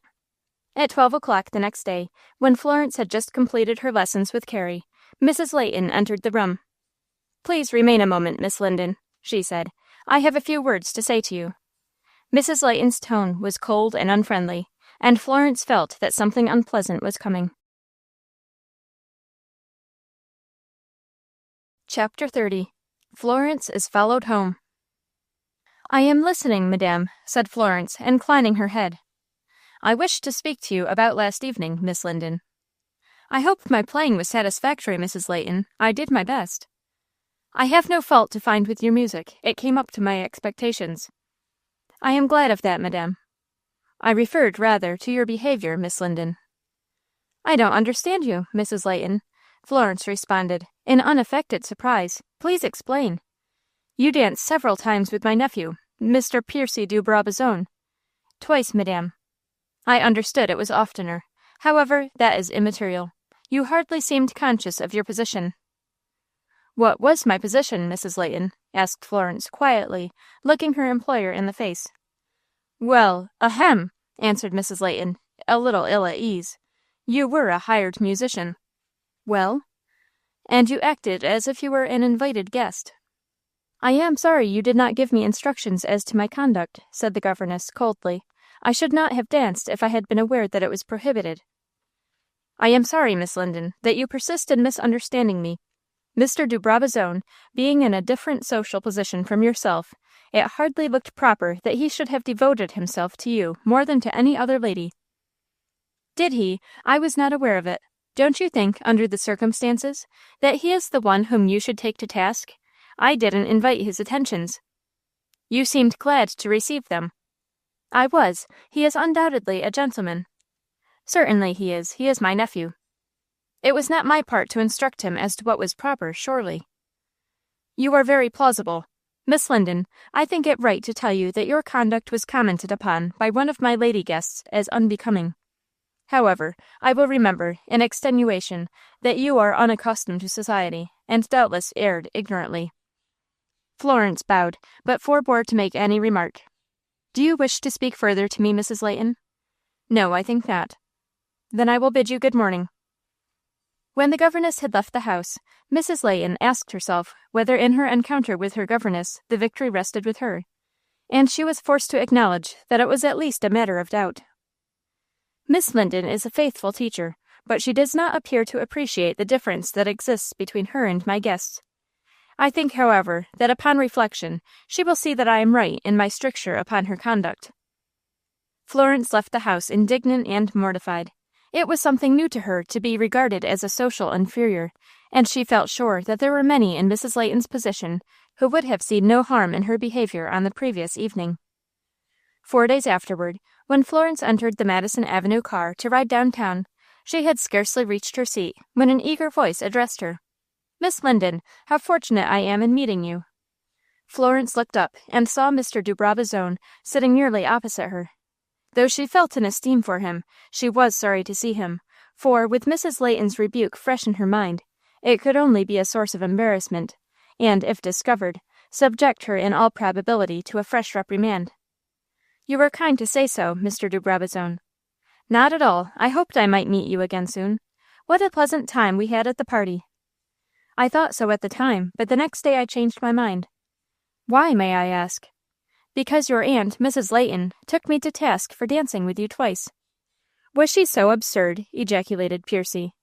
It is not necessarily absurd. She said our social positions were so different that it was unbecoming for me to receive attention from you.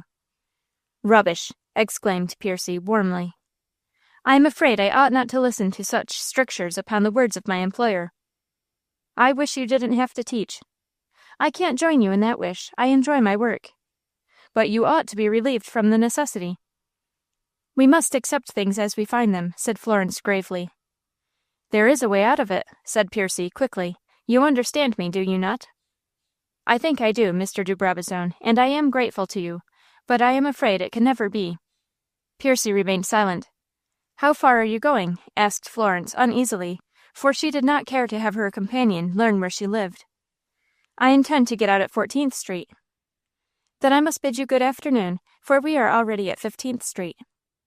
If I can be of any service to you, I will ride farther.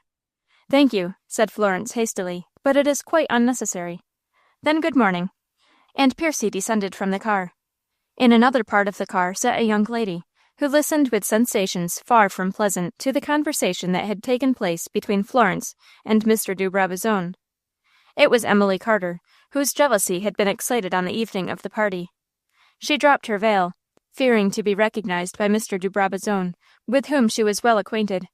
She, too, had intended getting off at 14th Street, but decided to remain longer in the car.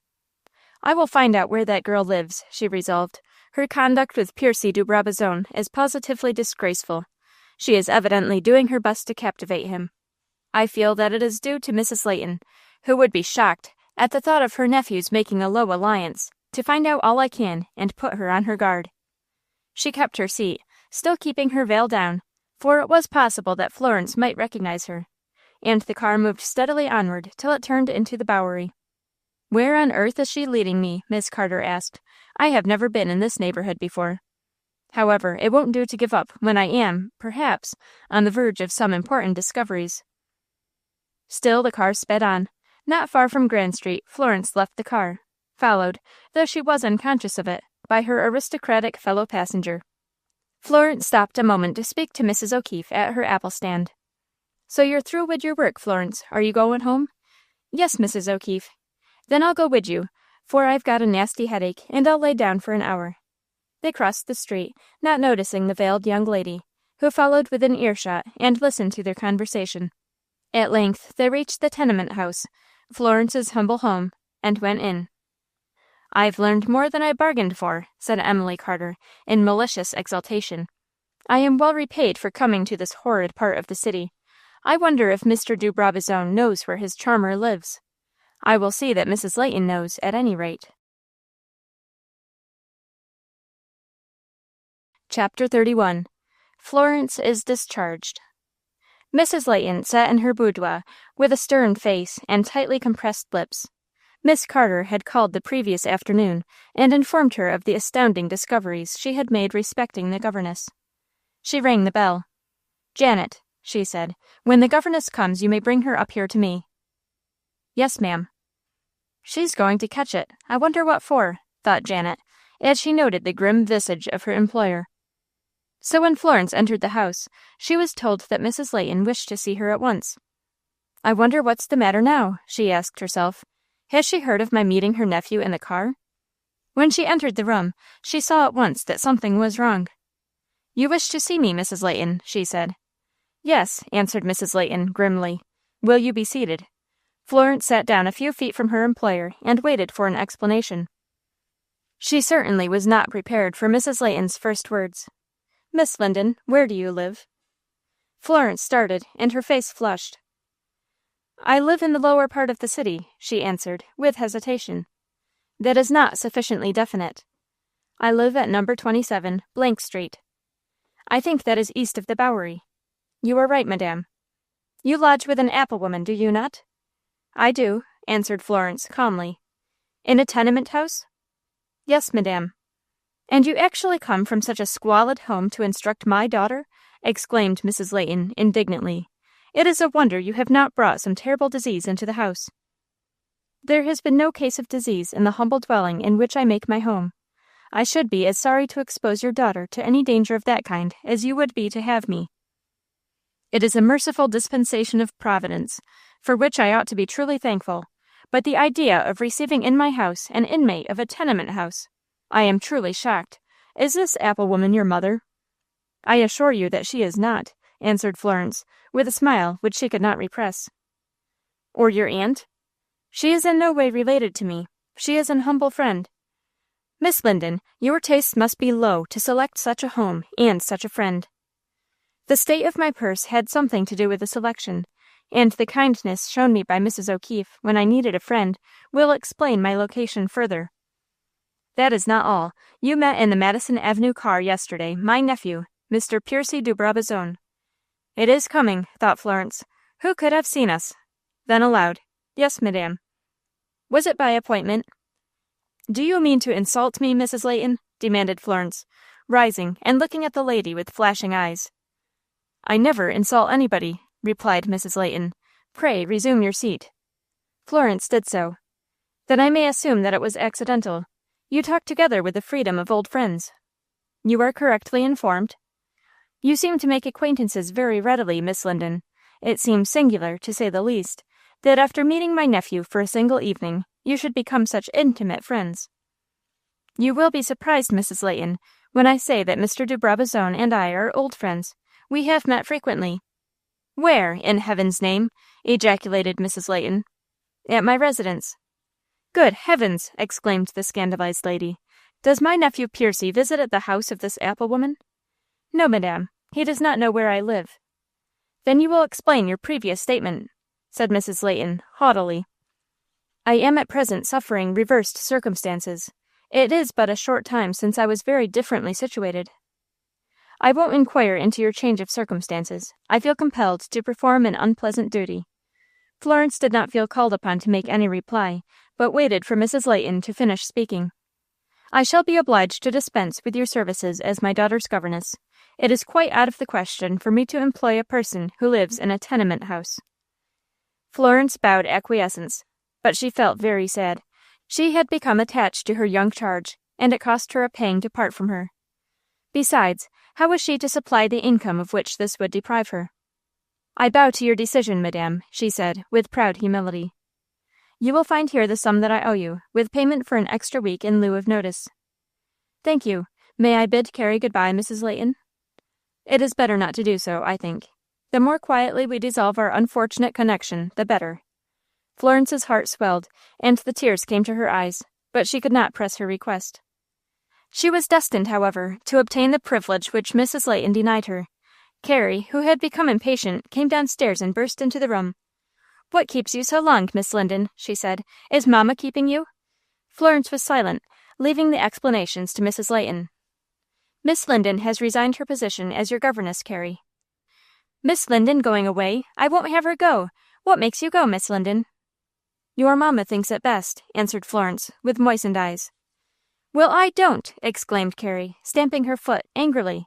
"I won't have any other governess but you." "Carrie, you are behaving very unbecomingly," said her mother.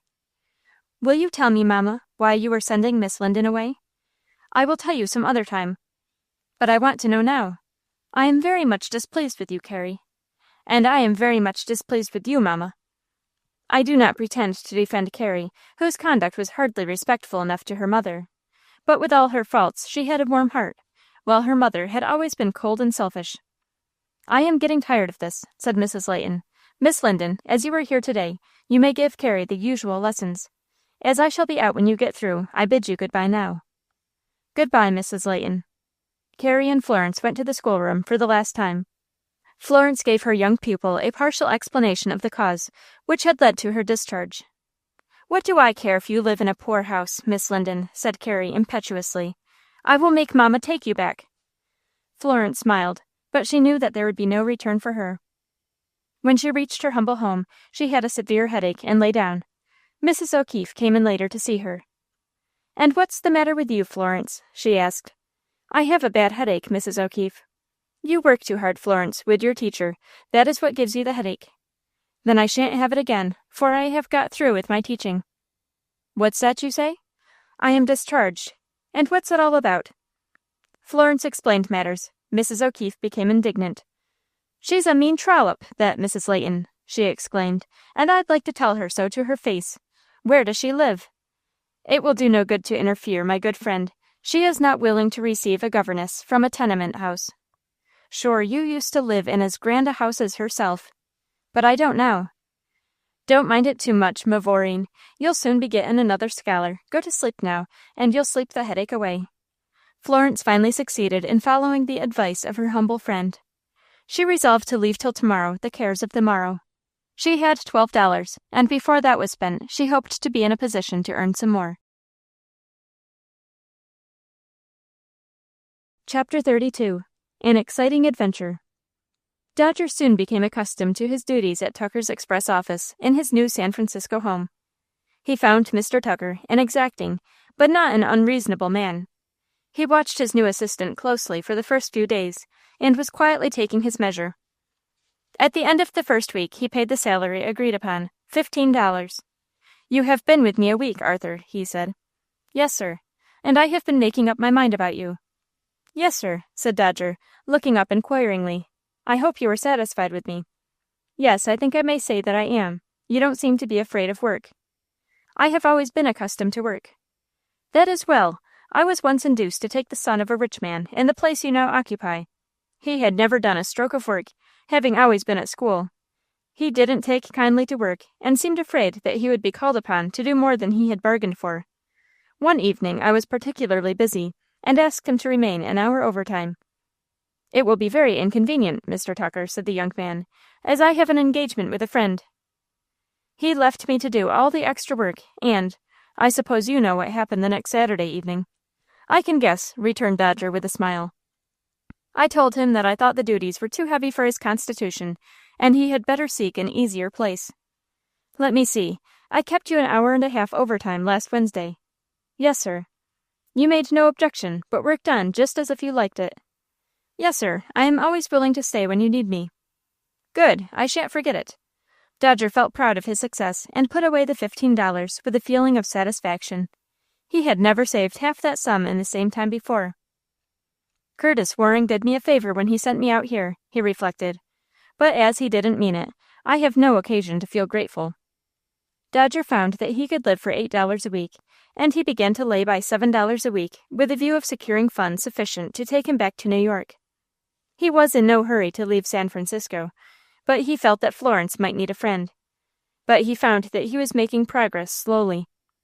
At that time, the price of a first-class ticket to New York was $128, besides the expense of sleeping berths, amounting then, as now, to $22 extra. So it looked as if Dodger would be compelled to wait at least 6 months before he should be in a position to set out on the return journey. About this time, Dodger received a letter from Florence, in which she spoke of her discharge by Mrs. Layton. "I shall try to obtain another position as teacher," she said, concealing her anxiety. "I am sure, in a large city, I can find something to do." But Dodger knew better than she the difficulties that beset the path of an applicant for work, and he could not help feeling anxious for Florence. "If I were only in New York," he said to himself, "I would see that Florence didn't suffer. I will write her to let me know if she is in need, and I will send her some money." About this time he met with an adventure which deserves to be noted. It was about 7 o'clock one evening that he found himself in Mission Street. At a street corner, his attention was drawn to a woman poorly dressed, who held by the hand a child of 3. Her clothing was shabby, and her attitude was one of despondency. It was clear that she was ill and in trouble. Dodger possessed quick sympathies, and his own experience made him quick to understand and feel for the troubles of others. Though the woman made no appeal, he felt instinctively that she needed help. "I beg your pardon," he said, with as much deference as if he were addressing one favored by fortune, "but you seem to be in need of help." "God knows I am," said the woman sadly. "Perhaps I can be of service to you. Will you tell me how?" "Neither I nor my child has tasted food since yesterday." "Well, that can be easily remedied," said Dodger cheerfully. "There is a restaurant close by. I was about to eat supper. Will you come in with me?" "I am ashamed to impose upon the kindness of a stranger," murmured the woman. "Don't mention it. I shall be very glad of company," said Dodger heartily. "But you are a poor boy. You may be ill able to afford the expense." "I am not a millionaire," said Dodger, "and I don't see any immediate prospect of my building a place on Nob Hill, where live some of San Francisco's wealthiest citizens. But I am very well supplied with money." "Then I will accept your kind invitation." It was a small restaurant, but neat in its appointments, and, as in most San Francisco restaurants, the prices were remarkably moderate. At an expense of 25 cents each, the 3 obtained a satisfactory meal. The woman and child both seemed to enjoy it, and Dodger was glad to see that the former became more cheerful as time went on. There was something in the child's face that looked familiar to Dodger. It was a resemblance to someone that he had seen, but he could not for the life of him decide who it was. "How can I ever thank you for your kindness?" said the lady, as she arose from the table. "You don't know what it is to be famished." "Don't I?" asked Dodger. "I have been hungry more than once, without money enough to buy a meal." "You don't look it," she said. "No, for now I have a good place, and am earning a good salary." "Are you a native of San Francisco?" "No, madame. I can't tell you where I was born, for I know little or nothing of my family. I have only been here a short time. I came from New York." "So did I," said the woman with a sigh. "I wish I were back there again." "How came you to be here? Don't answer me if you prefer not to," Dodger added, hastily. "I have no objection. My husband deserted me, and left me to shift for myself and support my child." "How have you done it?" "By taking and sewing, but that is a hard way of earning money. There are too many poor women who are ready to work for starvation wages, and so we all suffer." "I know that," answered Dodger. "Do you live near here?" The woman mentioned a street nearby. "I have one poor back room on the 3rd floor," she explained, "but I should be glad if I were sure to stay there." "Is there any danger of your being ejected?" "I am owing for 2 weeks' rent, and this is the middle of the 3rd week. Unless I can pay up at the end of this week, I shall be forced to go out into the streets with my poor child." "How much rent do you pay?" $1 a week." "Then $3 will relieve you for the present?" "Yes, but it might as well be 300, said the woman bitterly. "Not quite. I can supply you with $3, but 300 would be rather beyond my means." "You are too kind, too generous. I ought not to accept such a liberal gift." "Mamma, I am tired. Take me up in your arms," said the child. "Poor child, he has been on his feet all day," sighed the mother. She tried to lift the child, but her own strength had been undermined by privation, and she was clearly unable to do so. "Let me take him," said Dodger. "Here, little one, jump up." He raised the child easily, and despite the mother's protest, carried him in his arms. "I will see you home, madame," he said. "I fear the child will be too heavy for you." "I hope not. Why, I could carry a child twice as heavy." They reached the room at last. A poor one, but a welcome repose from the streets. "Don't you ever expect to see your husband again?" asked Dodger. "Can't you compel him to support you?" "I don't know where he is," answered the woman despondently. "If you will tell me his name, I may come across him some day." "His name," said the woman, "is Curtis Waring." Dodger stared at her, overwhelmed by surprise. Chapter 33. An Important Discovery. "Curtis Waring!" ejaculated Dodger, his face showing intense surprise. "Is that the name of your husband?" "Yes. Is it possible that you know him?" asked the woman, struck by Dodger's tone. "I know a man by that name. I will describe him, and you can tell me whether it is he. He is rather tall, dark hair, sallow complexion, black eyes, and a long, thin nose. It is like him in every particular. Oh, tell me where he is to be found." "He lives in New York. He is the nephew of a rich man, and is expecting to inherit his wealth. Through his influence, a cousin of his, a young lady, has been driven from home." "Was he afraid she would deprive him of the estate?" "That was partly the reason, but it was partly to revenge himself on her because she would not agree to marry him." "But how could he marry her," exclaimed the unfortunate woman, "when he is already married to me?" "Neither she nor any one of his family or friends knew that he was already married. I don't think it would trouble him much." "But it must be stopped," she exclaimed wildly. "He is my husband. I shall not give him up to anyone else." "So far as Florence is concerned, she is the cousin. She has no wish to deprive you of him." "But is it possible that you are attached to a man who has treated you so meanly?" asked Dodger, in surprise. "There was a time when he treated me well, when he appeared to love me," was the murmured reply. "I cannot forget that he is the father of my child." Dodger did not understand the nature of woman, or the mysteries of the female heart, and he evidently thought this poor woman very foolish to cling with such pertinacity to a man like Curtis Waring. "Do you mind telling me how you came to marry him?" he asked. "It was over 4 years ago that I met him in this city," was the reply. "I am a San Francisco girl. I had never been out of California. I was considered pretty then," she added with a remnant of pride, "faded as I am today."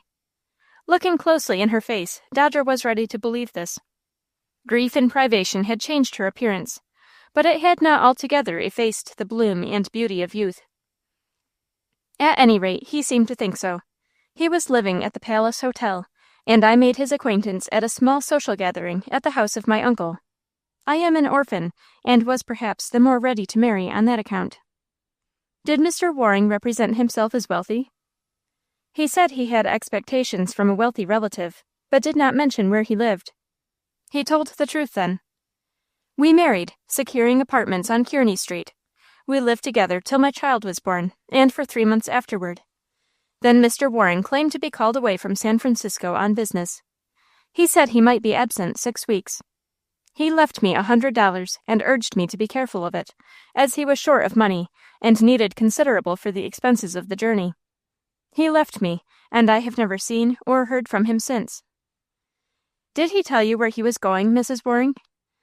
"No, he said he would be obliged to visit several places, among others, Colorado, where he claimed to have some mining property. He told me that he hoped to bring back considerable money." "Do you think he meant to stay away altogether?" "I don't know what to think. Well, I lived on patiently, for I had perfect confidence in my husband. I made the money last me 10 weeks instead of 6, but then I found myself penniless." "Did you receive any letters in that time?" "No, and it was that worried me. When at last the money gave out, I began to pawn my things. More than once I was tempted to pawn my wedding ring, but I could not bring my mind to do that. I do not like to think ill of my husband, and was forced, as the only alternative, to conclude that he had met with some accident, perhaps had died. I have not felt certain that this was not so till you told me this evening that you know him." "I can hardly say that I know him well, yet I know him a good deal better than I wish I did. But for him, I would not now be in San Francisco." "How is that? Please explain." Dodger told her briefly the story of his abduction.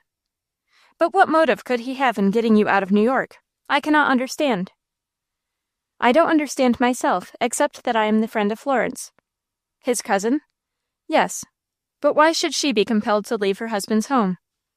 Because Curtis Waring made him set his heart upon the match, she had her choice to marry Curtis or to leave the house, and forfeit all chance of the estate. She chose to leave the house.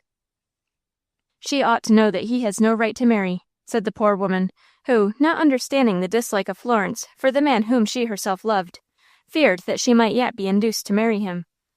"She ought to know, and her uncle ought to know," said Dodger. "Mrs. Waring, I can't see my way clear yet. If I were in New York, I would know just what to do. Will you agree to stand by me and help me?" "Yes, I will," answered the woman, earnestly. "I will see you again tomorrow evening. Here is some money to help you along for the present. Good night." Dodger, as he walked away, pondered over the remarkable discovery he had made. It was likely to prove of the utmost importance to Florence.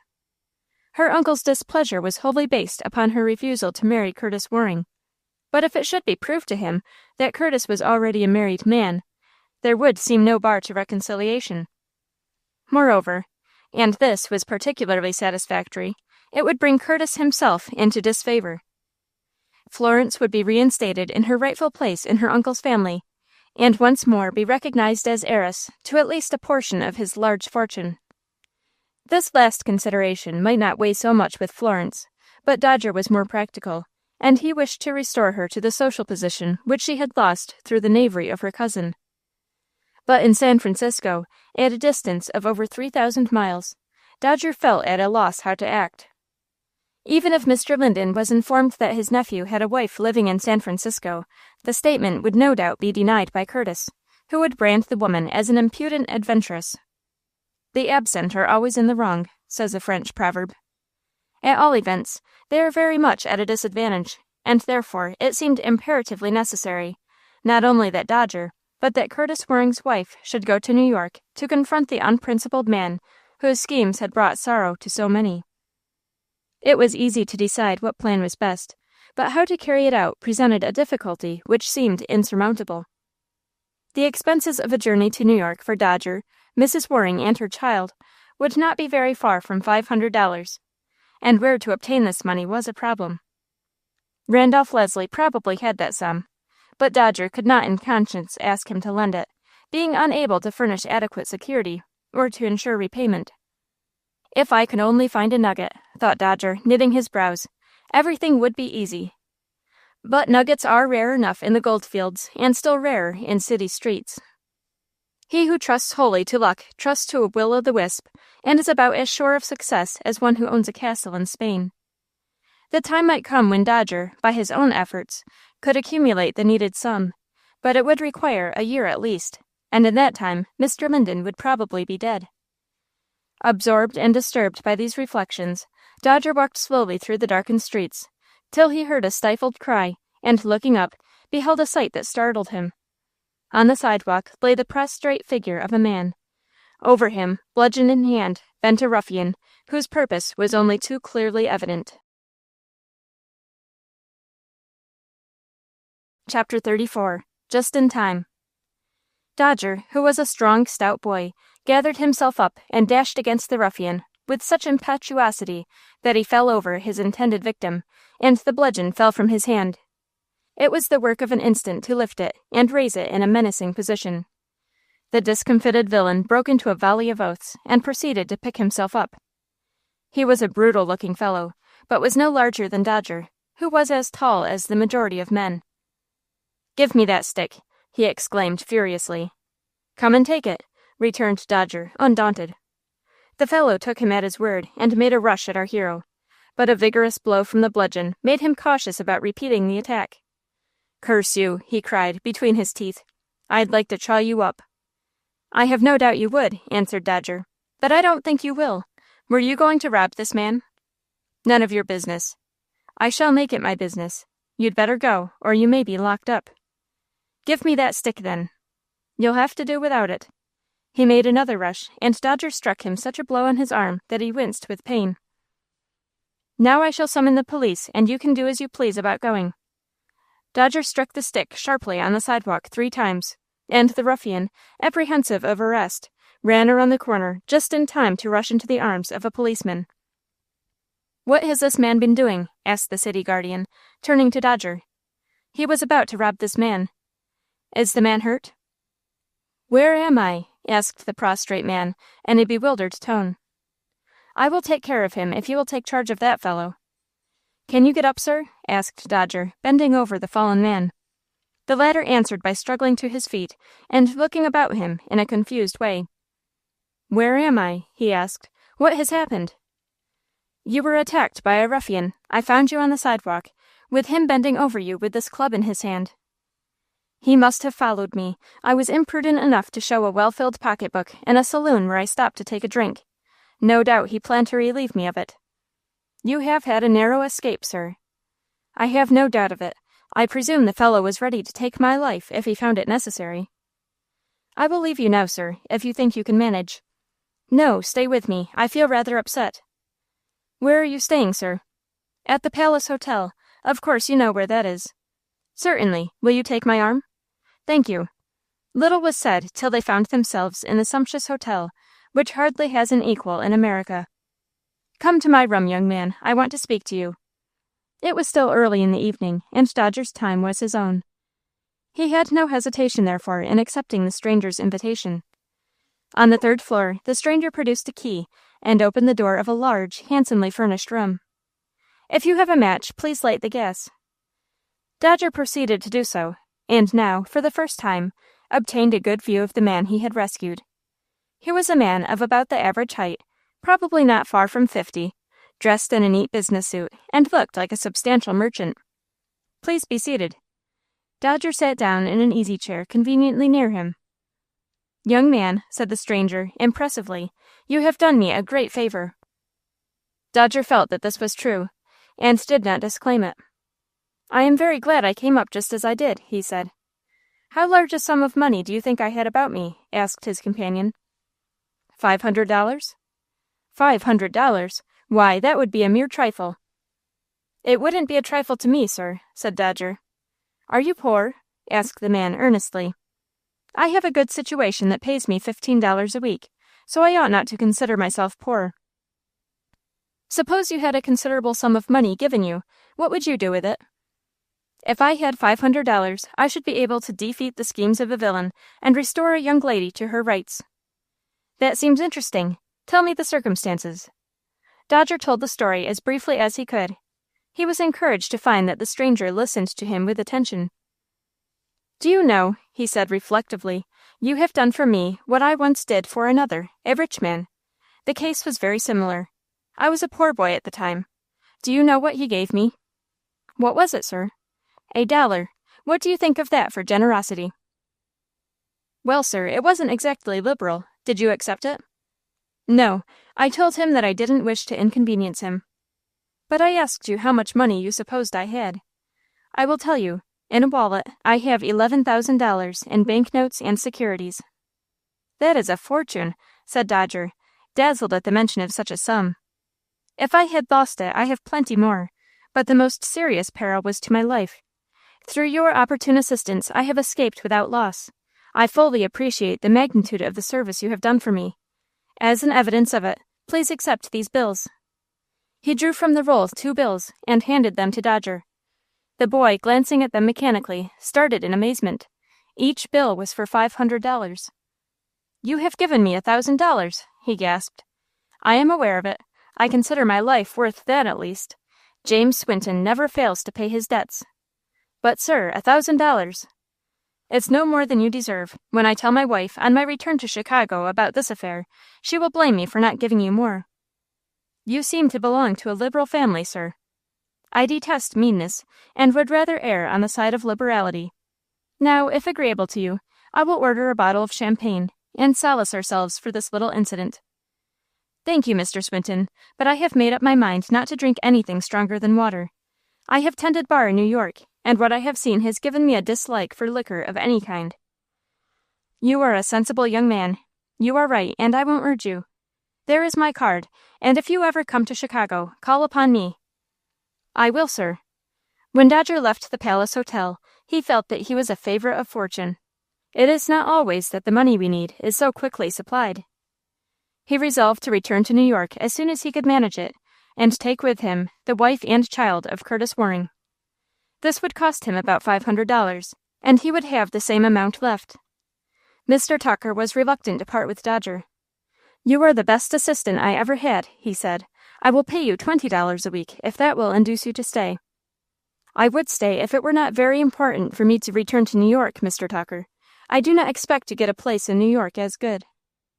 If you come back to San Francisco at any time, I will make a place for you."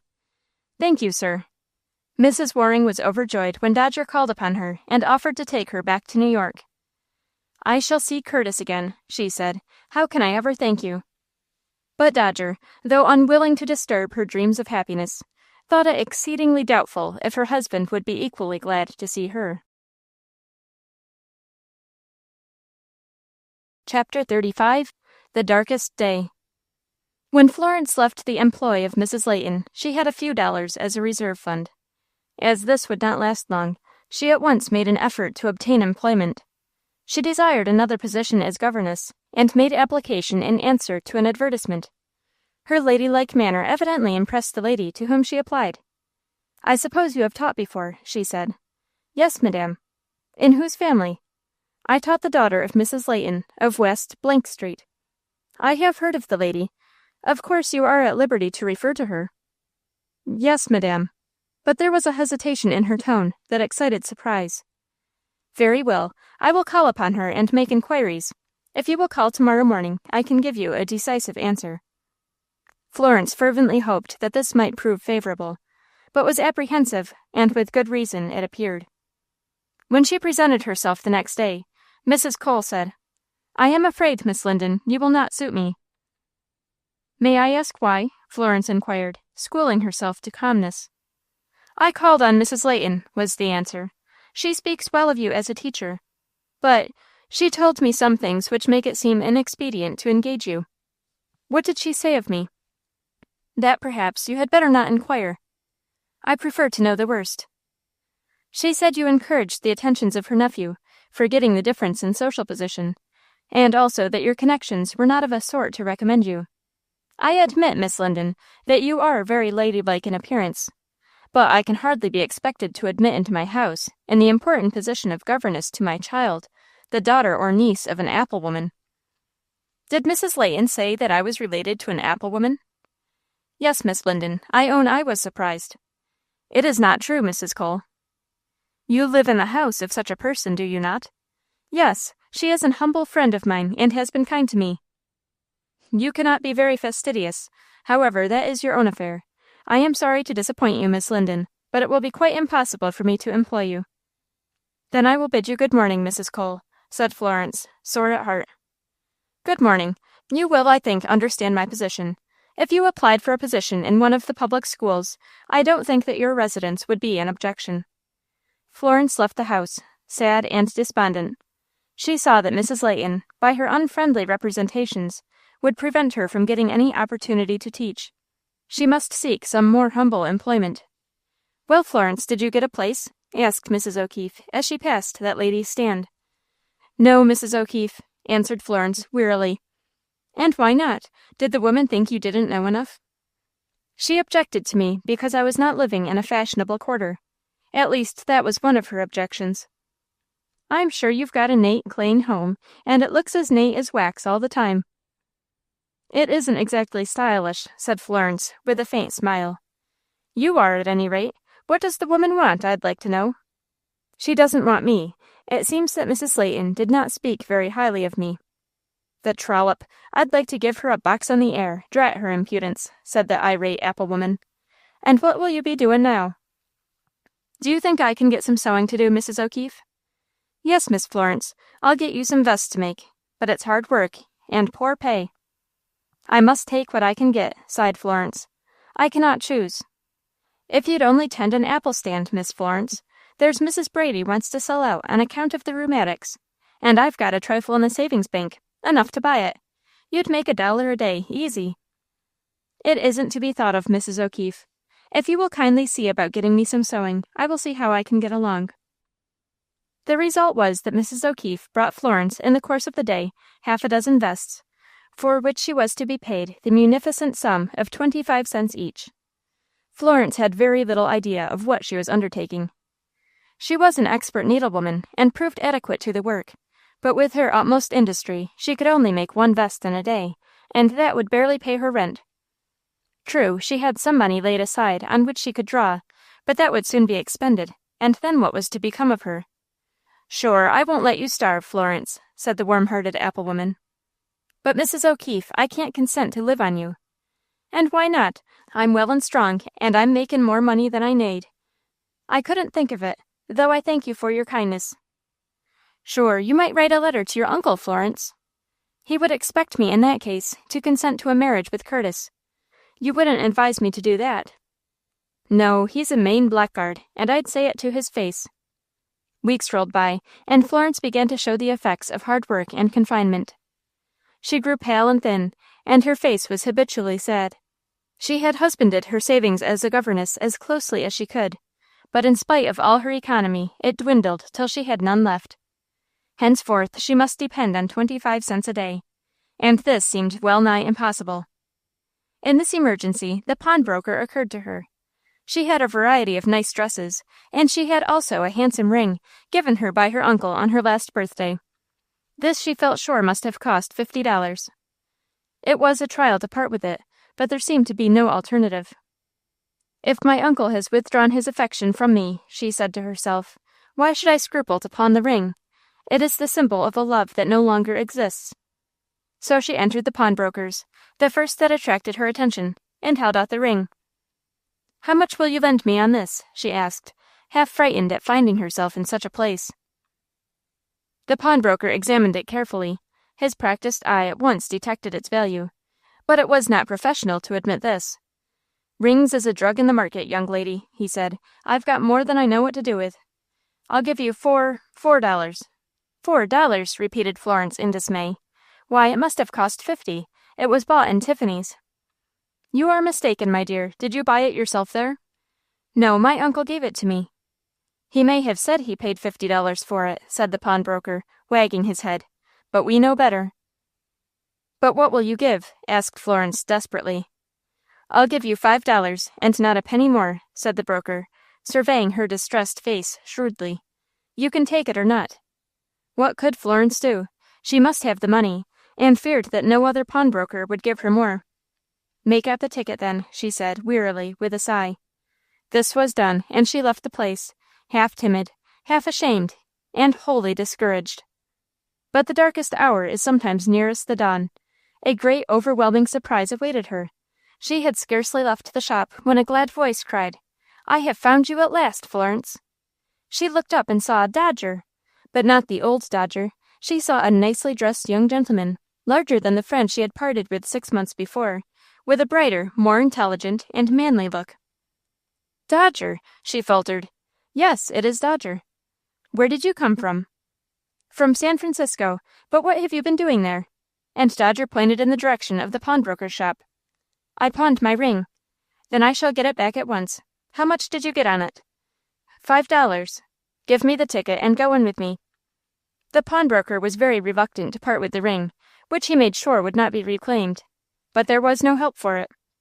As they emerged into the street, Dodger said, "I've come back to restore you to your rights, and give Curtis Waring the most disagreeable surprise he ever had. Come home and I'll tell you all about it. I've struck luck, Florence, and you're going to share it." Chapter 36. Mrs. O'Keefe in a New Role. No time was lost in seeing Bolton and arranging a plan of campaign. Curtis Waring, nearing the accomplishment of his plans, was far from anticipating impending disaster. His uncle's health had become so poor, and his strength had been so far undermined, that it was thought desirable to employ a sick nurse. An advertisement was inserted in a morning paper, which luckily attracted the attention of Bolton. "You must go, Mrs. O'Keefe," he said to the apple-woman. "It is important that we have someone in the house, some friend of Florence and the boy, to watch what is going on. Bridget O'Keefe is no fool. Leave her to manage." The result was that among a large number of applicants, Mrs. O'Keefe was selected by Curtis as Mr. Linden's nurse, as she expressed herself willing to work for $4 a week, while the lowest outside demand was $7. We will now enter the house, in which the last scenes of our story are to take place. Mr. Linden, weak and emaciated, was sitting in an easy-chair in his library. How do you feel this morning, Uncle? Asked Curtis, entering the room. I am very weak, Curtis. I don't think I shall ever be any better. I have engaged a nurse, Uncle, as you desired, and I expect her this morning. That is well, Curtis. I do not wish to confine you to my bedside. The nurse is below, said Jane, the servant, entering. Send her up. Mrs. O'Keefe entered in the sober attire of a nurse. She dropped a curtsy. Are you the nurse I engaged? Said Curtis. Yes, sir. Your name, please. Mrs. Barnes, sir. Have you experience as a nurse? Plenty, sir. Uncle, this is Mrs. Barnes, your new nurse. I hope you will find her satisfactory. She looks like a good woman, said Mr. Linden, feebly. I think she will suit me. Indeed, sir, I'll try. Uncle, said Curtis, I have to go downtown. I have some business to attend to. I leave you in the care of Mrs. Barnes. Sure, I'll take care of him, sir. Is there anything I can do for you, Mr. Linden? Asked the new nurse, in a tone of sympathy. Can you minister to a mind diseased? I'll take the best care of you, Mr. Linden, but it isn't as if you had a wife or daughter. Ah, that is a sore thought. I have no wife or daughter, but I have a niece. And where is she, sir? I don't know. I drove her from me by my unkindness. I repent bitterly, but it's now too late. And why don't you send for her to come home? I would gladly do so, but I don't know where she is. Curtis has tried to find her, but in vain. He says she is in Chicago. And what should take her to Chicago? He says she is there as a governess in a family. By the brow of St. Patrick, thought Mrs. O'Keefe, if that Curtis isn't a natural-born liar. I'm sure she'd come back if you'd send for her, sir, she said, aloud. Do you think so? Asked Linden eagerly. I'm sure of it. But I don't know where to send. I know of a party that would be sure to find her. Who is it? It's a young man. They call him Dodger. If anyone can find Miss Florence, he can. You know my niece's name? I have heard it somewhere. From Mr. Waring, I think. And you think this young man would agree to go to Chicago and find her? Yes, sir. I make bold to say he will. Tell him to go at once. He will need money. In yonder desk you will find a picture of my niece and a roll of bills. Give them to him and send him at once. Yes, sir, I will. But if you'll take my advice, you won't say anything to Mr. Curtis. He might think it foolish. True. If your friend succeeds, we'll give Curtis a surprise. And a mighty disagreeable one, I'll be bound, soliloquized Mrs. O'Keefe. I think, Mrs. Barnes, I will retire to my chamber, if you will assist me. She assisted Mr. Linden to his room, and then returned to the library. Mrs. Barnes, there's a young man inquiring for you, said Jane, entering. Send him in, Jane. The visitor was Dodger, neatly dressed. How are things going, Mrs. O'Keefe? He asked. Splendid, Dodger. Here's some money for you. What for? You're to go to Chicago and bring back Florence. But she isn't there. Never mind. You're to pretend to go. But that won't take money. Give it to Florence, then. It's hers by right. Won't we give Curtis a surprise? Where's his wife? I have found a comfortable boarding house for her. When had we better carry out this program? She's very anxious to see her husband. The more fool she. Kape her at home and out of his sight, or there's no knowin' what he'll do. And Dodger, dear, kape an eye in the apple stand. I mistrust Mrs. Burke that's runnin' it. I will. Does the old gentleman seem to be very sick? He's wake as a rat. Curtis would kill him soon if we didn't interfere. But we'll soon circumvent him, the snake in the grass. Miss Florence will soon come to her own, and Curtis Waring will be out in the cold. The most I have against him is that he tried to marry Florence when he had a wife already. He's as bad as they make 'em, Dodger. It won't be my fault if Mr. Linden's eyes are not opened to his wickedness. Chapter 37. The Diplomacy of Mrs. O'Keefe. Mrs. O'Keefe was a warm-hearted woman, and the sad, drawn face of Mr. Linden appealed to her pity. Why should I let the poor man suffer when I can relieve him? She asked herself. So the next morning, after Curtis had, according to his custom, gone downtown, being in the invalid's sick chamber, she began to act in a mysterious manner. She tiptoed to the door, closed it, and approached Mr. Linden's bedside with the air of one about to unfold a strange story. Whist now, she said, with a finger on her lips. What is the matter? Asked the invalid, rather alarmed. Can you bear a surprise, sir? Have you any bad news for me? No, it's good news, but you must promise not to tell Curtis. Is it about Florence? Your messenger can hardly have reached Chicago. He isn't going there, sir. But you promised that he should, said Mr. Linden, disturbed. I'll tell you why, sir. Florence is not in Chicago. I don't understand. You said she was there. Begging your pardon, sir, it was Curtis that said so, though he knew she was in New York. But what motive could he have had for thus misrepresenting matters? He doesn't want you to take her back. I can't believe you, Mrs. Barnes. He loves her and wants to marry her.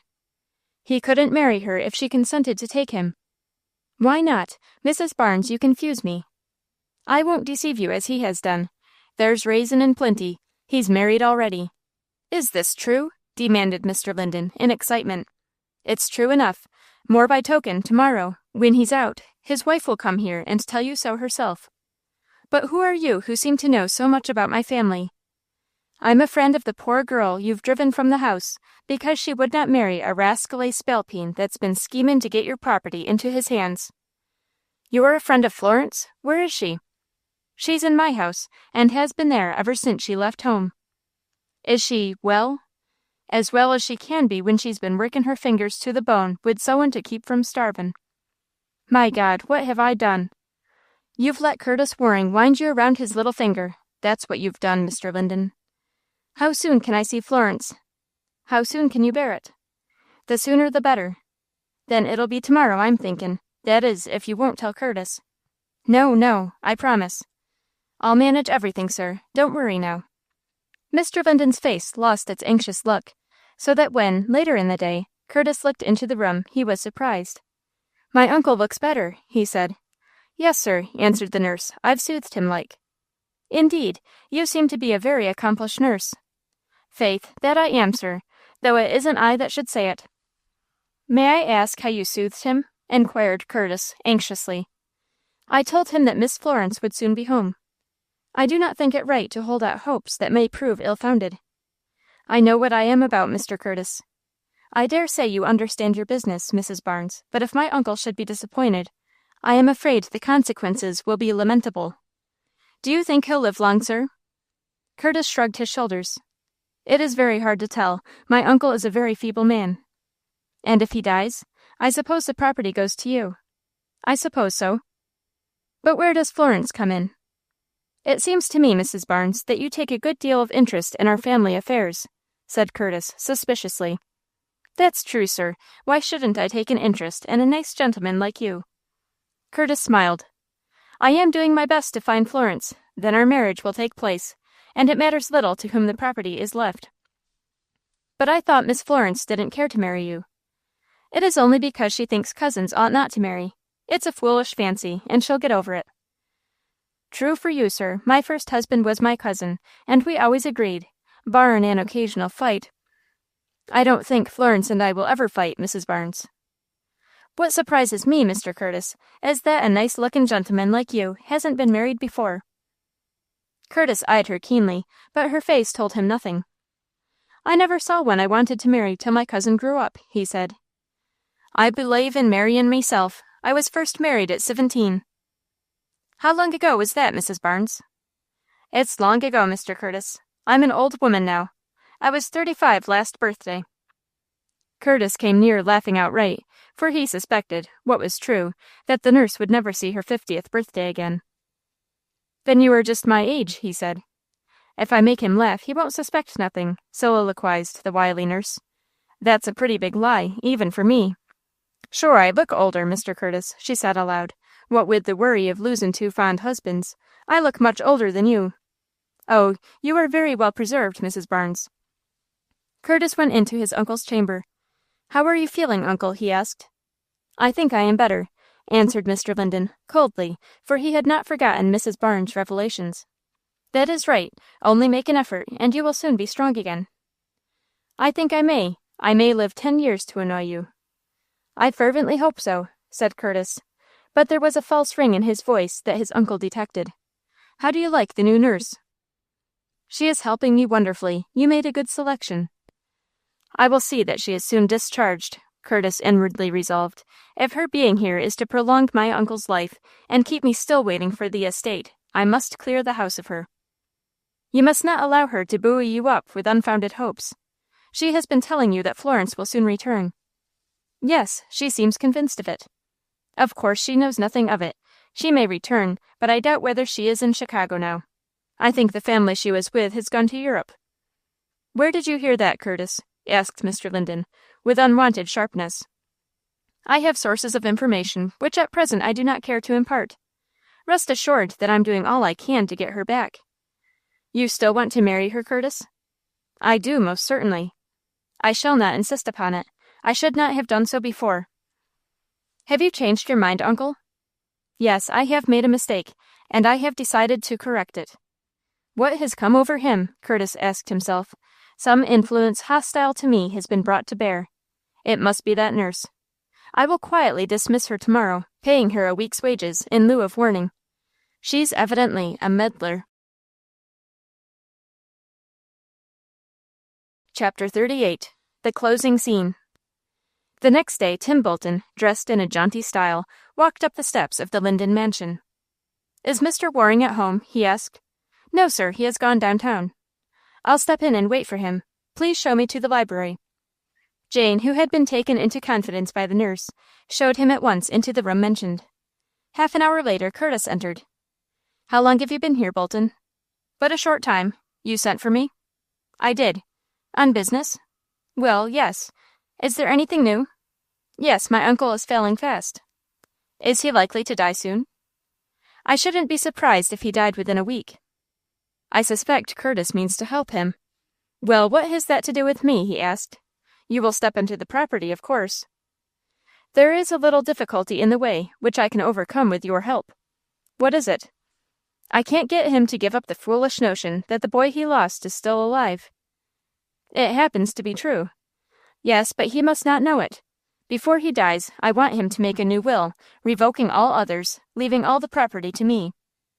Will he do it? I don't know. As long as he thinks the boy is living, I don't believe he will. You see what a drawback that is. I see. What can I do to improve the situation?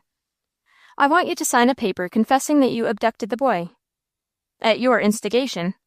That must not be mentioned. You will go on to say that a year or two later, the time is not material, he died of typhoid fever. You can say that you did not dare to reveal this before, but do so now, impelled by remorse. Have you got it written out? I can't remember all them words. Yes, here it is. All right, said Bolton, taking the paper and tucking it into an inside pocket. I'll copy it out in my own handwriting. How much are you going to give me for doing this? $1,000. Cash? I can't do that. I have met with losses at the gambling table, and I don't dare ask money from my uncle at this time. He thinks I am thoroughly steady. At how much do you value the estate? At $400,000. I wormed it out of my uncle's lawyer the other day. And you expect me to help you to that amount for only $1,000? $1,000 is a good deal of money. And so is $400,000. After all, your uncle may not die. He is sure to. You seem very confident. And with good reason. Leave that to me. I promise you on my honor to pay you $2,000 when I get the estate. But what is going to happen to Dodger, the rightful heir? Well, let it be $300 a year then. Where is he now? I don't mind telling you, as it can do no harm. He is in California. Whew, that was smart. How did you get him there? I drugged him, and had him sent on board a ship bound for San Francisco, around Cape Horn. The fact is, I was getting a little suspicious of you, and I wanted to put you beyond the reach of temptation. You are a clever rascal, Curtis. After all, suppose the prize should slip through your fingers. It won't. I have taken every precaution. When do you want this document? Bring it back to me this afternoon, copied and signed. That is all you have to do. I will attend to the rest. While this conversation was going on, there were unseen listeners. Behind a portiere, Mrs. Barnes, the nurse, and John Linden heard every word that was said. And what do you think now, sir? Whispered Mrs. O'Keefe, to give her real name. It is terrible. I would not have believed Curtis capable of such a crime. But is it really true, Mrs. Barnes? Is my lost boy alive? To be sure he is. Have you seen him? I know him as well as I know you, sir, and better, too. Tell me, is he a good boy? Curtis told me that he might be a criminal. He might, but he isn't. He's as dacent and honest a boy as iver trod shoe leather. You'll be proud of him, sir.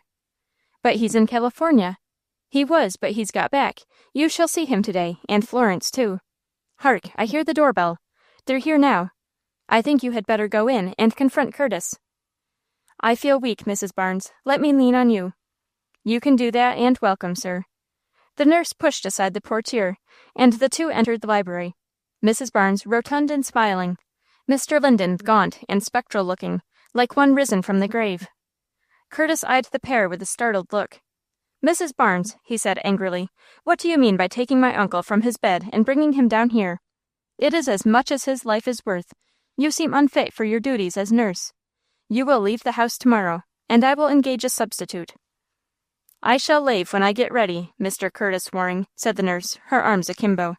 Maybe somebody else will lave the house. Me and Mr. Linden have been behind the curtain for 20 minutes, and he has heard every word you said. Curtis turned livid, and his heart sank. It's true, Curtis, said John Linden's hollow voice. I have heard all. It was you who abducted my boy, and have made my life a lonely one all these years. Oh, man, how could you have the heart to do it? Curtis stared at him with parched lips, unable to speak. Not content with this, you drove from the house my dear niece, Florence. You made me act cruelly toward her. I fear she will not forgive me. But just then the door opened, and Florence, rushing into the room, sank at her uncle's feet. Oh, uncle, she said, will you take me back? Yes, Florence, never again to leave me. And who is this? He asked, fixing his eyes on Dodger, who stood shyly in the doorway. I'll tell you, sir, said Tim Bolton. That is your own son, whom I stole away from you when he was a kid, being hired to do it by Curtis Waring. It's a lie, said Curtis hoarsely. Come to me, my boy, said Mr. Linden, with a glad light in his eyes.